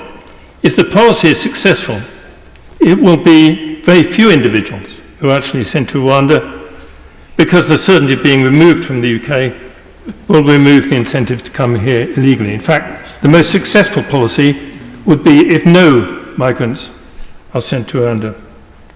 Finally, there are those who argue the magic bullet, that there's a better solution. But the only alternative offered to stop the flow of small boats is to crack down on criminal gangs. Well, my lords, while it may be possible to do more to disrupt the large criminal gangs, you do not need much organisation to procure a small dinghy and sell it to those who want to make the crossing. We cannot patrol the whole French coastline. So, my lords, this alternative is simply not credible. So long as the Channel crossing remains a viable route into the UK, people will keep coming.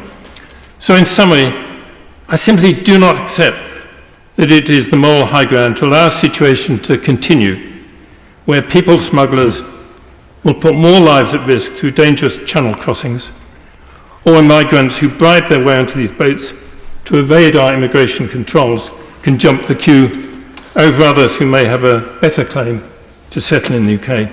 My Lords, that is not moral, but that is what will happen if we block this bill. So I'll support this bill on the basis that stopping the boats is the moral high ground, and I urge other noble lords to do the same. My Lord, so finally we have it here. We've been waiting quite a long time for this bill, and it's very irritating that it's so misleadingly named because, of course, the Rwanda Safety Bill is the opposite of what it is, and really it should have been called the Rwanda Not Safe at All Bill. And what it amounts to is a stupid, messy, inhumane, cruel, immoral, and idiotic way to actually think that you can solve the problem of migration like this. The government has created this problem by not putting in, for example, better safe legal routes. There have been lots of answers coming from these benches about other possibilities. And, sorry, did somebody speak to me? Because that's not on. So the government's created this problem, thrown together something they call a solution, which isn't a solution at all. It's Viscount Hailsham who keeps talking. Can the whips have a word with him, please? And then this government dishonoured both houses by tabling it and bringing it to us to debate. It was wrong to bring this bill to us. It was wrong to develop it at all. So first the title, Rwanda's not a safe country. We've heard that again and again from the courts. The UK has just accepted for asylum Rwandans who were in fear of persecution if they stayed in Rwanda. That doesn't sound very safe.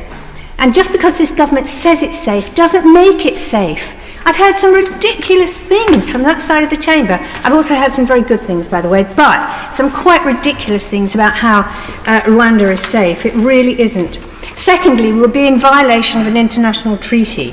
Do we want to be seen as a country that can't be trusted, that signs an agreement and then backs out of it, doesn't stick to it? I would have thought not. This is an exceptional bill that needs us here in your Lordship's House to take exceptional action. Stopping a government with a track record of introducing draconian laws from overruling our courts is what we're here for. It's our job. Today we're talking about the rights of refugees, but if you accept this bill going through, then what's to stop a government with a big majority from disapplying other human rights? The path to a totalitarian state isn't just the government banning strikes and affected protests or restricting the right to vote, all of which have happened. It's ministers pushing through laws that say this group of people deserve no human rights, and the courts are banned from helping them seek justice. Today it's refugees, but tomorrow there'll be another scapegoat to target. Some of them will be vile people doing horrible things, but that's the point of human rights. Human rights are for all of us. They are there to defend everyone's right to justice, whether they're saint or sinner, whether the government likes them or hates them. And Convention is on the side of rejecting this bill. The Labour front bench doesn't like the Lords blocking what MPs have voted for, and I understand that we should use this power sparingly, but Labour, as we have heard, has done it. They had their own successful fatal motion 11 years ago, and so I think they could support today's fatal motion if they just held their noses. Going back a year before that, we rejected, last year I'm proud to say that all the opposition joined together to beat the government on the water pollution rules. And going back a year before that, we rejected outright the 18 pages of government amendments restricting the right to protest, and we forced the government to come back with new legislation. The Rwanda Bill wasn't in the Conservative Party manifesto. Disapplying the Human Rights Act was not in the party manifesto. Convention allows us to reject it. And of course there is the point which someone else did make, that it's going to take us hours. We are going to be sitting here a very long time. And many of us, I think, probably don't have that many hours left. And we really should think, is that how we want to spend them? Fighting this government and not winning and having all of our amendments sent back because that end of Parliament doesn't understand what we're here for. And if the Prime Minister genuinely believes that this is the will of the people, then he should call a general election. please give the public a chance to have their say about this and about the PPE corruption, about the mess they've deliberately made of the NHS.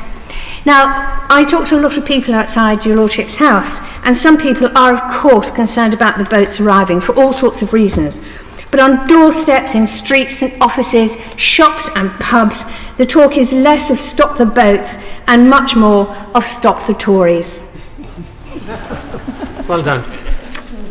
My Lords, I'm glad to follow Baroness Jones of Molescombe, and I'd like to thank my noble friend the Minister for introducing this bill to deter illegal migrants making the perilous journey across the high seas. Despite the law being there, it has not been executed because of successful legal challenge and will not deter. It remains a hollow threat. The new bill responds to this threat. And the new bill responds, to the legal challenge and the Supreme Court judgment by ruling out any generic challenge based on debate about the safety of Rwanda. But this bill is not without its own problems, and some of them have been referred to today. I'd like to raise two. Will, for instance, a successful challenge on individual circumstances become the prototype for other challenges of the same sort? Will there be a successful challenge to the Strasbourg Court? And what will be the response by a Minister of the Crown to an interim remedy? While I am willing to give the bill a chance, I am concerned it is not a satisfactory basis on which to ask the UK Parliament to pass a law. I'm concerned about an attempt to have it every way, to be within international law, yet to supply certain parts, so that the UK somehow avoids its parameters. I would urge my noble friend to ask the government to exclude clearly and categorically, for the purpose of this bill, the provisions of those international treaties which make it impossible to honour the mandate to the Electorate as to control the UK's borders. The attempt to run with the hare and run with the hounds is bad for politics, it's bad for the courts, and it's bad for the constitutional arrangements where Parliament makes the law and the courts interpret it. We have a sea border, we have our own Parliament, we have the finest judiciary in the world. It is time to capitalise on these facts. We need to make our law clear and, if need be, exclude clearly those parts of international law which bind this country and replace them with our own law. Otherwise, we shall reap the constitutional and political instability faced by many Western countries because we seem to be failing to honour the promise the Electorate sees as its priority. Across Europe, settled governments are crumbling, political systems have been undermined, constitutional stability and order have been threatened, and voters have lost confidence in the politics of business as usual. The EU is now proposing another measure to control illegal migration, which involves quotas and fines on countries which don't take their quota, and is not set to come into law for I think, a year. That is no answer, and nor do the people of nor do our neighbouring countries consider it sufficient. In Germany, the left coalition seeks control over migration. France finally passed its own immigration law, and within weeks, the Constitutional Court of that country has challenged parts of it. Denmark is trying its own scheme, and in Holland, Geert Wilders was elected because he promises to combat immigration and may undermine the stability of the Rutte government. The UK government should clearly and boldly reject those elements of the existing international treaties which make it impossible for it to act against illegal immigration as the Electorate wishes. In my view, it should aim to return to its initial proposal of the coalition years to introduce its own Bill of Rights, which cover these things with the generosity we have always shown to asylum and protection claims from people in need. So far from making itself an international pariah, the UK would show itself to be a leader, the one country brave enough to face today's facts and open the way to solving a problem that concerns almost every developed country. My Lords, I want to start by emphasising that this bill is unlawful. It contravenes international law, it contravenes our own laws, it is unworkable, it is unaffordable, and in my view it is immoral because it involves taking incredible risks with human life.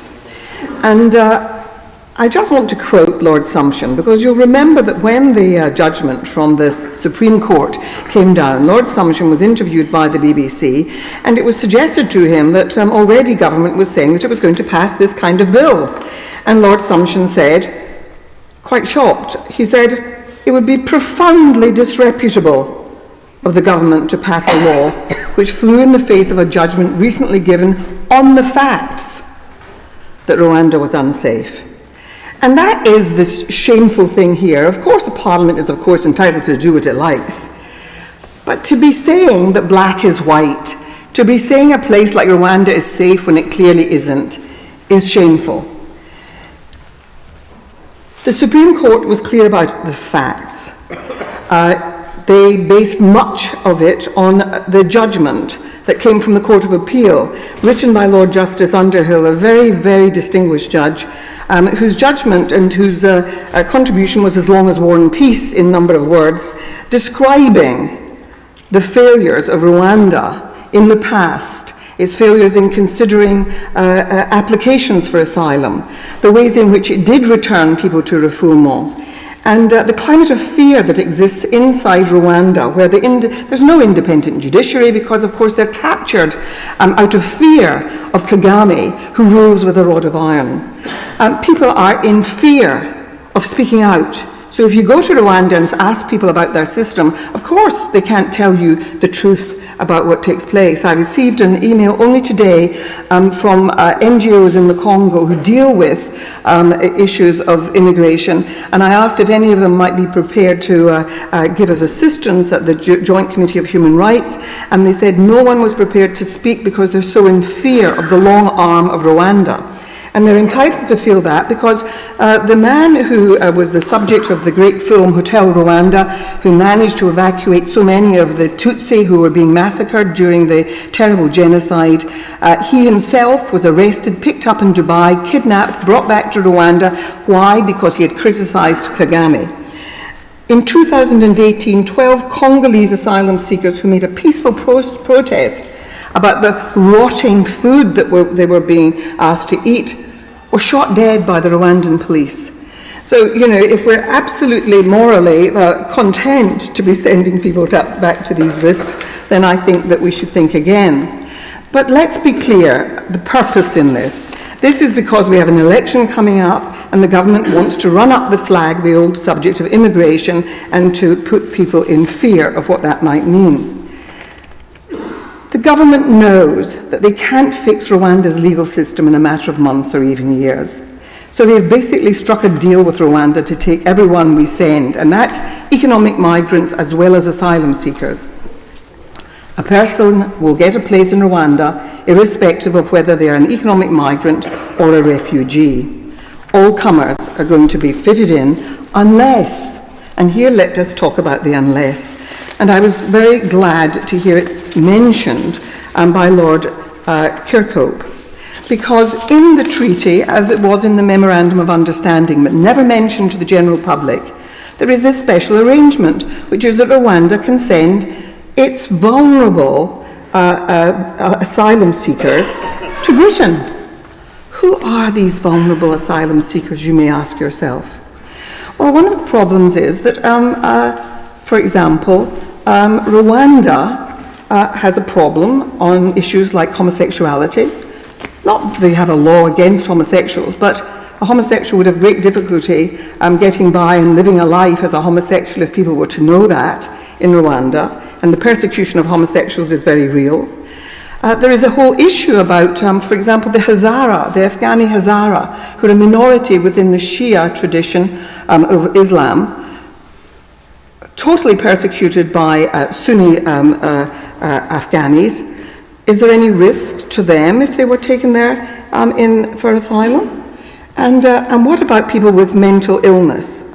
There are very few psychiatrists in the whole nation of Rwanda, despite there having been a genocide 30 years ago. And 25% of the population suffer from mental illness which cannot be treated.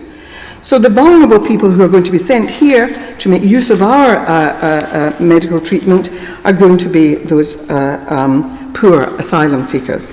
So it's costing 400 million for very little. But of course, it's all about performative politics, to use the term Lady Fox mentioned. Performative politics at the expense of human lives. We should be ashamed. We had a proud tradition of the rule of law, which I hold to my heart. Let's not forget it, but we are forgetting it here. My Lords, we've had many excellent speeches today. I will therefore speak briefly.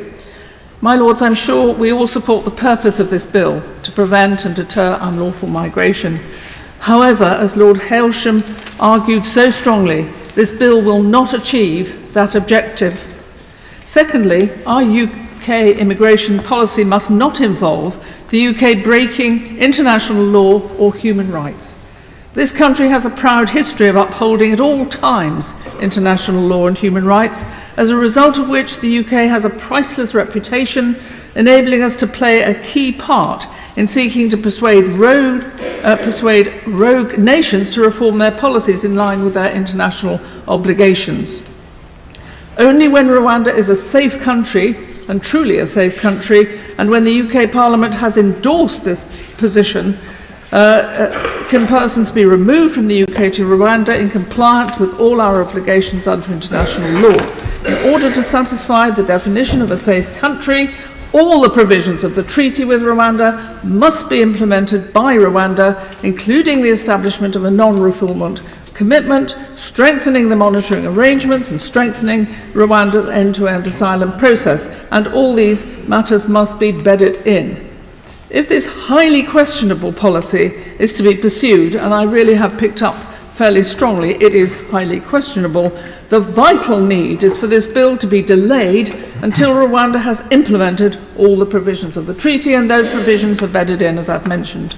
Only then can the bill legitimately refer to Rwanda as a safe country for immigration purposes. My Lords, delay is the role of your Lordship's House in this situation, together with a request to the government to think again.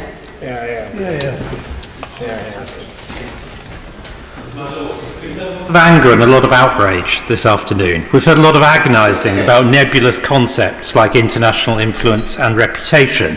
We've heard much effort to slip away from our dualist system of international and domestic law. We've heard a lot of advocacy of a purist view of separation of powers that has never actually applied in this country.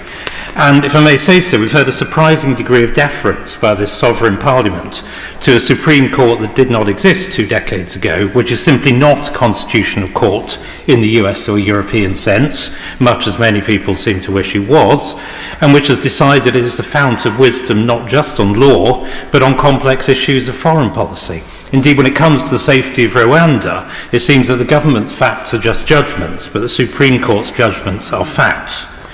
Maybe it's useful to get back to the essentials. Perhaps it's old-fashioned, but I believe it's the job of a national government to set terms for who may enter the country and to control the border accordingly. Indeed, I think that proposition would be widely agreed in this country, but seemingly not here. Here it's suggested by many noble lords that in significant areas the terms of entry have to be set by international conventions agreed decades ago, by a European court that seems to believe it has the right to define the extent of its own powers, and of course by the people, traffickers and criminals who make it possible for large numbers of people to take advantage of these terms. We're told, in other words, that the British government should not, in practice, be able to set the terms under which people can come into this country. And I put it that starkly because we can then see that that's not a proposition that would command widespread assent in this country. Now, this current situation cannot, in my view, be sustained in modern conditions. The government is right to do what is necessary to re-establish control. Control must mean that the government defines the conditions for entry into the UK. That one of those conditions is that if you arrive illegally, you don't have the right to stay and must therefore go somewhere else. And that we have no obligation to take in just anybody who shows up and can claim asylum in whatever numbers. And it may well also have to mean that if international law, whether it's the ECHR or any other agreement, says anything different, then so much the worse for international law. Now, all these things may be unpalatable, and I know they are unpalatable to many in this chamber. It's much easier to avoid thinking about them. But if you don't do those things, you don't have control. Now, to the extent I understand the alternatives most widely advocated by noble lords, they seem to involve establishing so-called safe and legal routes for the many people who currently show up here illegally. In other words, to acquiesce in the reality that we don't control our borders and to give up trying to do so. For the truth is that safe and legal routes will be rapidly overwhelmed by the numbers and illegal arrivals will continue. Now, the Most Reverend Primate, the Archbishop, who's in his place, reminds us that all human beings are of great value, and of course I agree with him, and for the same reasons. Of course we should welcome the stranger, but in my very humble view in this area, you can't get from that undoubted existential truth to a political proposition. A proposition that large numbers of people from many, many countries around the world, if they can persuade a criminal trafficker to take them, have the de facto right to settle in this country. Those are propositions, in my view, of a completely different nature and kind. Now, to conclude, it follows logically from all this that, of course, I support the bill and its deterrent purpose.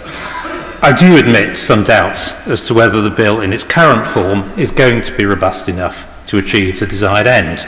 I think it would certainly have been better if it had been amended to strengthen the exclusion of international law as proposed in the Commons. In my view, we will one day have to go there in this area. But it's done now. The Commons debated it fully and has now spoken. I support the government in bringing it into force swiftly, and I hope noble lords would do likewise. My Lords, as I have listened to your Lordships debating today, I have been very much aware that your Lordships are seized of the fact that our role is to scrutinise legislation, not to rubber stamp government proposals, as I think we're being asked to do by number 10. And this is our duty, and I have no doubt your Lordships will fulfil that duty with integrity. My Lords, last week we voted that the Rwanda Treaty, on which this bill relies for legitimacy, should not be implemented until the mechanisms and processes it establishes have been given effect. For the moment, they're aspirational. And anyone who's been involved in the process of establishing new systems and mechanisms knows that these things aren't done properly, even in a country like the UK, which has the advantage of a long-established judicial and criminal justice system and is familiar with accountability mechanisms. Rwanda is not that type of country.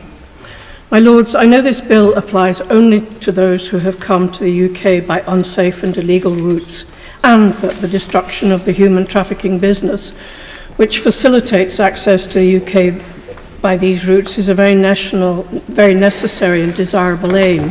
That, my Lords, goes to the heart of this bill. And my Lords, the analysis, among others, by research led by the Bingham Centre for the Rule of Law, finds inter alia that the bill and treaty will put the UK in breach of its obligations under Article 4 of the ECHR, Article 10 of ECAT, obligations to identify and assist every potential victim of modern slavery and human trafficking, regardless of immigration status or method of entry. The Northern Ireland Human Rights Commission has said that this bill will deliberately abdicate responsibility under the 1951 Refugee Convention. It will threaten the international refugee protection system. and risk the erosion of the UK's standing and ability to collaborate in the multilateral system. My Lords, we cannot, by stating something, make it a reality. If Rwanda is not safe for some people, and many noble lords have pointed out why and where it is not safe, and have pointed to the people who have been given asylum here from Rwanda, then the question must rise, what does it mean to say it is a safe country? As the Law Society for England and Wales has said, simply put, the Supreme Court found Rwanda to be unsafe. Legislating the reverse will not change the situation on the ground. We cannot, by legislation, make the statement in Clause 1.5 a reality. We haven't been told what has changed since the Supreme Court judgment, apart from the making of the Rwanda Treaty a few weeks ago, which, as I have said, contains a range of aspirational measures which will require very significant work to become operational.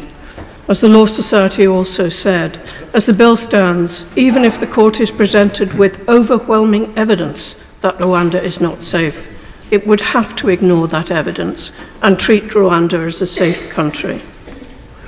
Redress, which pursues claims on behalf of survivors of torture, makes the very important point that the bill sends out a dangerous signal that the UK is willing to circumvent the rule of law and so undermines the international rules-based order.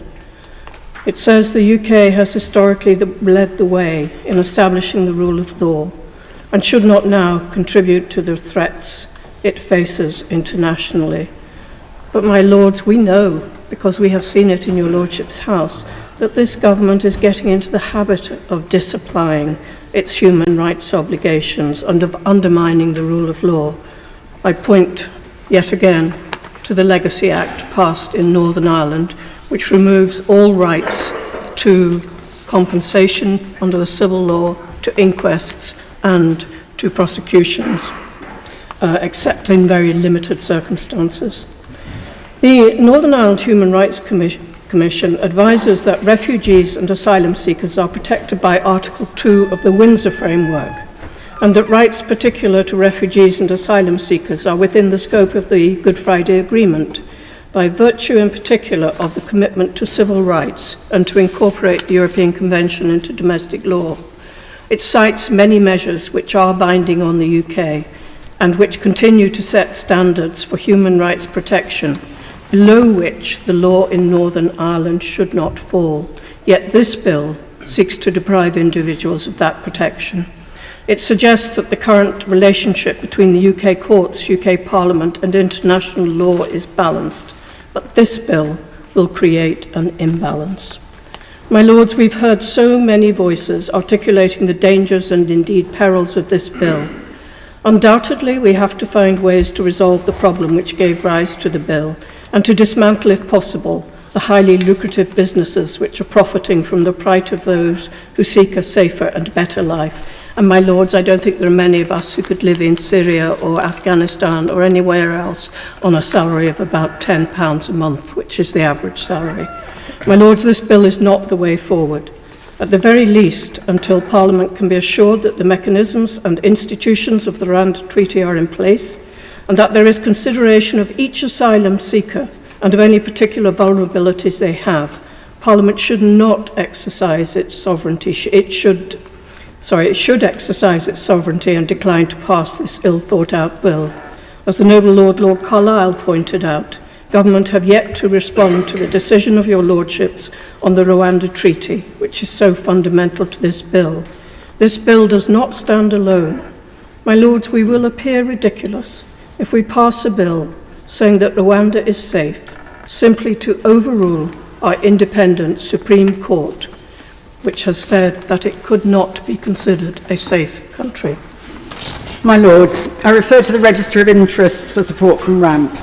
I'll start by simply noting, rather than repeating, the concerns I raised in last week's debate: the incompatibility of the treaty and bill with our international obligations, the treatment of LGBTQI plus asylum seekers and children, and the widespread scepticism about claims of a supposed deterrent effect.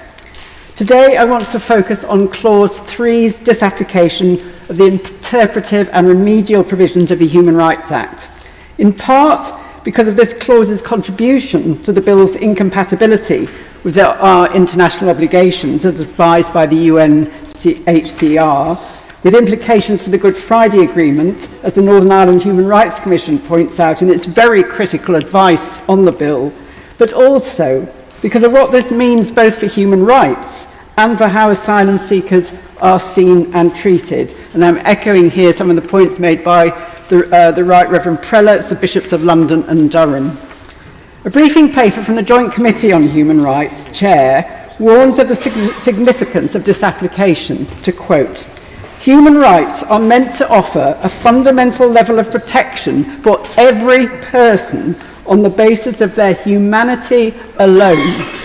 As noted in a previous report, if those protections are disapplied when they cause problems for a policy goal, they lose the fundamental and universal quality that characterises them. This is arguably particularly the case when they are disapplied in respect of a particular group," end of quote.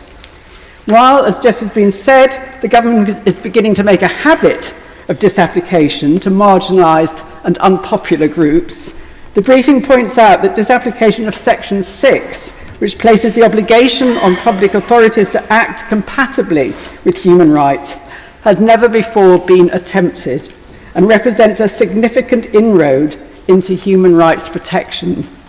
These concerns are echoed in numerous briefings, including from the EHRC, the Law Society and Amnesty.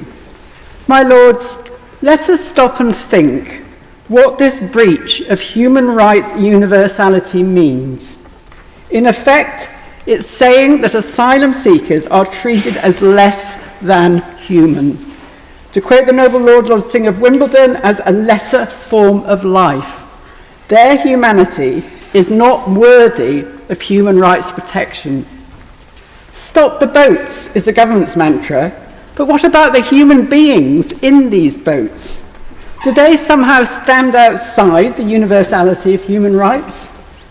The government have paved the way with the dehumanising language they have used to talk about asylum seekers, the language of invasion, breaking in, cannibalise, language which has helped to induce the public concern that the government cites to justify its policy, a point made by the UN High Commissioner on Refugees speaking to the BBC last week. Words matter, as the Migrant Rights Network stresses. Their significance is brought home by Irfan, an asylum seeker who writes how he came to realise, I quote, "These are not just words. They build a completely new identity, which then justifies how you will be treated, seen and talked about. The language that dehumanises people makes it seem acceptable to place them in inhumane conditions and cut off from society. My Lords, this language now makes it seem acceptable to deny human rights protection." A statement from Min Voices, a group of refugees and asylum seekers, some of whom are from Rwanda or neighbouring countries, ends, "We are human beings, wanting and seeking a safe future." By King, a young client of freedom from torture who fled persecution, asked in a recent big issue piece about the Rwanda plan, why is the UK government refusing to treat refugees like human beings? Perhaps the Noble Lord the Minister could give her an answer. Instead of an approach which, to quote the British Red Cross's Voices network of those of lived experience, disregards the well-being and dignity of vulnerable individuals seeking refuge, we need, in their words, a more humane and compassionate asylum policy. My Lords, I hope we can help achieve such a policy, because if the current bill passes unamended, I will feel nothing but shame. My Lords, I wish to make 3 points, points which have already been made several times within the context of this debate, but which will not suffer from repetition and which will also allow me to contribute to later stages of this bill. My Lords, I think it is unreasonable that this bill asks parliamentarians to override the rulings of the Supreme court, thereby touching on a constitutional convention of the separation of powers. I think it's equally unreasonable that this bill insists that Rwanda is safe, not could be safe, might be safe, but is safe.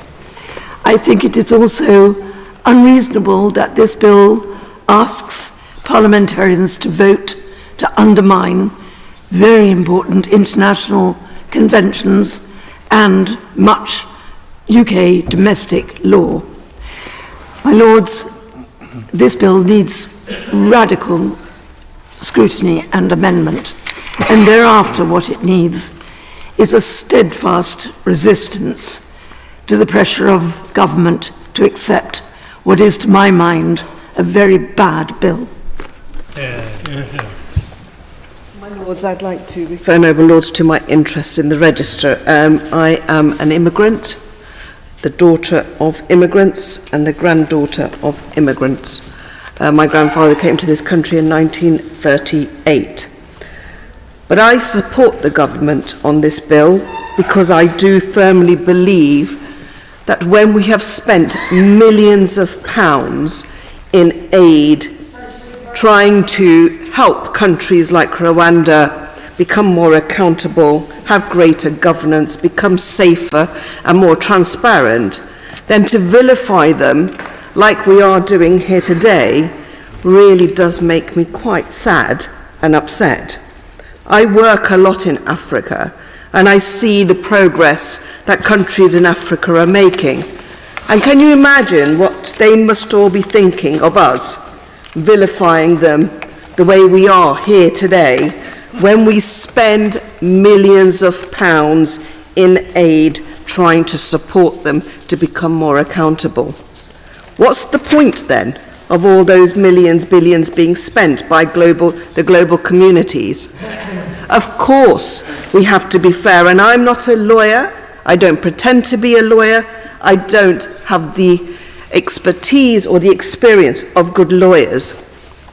But what I do know, and I think it's actually what Baroness Fox said, we cannot be hypocritical here, where we look at one country and it's fine, and yet another country and it's not so fine, just because we happen to be wanting to take asylum seekers that should not be here in the first place to a country where we deem it unsafe. I sat here and listened to this debate, and I've watched the debate on the TV, and trust me, I am not a person of the Conservative Party to the far right of anything. I have spent my lifetime fighting for the rights of people. But I also have found myself fighting for the continent that constantly is put down because it's poor. And I didn't want to say it, but I am going to say it because I've sat here for listening to most of the debate today.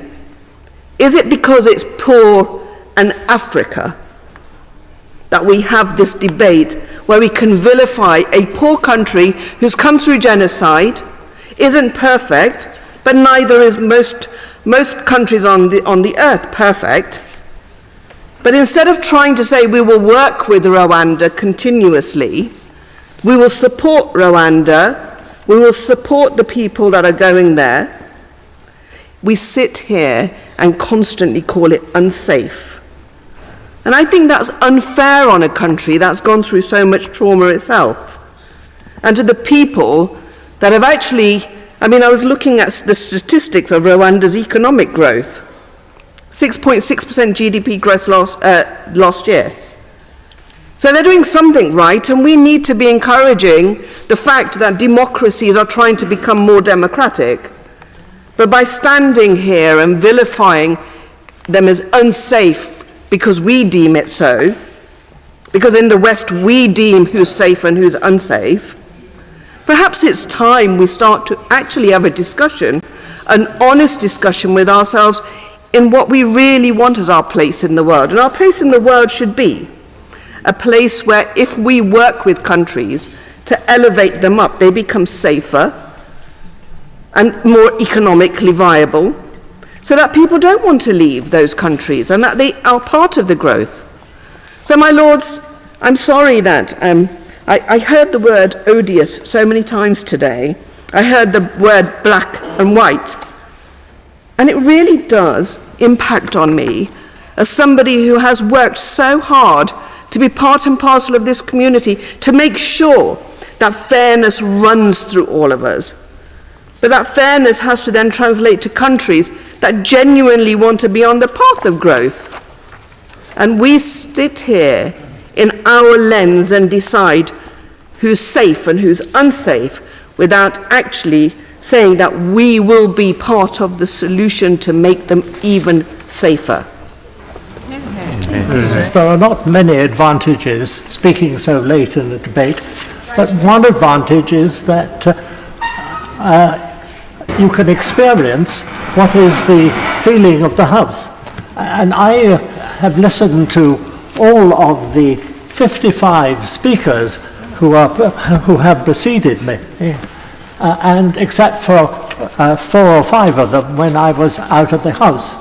And of those, my lords, that 37 members of your lordship's House have spoken against this bill, including 5 members of the Conservative benches who made very powerful speeches, and we all remember the powerful speech of Viscount Lord Hailsham and the powerful speech of Lord Clark of Nottingham.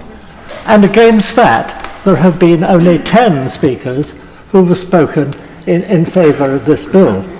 My lords, again at this time of night, I think it's best for me to go straight to give you my reasons why I am strongly opposed to this bill. Let's work on the facts. In the official statistics issued for the year of 2022, it is recorded there were 8,756 Afghan migrants arriving here and who applied for asylum status. Of those, 97% were granted asylum. This is hardly surprising, taking into account the reports we still regularly receive of breaches of human rights by the Taliban. Only on the radio a few days ago, I heard a report that not only were women banned from education, but they were banned for going out to work, and therefore there were serious problems of supporting families with the mother not being able to go out to work. So let us therefore move to the officials. Let us therefore move to the statistics for 2023.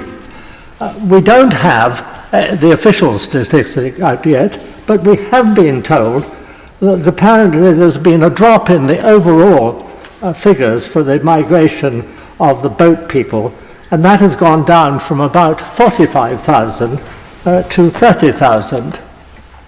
My lords, it's therefore reasonable to conclude that there are now about 5,000 Afghan migrants eligible for deportation to Rwanda. Look at the journey that those migrants have made. The distance from Kabul to Calais is 4,168 miles, which is nearly double the length of the journey from one coast to the other of the United States of America. I cannot tell your lordships their exact route, but the assumption is that they took a land route. The assumption is that they would have had to go through Pakistan, Iran, Iraq, Syria, and then decide whether to go northeast to enter Europe via Greece, or north or west to enter Europe by Italy. They won't be travelling in any air-conditioned coaches, let alone aeroplanes, and their only means of doing this colossally long journey must be by hitchhiking on lorries. Now, what is going to happen to those those 5,000 Rwandans, if they are deported to Rwanda, which will follow from the implementation of this bill if the illegal migration bill is held to be lawful. There will be the loss of asylum right, and they will be branded as illegal migrants. If they try to get back here, they will be rejected. Therefore, I ask the whole House, and looking round to all those benches, those who are still here, is this remotely fair or right? Can we possibly allow this to happen when we have the constitutional right to stop it by refusing to allow this bill to pass through this House? Whether we do this now or attempt to do this now for second reading, or whether we attempt to do this later at third reading. My Lords, the Government is stuck with the Rwanda scheme, despite the Rule 39 decision in Strasbourg in June last year, or 22 rather, and despite the Supreme Court's decision which concluded that Rwanda was not safe. The Strasbourg Court's interim ruling has been described as one by a foreign court delivered by a judge in pyjamas. I don't think that's a helpful way of characterising it. All courts need to have the ability to make interim orders, sometimes at inconvenient times of day, and the court is not foreign to us, as long as we remain members. However, the decision was based on Strasbourg Court's own rules, rather than what is in the European Convention. It was made by a still anonymous judge. No reasons were given, and there was no chance for the government to come back on a return date. Now, this breaks just about every rule of natural justice and procedural fairness that normally applies in applications for interim relief. As to the Supreme Court's decision, it said that Parliament should not legislate to reverse the decision of what is the final Court of Appeal in this country. But Parliament has done that precisely in relation to 3 decisions, to my certain knowledge, in the last 2 years. I was chairman of the Independent Review of Administrative Law, and the panel considered carefully whether or not it was appropriate for Parliament to reverse decisions of the Supreme Court. We concluded that Parliament should think long and hard before doing so, but it was perfectly orthodox for Parliament to take such a course. Indeed, the submissions we received from all senior judges did not suggest otherwise. Of this point, is there not a difference here? That there's a difference between disagreeing with a view and disagreeing with a finding of fact? I'm grateful for that motion. I'm coming on to that particular point. There were certain unusual aspects of the decision of the Supreme Court, which is normally concerned with points of law of general public importance, rather than findings of fact. I think, in fact, it might be better to describe the decision as rather more of a risk assessment based on the evidence before them, rather than a finding of fact. But in any event, the government has since responded to the court's concerns, as your lordships have heard. And I ask the question rhetorically, if the matter were before the Supreme Court today, would the judges come to a different conclusion? One should bear in mind that even before the new steps taken by our government and that of Rwanda, this case was finely balanced. The Court of Appeal were not unanimous on the matter, and the Divisional Court found in favour of the government. And I also note Lord Sumption's evidence to the Joint Committee on Human Rights acknowledging the government's response to the Supreme Court. The bill tackles some really big legal issues. In the view of the lawyers for the government, it's gone as far as it can go without infringing international law. We know that there remain opportunities for litigation. Lawyers have already announced their intention to take them. But the arguments on the law have to wait to committee stage. At this stage, it's important to consider what the alternatives to the Rwanda scheme are. So I turn to Labour's position, and I would like to mention Sir Keir Starmer. He's been criticised as being a lefty lawyer. Well, I've had the privilege of being against him in court, and if he's a lefty lawyer, he's certainly a good one. I also think it inappropriate to criticise him for the fact that some of his clients would not necessarily feature high on everybody's desired guest at a dinner party. So what is his policy vis-à-vis the boats? There has been some talk of better relationships with France and better safe routes. But at the absolute centre of what is said to be the strategy is apparently Sir Keir himself. He reminds us regularly that he was DPP from 2008 to 2013. He wasn't in charge of the Border Force or the National Crime Agency, he was supervised prosecutions at a very macro level, which is why I am reluctant to blame him for shortcomings in relation to the prosecution of, say, Jimmy Savile or even the poor victims of the Horizon scandal. But he cannot have it both ways. Is it really suggested that on the very arrival of Sir Keir, a former DPP at number 10, the smugglers will simply roll up their rubber dinghies and give up their promising and profitable business model? Is Labour's alternative deterrent none other than Sir Keir himself? Well, I'm afraid I'm unconvinced by that. So it comes to this. Rwanda is at the moment the only game in town. We all agree we must stop the boats. The government has made progress, but needs to go further. This bill will enable the scheme to take effect, courts here and in Strasbourg permitting, and it may, and I admit it may, deter those who sustain the people smugglers' business. Other European countries face the same challenges and are actively considering similar schemes. Of course, your Lordship's House will scrutinise this bill carefully, but we should retain some constitutional modesty. The elected House has passed this bill. There are many people in this country who consider their government should be able to control our borders against illegal migration. We should not ignore them.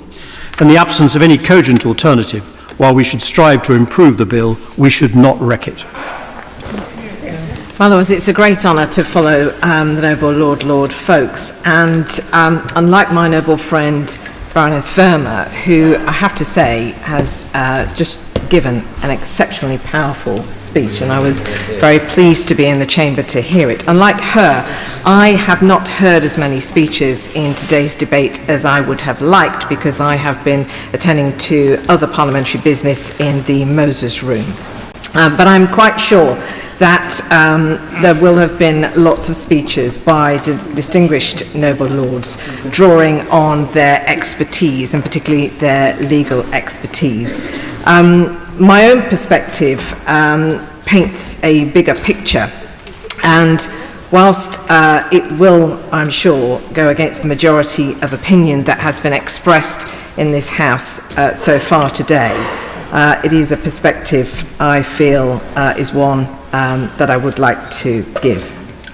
My Lords, earlier this month, in a debate about the standing of parliamentary democracy, I said that the post office scandal illustrates powerfully what is driving many voters' disaffection. Namely, that those of us in positions of authority do not listen or take seriously what voters are telling us if what they say or want does not correspond with what we have decided is right and want to do. The same is true in how we react to the majority's demand for lower levels of legal immigration and an end to the large numbers of illegal migrants entering and staying in our country.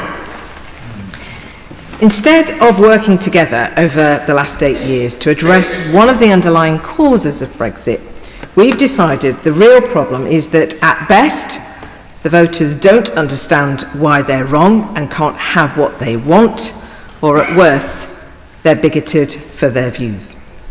As I've said before in other debates, people do not expect simple solutions to complex problems, but they do expect people such as us to be motivated by the kinds of simple values that any decent, upstanding citizen instinctively shares. We evidence that to them by how we do our job, which must include listening and showing that we understand their experience of the problem only we have the power to fix. The travesty of our collective response to the public's demand that we, the whole of Parliament, get a grip on illegal immigration is that, time and again, convinced that we know better, we have chosen to stand alongside those who enter our country illegally and about whom we know nothing, over our fellow citizens who are affected by our decisions and on whom we rely on to pay their taxes, abide by the law, and generally keep the country afloat. My Lords, when it comes to immigration, our repeated efforts to thwart what the majority have voted for is the clearest representation of the division between insiders and outsiders that led to Brexit and all the other democratic shocks that have since followed. That a majority of members of this House persist in obstructing at every and any opportunity all measures to deal with illegal immigration shows voters that we've learned nothing and nothing has changed. Now, to those who argue that a majority do not support this bill, I would argue that it's hardly surprising people who want tougher action to prevent illegal immigration are losing faith in our ability to succeed. We've done nothing to show we want to. And just to be clear, it's normal for people who are angry and want us to clamp down hard on illegal migration to be, at the same time, welcoming of those who come to this country via approved schemes. My friends and family in Beeston Rylands, the area where I grew up, and has recently become home to hundreds of people from Hong Kong, are testimony to that. Whether the Rwanda scheme is or not implemented will likely do little to change the Conservative Party's prospects come the next general election. And that's not why I support this bill and doing whatever it takes to deter people attempting to enter our country illegally. For me, this is about our duty to deliver what people voted for, regardless of our own politics. And the fact we are having to consider a bill which is causing so much angst amongst noble lords is, in my view, a result of our collective failure. People go on about populism and populist politicians and how they need to be counteracted. Perhaps those same people should consider why people are pushed towards populism and populist politicians in the first place. My Lords, unless we start listening and taking seriously what the majority of voters want and work together to improve conditions for them, because they are the people who uphold all that we as a country say we stand for, we should not be surprised if they deliver for us yet more electoral shocks. My Lords, I would like just to begin with an anecdote which has some tangential connection with what the noble Baroness was saying. In 1988, when I was minuting Mrs. Thatcher's, noble Lady Thatcher's meetings, I minuted a meeting discussing the Immigration Act 1988, which required polygamous immigrants to choose which of their wives they wanted to have with them. She listened to it and nodded it through. And then she said, "Why do we always discuss second and third order issues and never the big issues? We have never in this country had a big, real discussion about the level of net immigration, legal and illegal. And it's the biggest change we've had over the last 30 years, and we've never put it to the electorate or heard their views or explained to them the policy we followed." And I thought today, as I listened to the noble minister's introduction, that is also true of this bill. It is an important part of immigration policy, but not of the biggest. The biggest issues are what are in the manifesto in 1919, which is the bringing down the net level of immigration. Yeah. And there's no context for this bill in that way. It's difficult politically because it takes you into issues like the NHS manpower, it takes you into issues about social care. But it nonetheless is where the real issues lie, and this is a kind of displacement activity, hectic, frantic activity to distract attention from the big issues.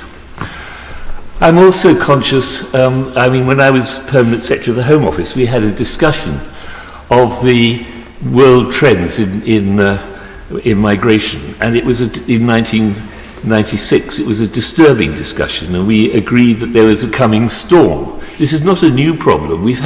Governments have had decades to get ready for it. And we discussed all sorts of things, some of which are not relevant now, including whether we should continue to have a border control policy rather than something like the French with ID cards.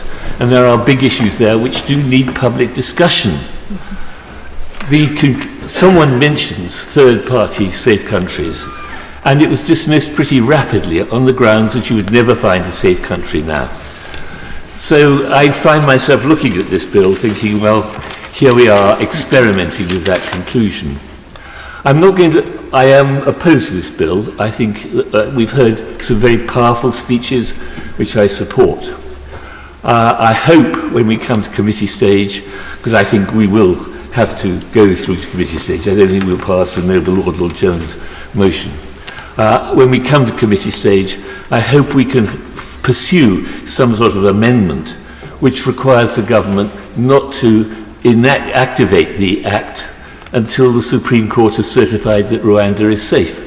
I think there is scope there for some sort of deal. You can phrase it as you want. But in the meantime, I'd just like to ask the Minister, the Noble Lord the Minister, a few questions. Would he please give a reply to my noble friend Lord Kerr about why exactly the Rwanda option is considered likely to be an effective deterrent? What is going on in the imaginary mind of the immigrant who's suddenly at the Channel changes his mind and stays in France? What is it that's putting him or her off after they've been through mountain ranges, plains, wars, famine, desert, goodness knows what? One small final risk before they get to their desired objective, the UK. What is it about Rwanda that is likely to put them off? That's the first. I think we need to get inside the mind of the imaginary immigrant. Secondly, I am disturbed deeply by the constitutional implications of this bill, which have been put out far more adequately than I could. I'd just like to know the limits in the government's mind of this new power, I think it's new, to declare fact by legislation, even where the facts are untrue. I mean, for instance, would it allow the government to pass or propose a bill which said that every returning officer in a general election must conclusively treat every vote for the Labour candidate as a vote for the Conservative candidate? I mean, or the other way around, if you wish. There's a sense in which you cannot use legislation to tell lies. And I think it's a very worrying, and it's a lie in the sense that nobody knows whether Rwanda is safe or not. And I think it's very worrying new innovation. And finally, does the Minister think that ministers should be able to instruct civil servants not to comply with international law? Those are three questions I'd like answers to. My Lords, it's a great pleasure to follow the Noble Lord Wilson of Dinton and his vast experience of Whitehall and the formation of policy. I want to concentrate on Section 5 of the bill and a legal issue at the very heart of it, which is whether a minister should be able to refuse to abide by an interim order of the European Court of Human Rights made under its Rule 39 procedure. The President of the Strasbourg Court, in a media interview given only last week, asserted that her court does have the power to grant interim relief and that member states have an obligation to comply. But the contrary position had been powerfully presented only the previous evening by Professor Eakins giving the 37th Atkin Lecture in this city. The present Rule 39 dates from 2013 and provides that the full court or a single duty judge, quotes, may indicate to the parties any interim measures which they consider should be adopted. That doesn't sound like a legal obligation, and that's for a simple reason. The 1950 Convention contains no, I repeat, no provision for a single judge or even the full court to grant interim relief to any person. And that omission was not an oversight. There was an attempt in 1950 to give the court such a power, and that attempt was rejected. And on every subsequent attempt to give the court that power, the member states have refused. Now, that's not to say, as the noble Lord Folk said, that a power to grant interim orders might not be useful or sensible or desirable, but that's not the question. The question is whether the court has that power, and the member states repeatedly decided that it should not. And for a time, the Strasbourg court itself agreed that it did not have a power to grant interim relief. It so ruled authoritatively in 1991. It ruled to the same effect a decade later, in 2001. But in 2005, the Strasbourg court performed a jurisdictional U-turn. It held that by failing to comply with an interim measure ordered under Rule 39 to prevent a deportation, Turkey had breached Article 34. That's the article which provides that member states must not hinder the right of an individual to access the court.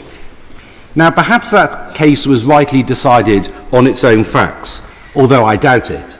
If the deportation was a breach of Article 34, then whether there was a breach of Rule 39 as well doesn't really make any difference.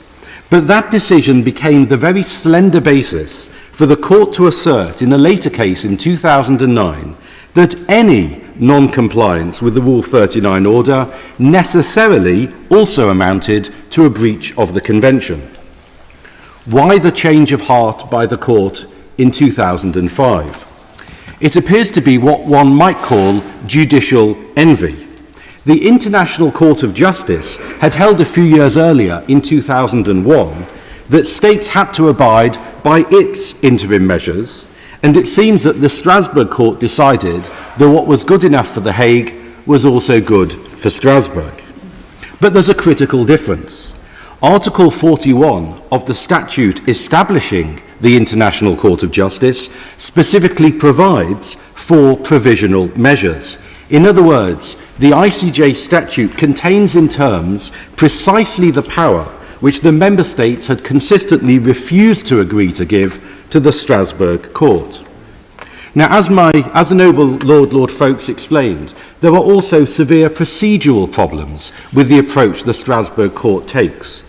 Those problems are not my concern this evening. I welcome the fact that the Strasbourg court is trying to address those procedural problems. But none of that addresses the underlying jurisprudential issue, which is whether the Strasbourg court has the legal power to issue binding interim relief in the first place. In the absence of locating that power in the Convention itself, it's been suggested that over the years, state practice has given the court this power. I do not find that argument persuasive. I don't have the time now, but that state practice is neither uniform nor consistent. The details are set out between pages 35 and 41 of Professor Eakin's paper on this topic for Policy Exchange, which repays reading in any event. I'm sure we'll come back to it in committee. So far as the UK specifically is concerned, we have said, rightly, and for good political reasons, that compliance with Rule 39 orders is our usual policy, and all other things being equal, so it should be. But accepting compliance as our usual policy is quite different from accepting a Rule 39 direction as a legal obligation, which we should not do because it is not. Noble friends, Lord Jermyn and Lord Thomas, told us that we have a bill in front of us that the government is asking us to support, which compels decision makers to treat as facts things that have already been found to be false, and to bar courts and tribunals from considering any evidence or arguments to the contrary. I've listened carefully to every contribution in this debate. They have not been contradicted. In addition, these benches can't support a bill which states in Clause 1 that both Houses of Parliament considers a country to be safe, when actually one House of Parliament last week conclusively stated we cannot yet make that judgment and refused to do so. So it's not only that we are asked to consider alternative facts for Rwanda, we are now even being asked to legislate a false record of our own votes. But we are not alone in saying that we cannot make this judgment about Rwanda. So did the Supreme Court. And as we heard, so did the Home Office officials, who have subsequently judged, since the government said that Rwanda should only be considered a safe country, have themselves determined that Rwanda is unsafe for 4 of their nationals who we have given asylum to, whilst the Home Office itself was drafting this bill to determine Rwanda safe.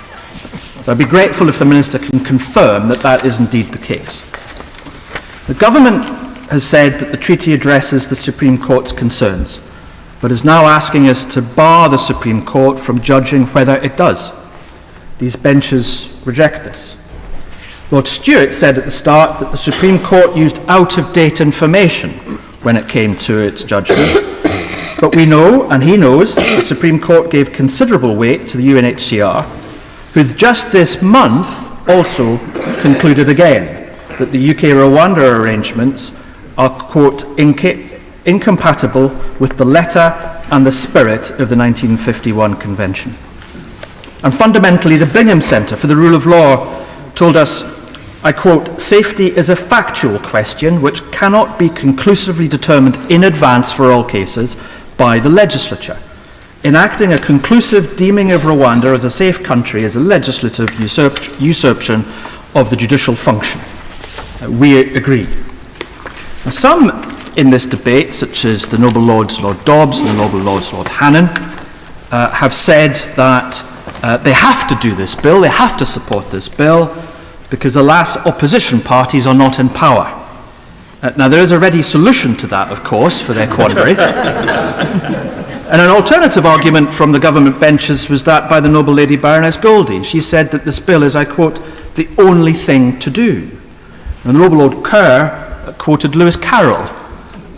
Lewis Carroll has also said, if you don't know where you are going, any road will get you there. And I say with great respect to my friend, Annabel, Baroness Goldie, we're not going to follow you on that road. Now, some noble lords have raised the constitutional issue of our voting today, or defying the will of the people, as the Prime Minister said. Well, let's deal with the will of the people thing first. This is where the Prime Minister has determined that any piece of his legislation emanating from the government, a government bill, is the will of the people and therefore must be passed. And he said it about this one, and he said it to us about this one. And we've had many ministers and advisors from the Commons at the bar just to make sure that we were aware of that. Now, however, there's a wee flaw to this argument, as according to the Hansard Society, in the last session of Parliament, the government itself defied the will of the people by withdrawing a whopping 10% of its own legislative programme, or 6 bills, 4 of which had actually been in the 2022 Queen's speech. So if the government itself is so defiant of the will of the people to such an extent, we're being modest with just suggesting that this one should be withdrawn. The second argument is voting on second reading. This is unusual. Of course it is, as my noble friend Lord Drummond said, but it's not unheard of. In 2000, the Criminal Justice Bill was rejected at second reading in this House. On that occasion, my noble friends joined the Conservatives and some crossbench peers in voting down a bill at second reading in this House. And then, as my noble friend indicated in 2011, on the Health and Social Care Bill, Labour voted against a bill that had just passed the House of Commons on second reading. And I respect him greatly. I'm not sure if he's in his place, but Noble Lord Grocott intervened on my noble friend to complain about that process. The Noble Lord Grocott forgot that he'd voted in that division, as did 5 of his colleagues who've spoken this evening on the Labour benches. So all parties, and many on the crossbenches, including 20 on that bill, I say to my noble friend, the Noble Earl Canoe, have made sincerely a decision to vote at second reading. So that really isn't an issue for this evening.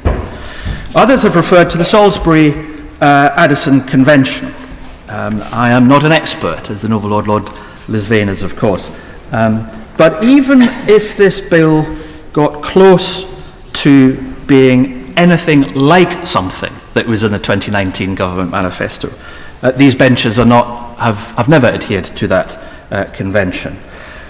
But if that bill wasn't in the 2019 Conservative Manifesto, it might be worth reminding ourselves just briefly regarding immigration what was. Page 20. Australian-style Ponce-based immigration system. The commitment, I quote, there will be fewer lower-skilled migrants and overall numbers will come down, close quote. The result, the ONS estimate that net migration to the UK was 745,000 in 2022, up from 184,000 in 2019. Overall numbers are record high. So when the Noble Lord Frost was in Cabinet then, and I and others feel his pain for his regret for failure. We felt that in his contribution. But he admitted it, so that's to be welcomed. Also on page 20, the brightest and best visa. Remember that? That was when the UK was going to be the catnip for the world's global talent through the global talent visa. The result, 3 applications in 2 years. And on page 21, and this is where it gets, I think, very worrying. Page 21, we are committed to the Windrush compensation scheme, close quote. But it has taken my noble friend Baroness Benjamin and others in this House to be tireless campaigners on this, given the delays in inaction from the government. So that a tragic result has been 4 years on, over 50 people have died before receiving recompense. And on the overall record on wider management of immigration, it's not much better. Actually, it's worse. According to the Home Office figures in 2013, the then government returned 21,000 migrants voluntarily, but this fell to 4,000 in 2021. For those who had no right to be in the UK, the government in 2012 returned 15,000 people, but in 2021 that had shrunk to 2,700. The Lord Dobbs said, we cannot wait. We need this bill because we cannot wait. Well, on these benches, we've been impatient for years for action on this, and the government has not acted.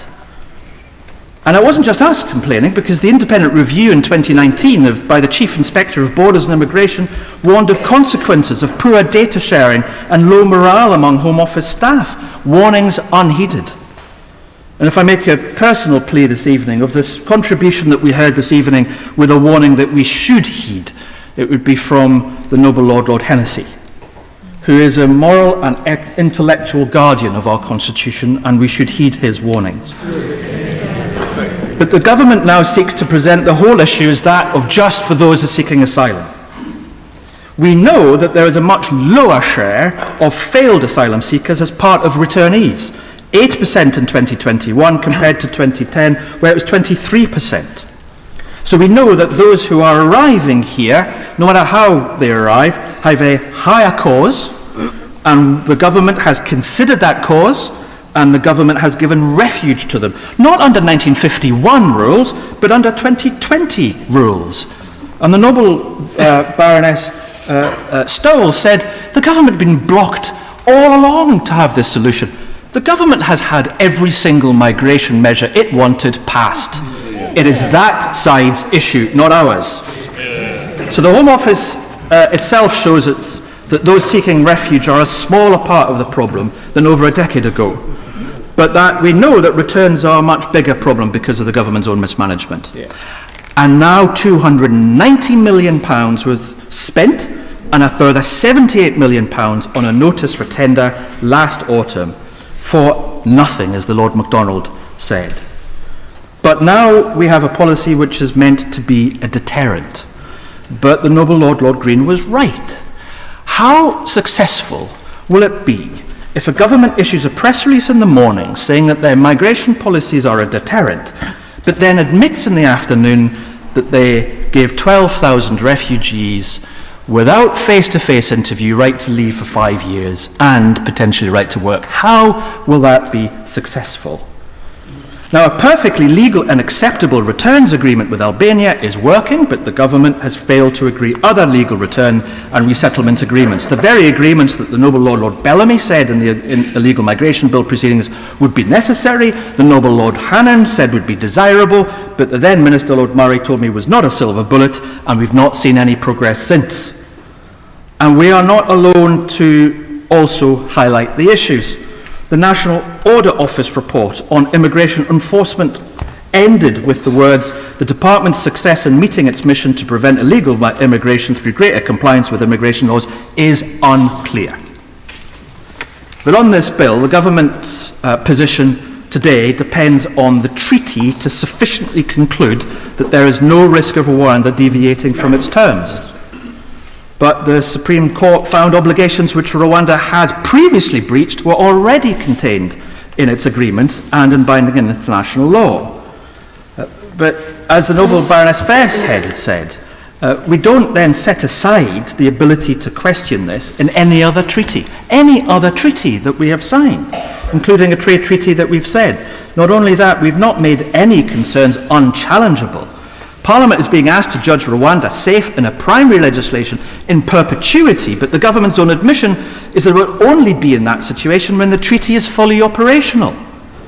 But the Minister opening this debate was not able to answer the simplest question from the Noble Lord Carlisle. When will it be operational? The Minister told us that we have to have no doubt Rwanda is to be a safe country, but the Minister had plenty doubt in answering when. So how will we in Parliament know? We've been told time and time again that treaty making and treaty keeping is a prerogative power, not a parliamentary one. Now apparently it is our power. And given that the key part of the Supreme Court's ruling was that Rwanda had agreements already in place but didn't adhere to them, how will we know? The government says it's a monitoring committee, but the monitoring committee in Article 15 of the treaty has no powers of enforcement. It can simply report to the joint committee, who only has advisory powers itself. My Lords, before I close, I just wish to pick up on a point from my noble friend Baroness Northover and the Bishop of Durham with regards to trafficking. In 2022, 2,658 people who arrived in irregular routes successfully were referred to the National Referral Mechanism for report. But the US State Department Trafficking in Peoples report for Rwanda for 2023, which the Home Office itself cites as a gold standard, and the Home Office operates on that TIP report, said, I quote, "The government of Rwanda did not meet the minimum standards in several key areas. The government continued to lack specialised standard operating procedures to adequately screen for trafficking amongst vulnerable populations and did not refer any victims to services. The government provided support to and coordinated with the March 23 movement armed group which forcibly recruited and used children." And it concluded, "Scarce resources, lack of training, limited capacity and conflation of human trafficking with other crimes hindered law enforcement efforts." And we are now expected to send a trafficked woman by a British gang arriving undocumented, who cannot even claim that she's been trafficked here in the UK, but we're going to send to another country who will then somehow operate on a system where the TIP report has said is not even meeting minimum standards. Yeah. But before I close, I do wish to pick up on the points that Baroness Verma made with regards to what is the UK doing with our reputation for Rwanda. We're seeing it through the lens of vilification and ignoring development partnership. Well, it is the government that is saying that being sent to Rwanda is a deterrent, not the opposition. And before the MOU was agreed, even before the MOU was agreed, in this chamber, I raised my alarm that the government/development partnership support from £85 million in 2018 to less than £16 million. And now the financial partnership relationship with the government of Rwanda is almost exclusively that of migration. It is the government's lens, if you're looking at the relationship with Rwanda, not ours, and I regret it.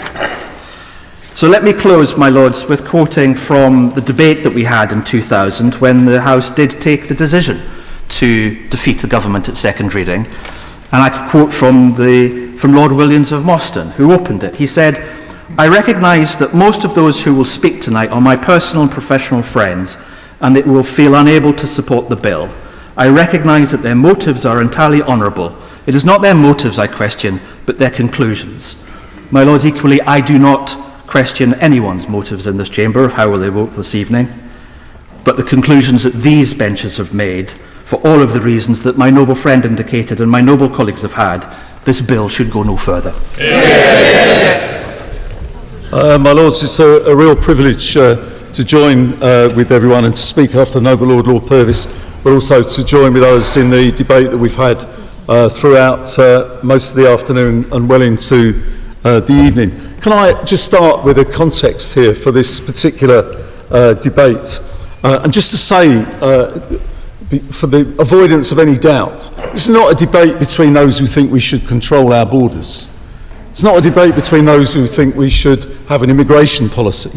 It's not a debate between those who think we should stop the small boats and all of the rest of us who don't think we should have any policy with respect to immigration, with respect to controlling borders, with respect to stopping the boats. Everyone accepts there's an issue around all of those particular challenges for us. But the context of this debate is what is the right way to go about dealing with that particular problem. And therefore, that is what is before us today. And I think that if we get to a point where you're either in favour of stopping the small boats or you're not, it does nothing for the legislative progress that we would all wish to make. I want to say from the outset that we've opposed this bill at every stage in the other place, and we continue to oppose the bill and the measures contained within it. We don't think they'll work, we think they're unaffordable, and they have real questions with respect to the rule of law. But let me also say that we as His Majesty's opposition believe that it is not appropriate for us at this stage to pass a fatal motion and to support the fatal motion, and we will not do that, because we do not think that that is the appropriate way for us to act. And Lord Purvis has laid out, as he's quite obviously entitled to do, and said he respects everybody's opinion. And of course we respect everybody's opinion, but we do not believe that at this stage it is appropriate for the House of Lords to do that. We believe that the revision, the way of scrutinising the legislation, that this is the traditional role of the House, is the way forward for us. And I just gently say to noble lords opposite, who remind me of the constitutional proprieties with respect to this, but I look forward to them, if there is to be a change of government, I look forward to them voting for, or failing rather, not to block or get in the way or unnecessarily delay a number of Labour bills that will be brought before your lordships, including the ending of the re-establishment rather of employment rights from day one. I look forward to noble lords welcoming that with open arms and not wishing to delay that at all. I look forward to them on votes at 16 in particular being of something that they can vote for. But the serious point to be made is that there is a proper role for this House, and we believe that that is to scrutinise and to amend, but not to block. And can I just say, I thought Lord Baker's point was the one that we take on board. The opinion we want to change, the battle we want to win, and the vote we want to win is at a general election where we can vote for a change of government. And that's what where we want to win that particular battle, and we will do whatever we can to do that and to win with that. So here we are again, and some noble lords have pointed out, I think Baroness Stoll pointed out about the fact that there seems to be this House seems to be getting in the way of immigration legislation for the government, preventing the government from tackling a very real problem. Well, I didn't notice that with the Nationality and Borders Act. We had that passed 2 years. If that was supposed to solve the problem, nobody blocked that. We made suggestions about it, but nobody in this House blocked it. We only had the Illegal Migrants Act a year or so. That was supposed to solve all the problems. Nobody blocked that, but we passed amendments and opinions and said that things needed to be done with respect to that. And as I've said from this front bench for His Majesty's opposition, we do not intend to block this particular bill. Our proposition is not just the proposition that we say. Former Prime Ministers, former Home Secretaries, the current Home Secretary perhaps, the current Minister maybe, but certainly the previous Immigration Minister themselves have all questioned the bill as to whether it's unworkable. Robert Jenrick MP said it's both legally and operationally fundamentally flawed. That's not anybody, that's a member of the governing party, a former senior member who's got other aspirations, I think, should it work out for him. But he said, he raises also a number of questions. £400 million spent, not a single asylum seeker sent to Rwanda. And what is really remarkable is the Rwandan government says that it will take a couple of hundred, 200 or 300. You could ask the question, what on earth are we doing spending all of this time debating Rwanda when it's dealing with a couple of hundred of asylum seekers? Perhaps the Minister could tell us what's happening to the other 27,700 that came in under the... Where are they going? How does the Rwanda policy work with respect to that? And that's if they can find them, because we now understand that the government have lost thousands of them. They don't know where they are. So one sort of says that, you know, the Rwanda bill that we've got here really does beg a belief. But as I think Lord Clark made the point, Viscount Helsham, a number of other noble lords, it is quite astonishing when you actually read on the front of the bill, as clause 2 does, when it says every decision maker must conclusively treat the Republic of Rwanda as a safe country. As Viscount Helsham said in answer in questioning Lord Fawkes, and Lord Fawkes may be right, I'm not a lawyer, but it does seem to me if the Supreme Court is making a finding of fact, if you then seek to change that by legislation, that doesn't seem to me to actually be constitutionally the right way forward. And because, again, as others have made, what else could you change because you found a Supreme Court as a finding of fact, not something that was consistent with what you wanted it to say? And of course it's made even more worrying and troubling by, and this is a Conservative government, the party of law and order.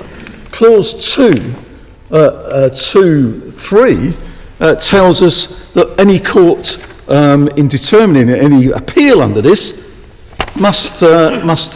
is brought forward on the grounds that the Republic of Rwanda is not a safe country, must be ignored. You know, it's quite astonishing that these sorts of things. So our own courts cannot determine the rights and wrongs of legislation under this. And I would say even the government under Margaret Thatcher might have found some of this difficult to believe was actually happening. My Lords, various clauses disapply the rule of international law. Disapplication of the European Court of Human Rights and disapplication of various other international laws.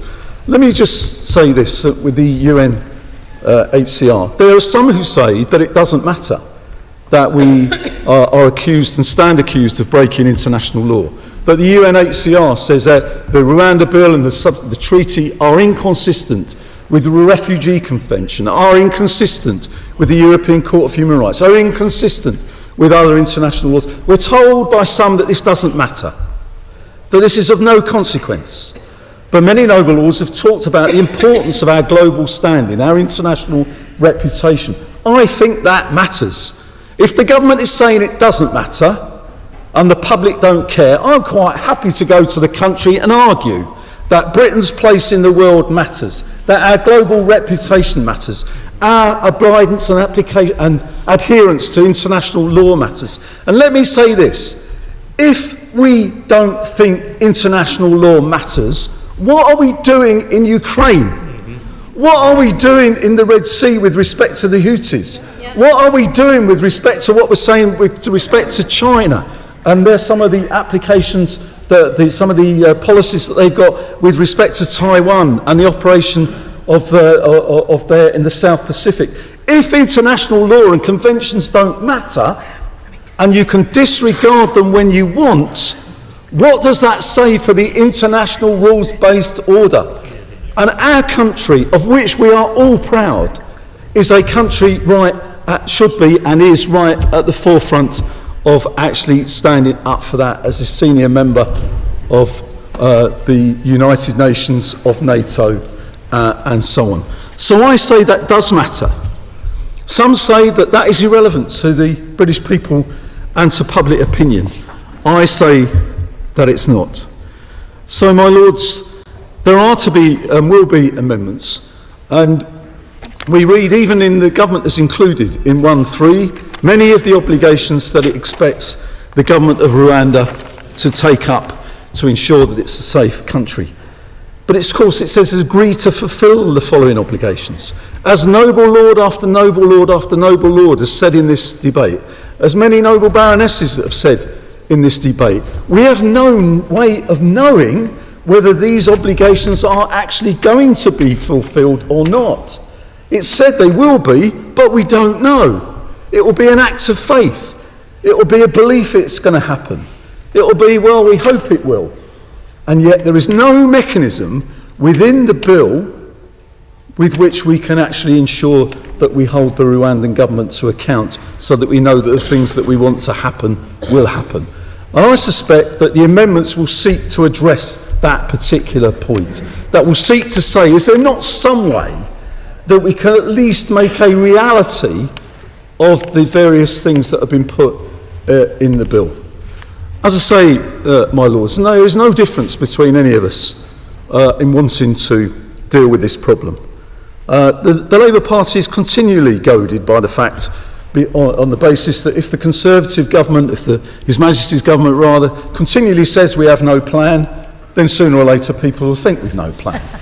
Now, it may be that you don't agree, that noble lords don't agree with what we're saying, but time after time, I've said in this chamber, and my noble friend Baroness Smith has said, and many others have said, that we believe that there should be tough measures to tackle the criminal gangs. We do believe we should establish new agreements with other countries. We do believe in the establishment of safe and legal routes. We do believe that the asylum system and process should be speeded up so that applications are dealt with speedily and effectively.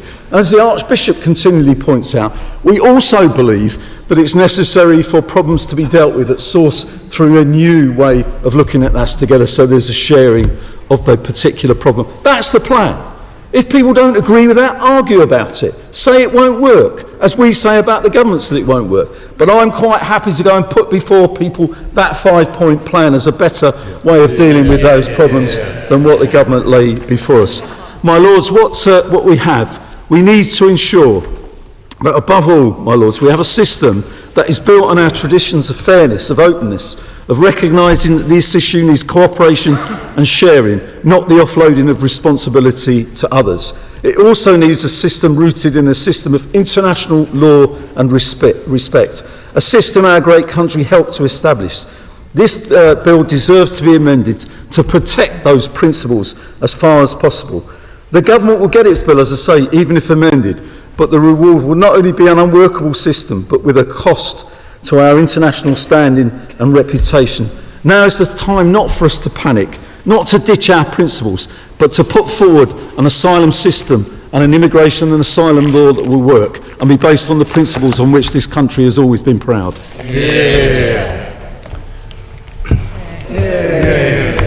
My lords, I'm grateful to all noble lords who've spoken today and have shared their thoughts on this legislation.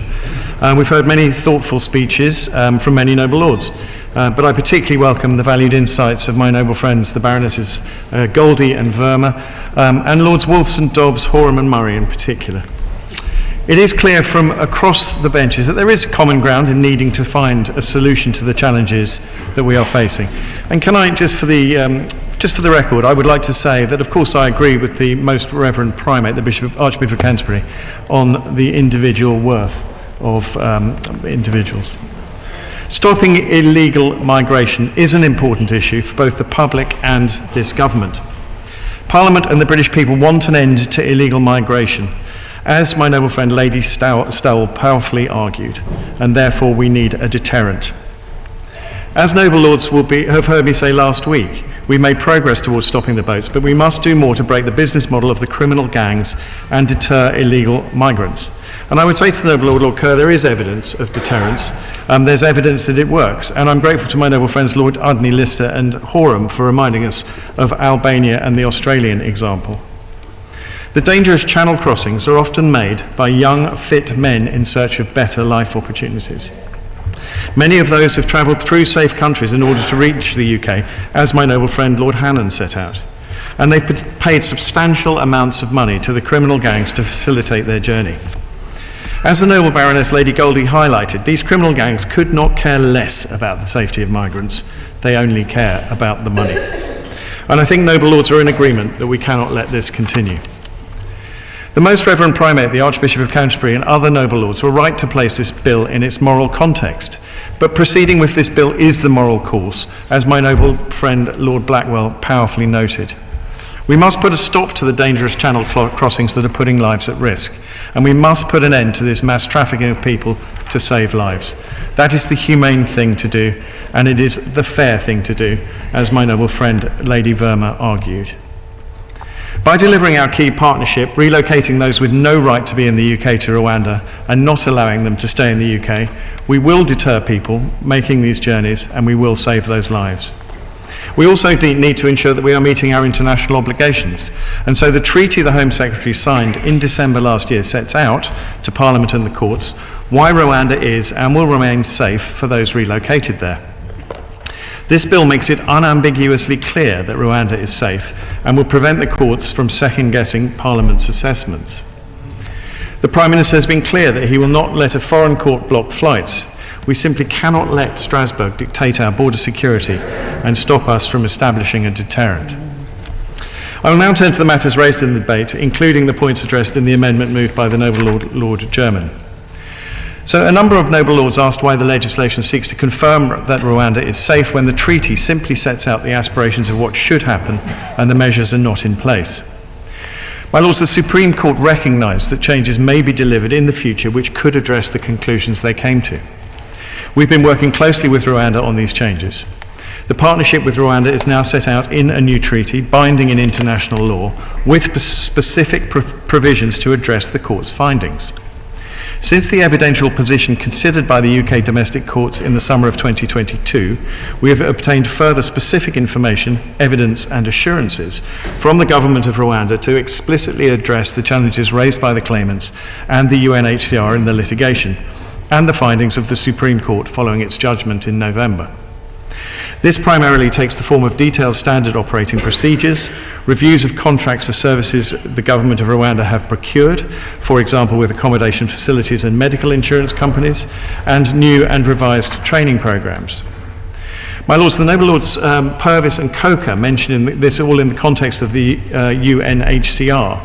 Rwanda has successfully hosted over 135,000 refugees and asylum seekers in collaboration with the UNHCR and other organisations. That is not including the nearly 2,000 supported in Rwanda by the Emergency Transit Mechanism to evacuate to safety refugees and asylum seekers trapped in or fleeing civil war in Libya. That is also supported by the EU, which will support the operation of the ETM until 2026. And the EU also announced a further €22 million support package for it. As recently as December 2023, the UNHCR evacuated 153 asylum seekers from Libya to Rwanda. And the European ambassador to Rwanda described the scheme as, and I quote, a crucial life-saving initiative to evacuate people facing major threats and inhumane conditions in Libya to safety in Rwanda. He went on to say, it is a significant example of African solidarity and of partnership with the European Union. We are grateful to the government of Rwanda for hosting these men, women and children. My lords, regarding our own agreement with Rwanda, we have taken crucial steps forward to respond to the Supreme Court findings, which recognise that changes could be delivered to address their conclusions. Both the Court of Appeal and the High Court found that the principle of relocating individuals to safe third countries for their protection claims to be assessed was consistent with the UK's obligations under the Refugee Convention, and the Supreme Court did not disturb this. My Lords, it is imperative that we continue to work at pace to stop the boats, save lives, and break the business models of the evil criminal gangs. And the fundamental accusation that Rwanda isn't capable of making good decisions and is somehow not committed to this partnership is wrong, as Lady Verma pointed out.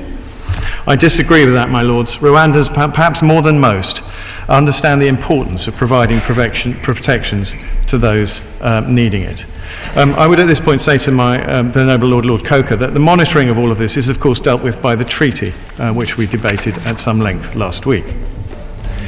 My Lords, turning to the early intervention from the Noble Lord Carlisle on the motion set down by this House not to ratify the treaty. My Lords, you'll be aware that a resolution made in this House of the treaty does not necessarily stop its progress. The International Agreements Committee report did not fundamentally find anything objectionable in the treaty itself. The report was about implementation, not any flaws within the treaty. The treaty will therefore follow the usual processes with regards to scrutiny and ratification. Ultimately, the Minister responsible can decide to issue a statement declaring the treaty should be ratified in any event, and the Home Secretary will confirm the government's position in due course. The Noble Lords Carlisle and Purvis also asked about the timings of the bill. This reflects an answer I gave also last week. Both the treaty and the bill need to progress to their respective paths through Parliament in the usual way, before they can be ratified or receive royal assent, respectively. Rwanda will also need to adjust its own legislation and ratify the treaty on their side. And once these things have happened, the bill and the treaty will be operable. My Lords, the Noble Lords Ponsonby and German asked about the government's safer and legal routes. The UK is a generous country, and we're proud of that fact. And we're proud of the fact that we've helped so many refugees to safety. The government has made it clear that we will continue to provide sanctuary to those most in need, but we can only act within our capabilities. So I would say to the Noble Lord Paddock, it's not about I'm all right, Jack, it's about capability and capacity. While the compassion of the UK is unlimited, our capacity is not. Local authorities have played a vital role in delivery of our safe and legal routes, and they are feeling the pressures caused by both legal and illegal migration. We can only bring people over on safe and legal routes when local authorities are able to receive them. We do remain committed to looking at new or expanded safe and legal routes to the UK for those most vulnerable, but only once we have drastically reduced the unacceptable number of illegal, dangerous, and simply unnecessary small boats crossing, which are putting huge amounts of pressure on our public services. The Noble Lord would answer the simple question I put at the early part of this debate. If that is true, why does the government not accept that those who are accorded refugee status through the process that this government wished to apply in Rwanda should be allowed back into the United Kingdom? My Lords, I will come back to that. On the 20th of October 2023, the Home Office launched the consultation on the cap on safe and legal routes to understand local authority capacity. This consultation closed on the 9th of January 2024. Home Office officials are currently reviewing those responses and are planning further engagement with the respondent through a series of regional dialogues to validate responses and to determine a capacity estimate. We will produce a summary of the consultation by the spring, and in the summer of 2024, the government will lay a statutory instrument in Parliament, which will then be debated and voted on, before the cap comes into force from 2025.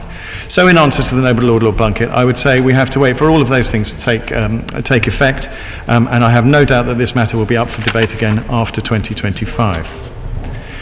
The Noble Baronesses Lady Whittaker and Lady Brinton asked how we can deem Rwanda to be safe if we are granting Rwandan nationals refugee status in the UK. My Lords, Rwanda is a safe country, which is what this bill asserts, and the meaning of what it is to be a safe country is set out in clause 1.5. However, our obligation when an asylum claim is lawfully lodged and admitted to the UK asylum process for consideration is to carry out individualised assessment of a person's particular individual circumstances. If after that assessment there is found to be a reason why a person, based on these individual circumstances, cannot be returned to their country of origin, then it is correct that we grant them protection. It is important to stress that people from many different nationalities apply for asylum in the UK, and this includes... My Lord, may I ask this question? Will it be possible under Clause 4 for an individual seeking the court's ruling on whether their individual circumstances might give them a reason to not be sent to Rwanda. Is that because they are able to argue that it may generally be safe, but it's not safe for me? Will they be able to argue it's not safe for me? Meaning that they're homosexual, or that they are ill, or that it's not safe for me. My Lords, quoting from the bill, in answer to the Noble Baroness, it is the person in question based on compelling evidence relating specifically to the person's particular individual circumstances, rather than on the grounds that the Republic of Rwanda is not a safe country in general. Pretty straightforward. My Lords, it is important to stress that people from many... My Lords, I did actually ask what were the grounds that people from Rwanda were given asylum here for. What was their well-grounded fear of persecution about? My Lords, each individual case is different. I don't know the particular circumstances of them. It is important to stress that people from many different nationalities apply for asylum in the UK. This includes nationals from some of our closest European neighbours and other safe countries around the world. So that is why there are a small number of cases where we have granted asylum to individuals from countries that we would otherwise consider safe. This is a reflection of our system working, my Lords. An individual claim is not a reflection of the country as a whole, and this process also reflects the safeguards which the bill provides to individuals, which I've just read out from Clause 4. Each case will be considered on its individual merits by caseworkers who receive extensive training. All available evidence is carefully and sensitively considered in the light of published country information, but I can't comment on the specifics of individual cases.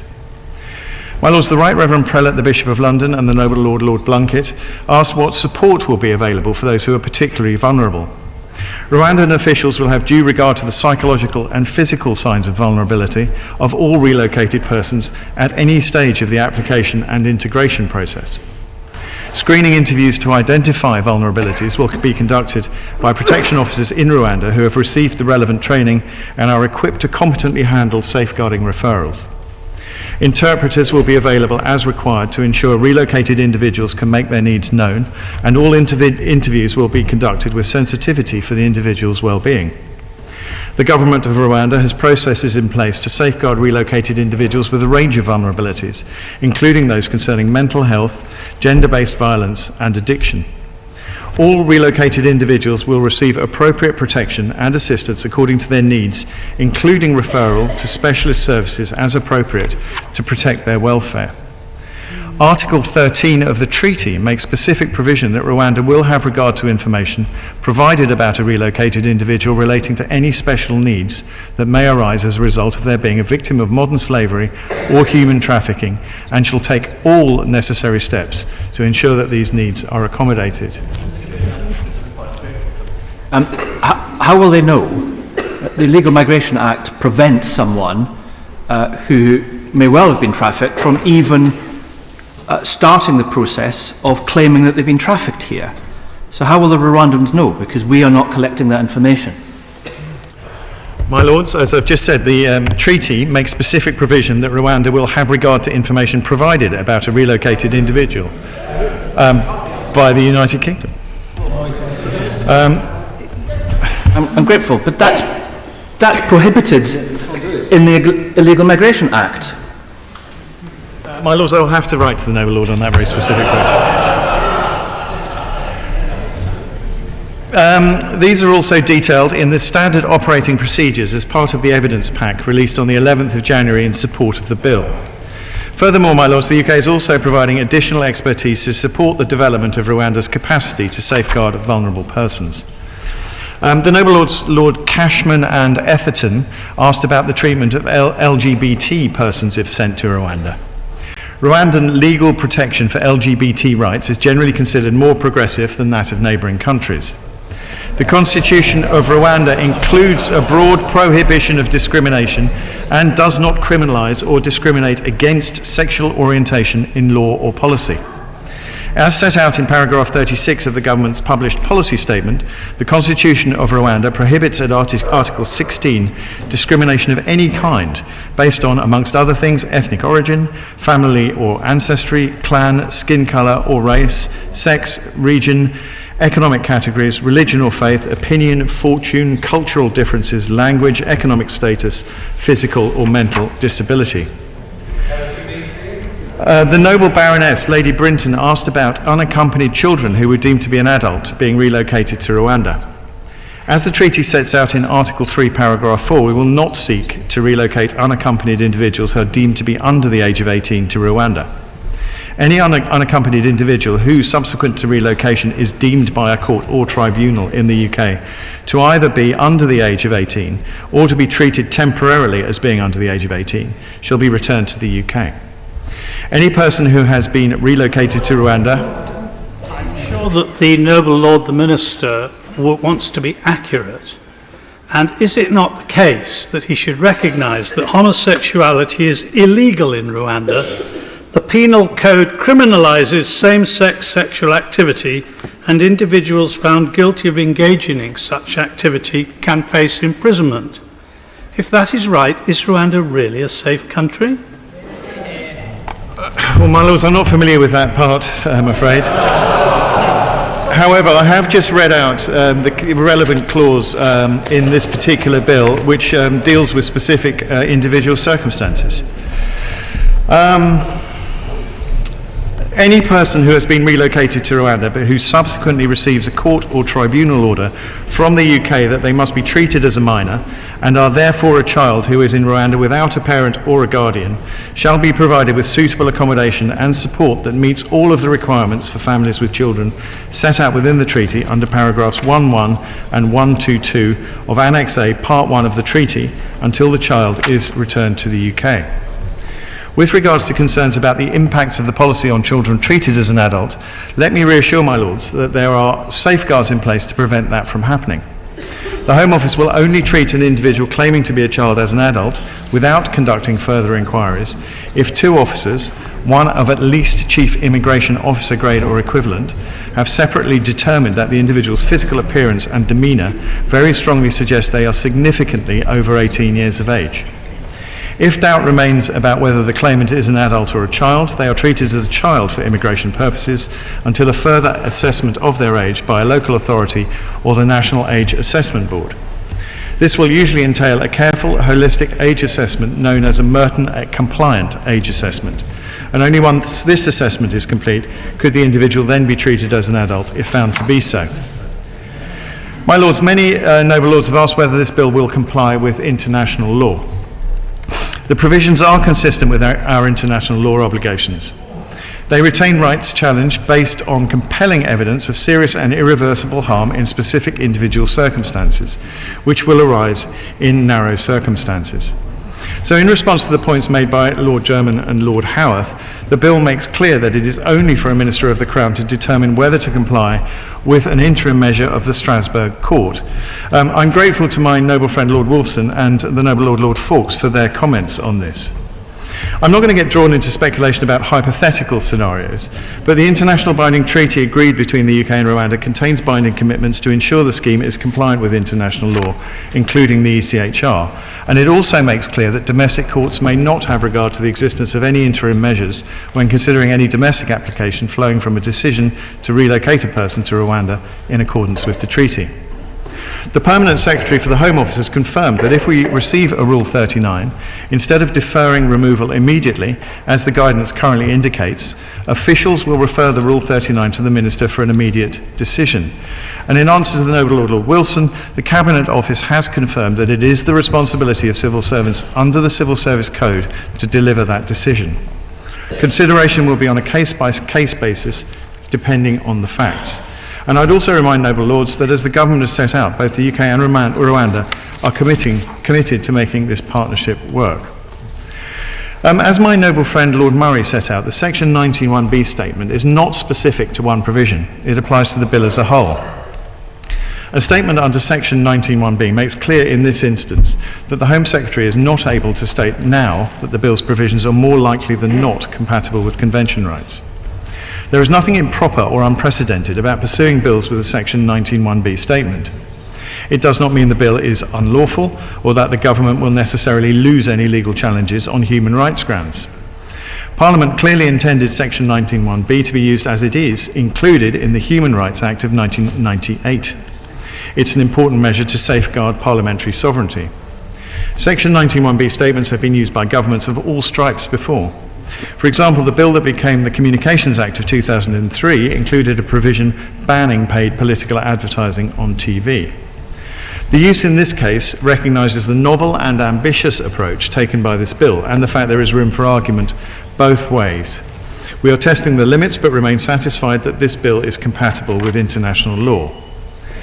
My Lords, the bill allows decision makers and the courts to consider claims that Rwanda is unsafe for a person due to their particular individual circumstances, as we have discussed. As the Right Reverend Prelate, the Bishop of London, noted, the bill does not disapply Section 4, Declaration of Incompatibility, DOI, as this is the only substantive remedy against the conclusive presumption that Rwanda is safe. So retaining DOIs allows the courts to respond to changing circumstances in the future and for this question to be brought back for parliamentary consideration.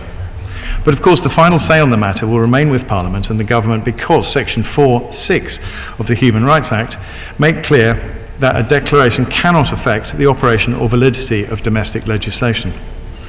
The effect of retaining this Section 4 is therefore beneficial in terms of limiting domestic and international legal challenge and crucially does not undermine the operation of the bill and in doing so reaffirms parliamentary sovereignty. The court could not grant interim relief on the basis of a DOI having been granted because of the clear and unambiguous language of Section 4(6) of the Human Rights Act. The Noble Lady Baroness O'Lone asked about the impact of the bill in Northern Ireland. This bill will apply fully in Northern Ireland in the same way as it does in the rest of the United Kingdom, and this is explicit on the face of the bill and will always be the case, reflecting that immigration policy is a UK-wide matter. There is nothing in the Windsor Framework, including Article 2 or the Trade Continuity Agreement, that affects this. The provisions in this bill do not diminish the rights and commitments we have made on the Convention on Human Rights in the Belfast Agreement, and the government remains fully committed to that agreement in all its parts. The government is unshakable in its commitment to the Belfast Good Friday Agreement, and the bill does not undermine this. The Noble Lord Ponsonby asked about the costs of this. Noble Lord, if you'd actually read the Northern Ireland Human Rights Commission advice on this matter and has taken cognizance of the number of measures which he lists which are affected and the fact that it is an Article 2 obligation under the Windsor Framework. I've just set out to the Noble Lady, the government takes a different view from those opinions. My Lords, the Noble Lord Ponsonby asked about the costs of this partnership. The spend on the MEDP with Rwanda so far is £240 million. Further funding will be provided to Rwanda once the partnership is operational. Costs and payments will depend on the number of people relocated, the timing of when this happens, and the outcomes of individual cases. Spending will continue to be reported as part of the annual Home Office reports and accounts in the usual way. Those focusing solely on the cost of this partnership are missing the point. It is incredibly frustrating for the British people and the taxpayer to spend billions to house illegal migrants in hotels. The daily cost of hotels for migrants is £8 million, and the cost of the UK's asylum system has roughly doubled in the last year and now stands at £4 billion. Criminal smuggling gangs are continuing to turn a profit using small boats. We must bring an end to this. The government recognises the extraordinary level of interest in this partnership, and we take our responsibility to be transparent seriously. However, that must be balanced with the nuances of managing our international relationships and respecting commercial sensitivities. We've said we'll do what it takes to curb illegal migration and stop the boats, and as we explore avenues of doing this, it would be against our direct interests to release all financial information. Costs and payments will of course depend on the number of people relocated, the timing of when this happens, and the outcomes of individual cases. Every individual's needs are different, and funding will only be provided while an individual remains in Rwanda. Spending will be reported as part of the annual Home Office reports and accounts in the usual way. My Lords, I'm getting to the end. Lords have asked whether this bill will, by disapplying international law, have a knock-on impact on wider international treaties and potentially worsen the UK's relationship with the ECHR. My Lords, we have a long and diverse history of freedoms in this country, and we are proud of the UK's heritage and culture on human rights and democracy. But no country has all the answers to global human rights challenges. We continue to engage others about our ongoing journey on these issues, a point made by many noble lords, and actually emphasised by my noble friend the Foreign Secretary on the 16th of January. My lords, I'm again thankful for all the contributions made to today's debate. It is absolutely essential that we tackle illegal migration, bring an end to such dangerous channel crossings, and save lives. And I would say to the noble Lord, Lord Coker, that the integrity of our border also matters. I therefore urge noble lords to support the government in delivering the partnership with Rwanda and our wider plans to take control of our borders and stop the boats. These are difficult choices to make with regards to tackling this issue, and that is what this government is doing, and we will continue to do so. The bill will enable us to stop the boats, and I commend it to the House, and I invite noble lords to reject the amendment standing in the name of the noble Lord, Lord German. Yes. My Lords, I have just read a report of the debate from a senior broadcast journalist. He says that the majority of peers in this House regard this bill as an unholy abomination. I think, therefore, in order to sort this matter out, I beg leave to test the opinion of the House. The question is that the amendment in the name of Lord German be agreed to. As many as are of that opinion will say content. To the contrary, not content. The question will be decided by a division. I will advise the House when voting is open.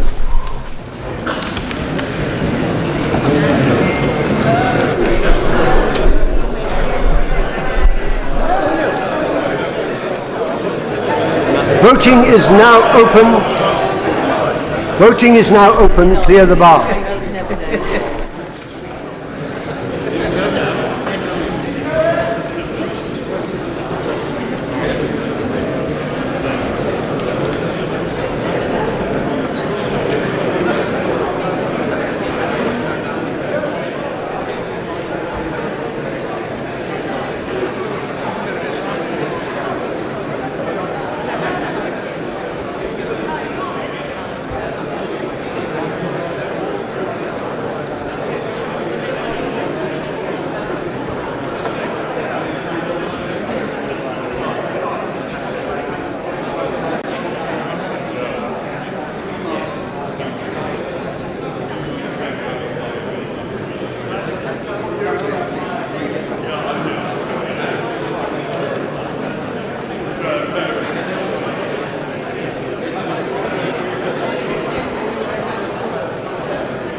The question is that the amendment in the name of Lord German be agreed to. As many as that opinion will say content. Content. To the contrary, not content. Not content. The contents will go to the right by the throne, not contents to the left by the bar.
question is that the amendment in the name of Lord German be agreed to.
There have voted contents 84, not contents 206, so the not contents have it. The question is this bill be read a second time. Many of that opinion will say content, the contrary not content. The contents have it. I beg to move the second motion in my name on the order paper. The question is that this bill be committed to a committee of the whole House. As many as are of that opinion will say content. The contrary not content. The contents have it.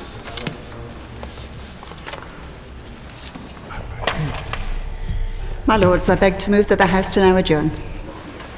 That the House do now adjourn.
House of Lords sound.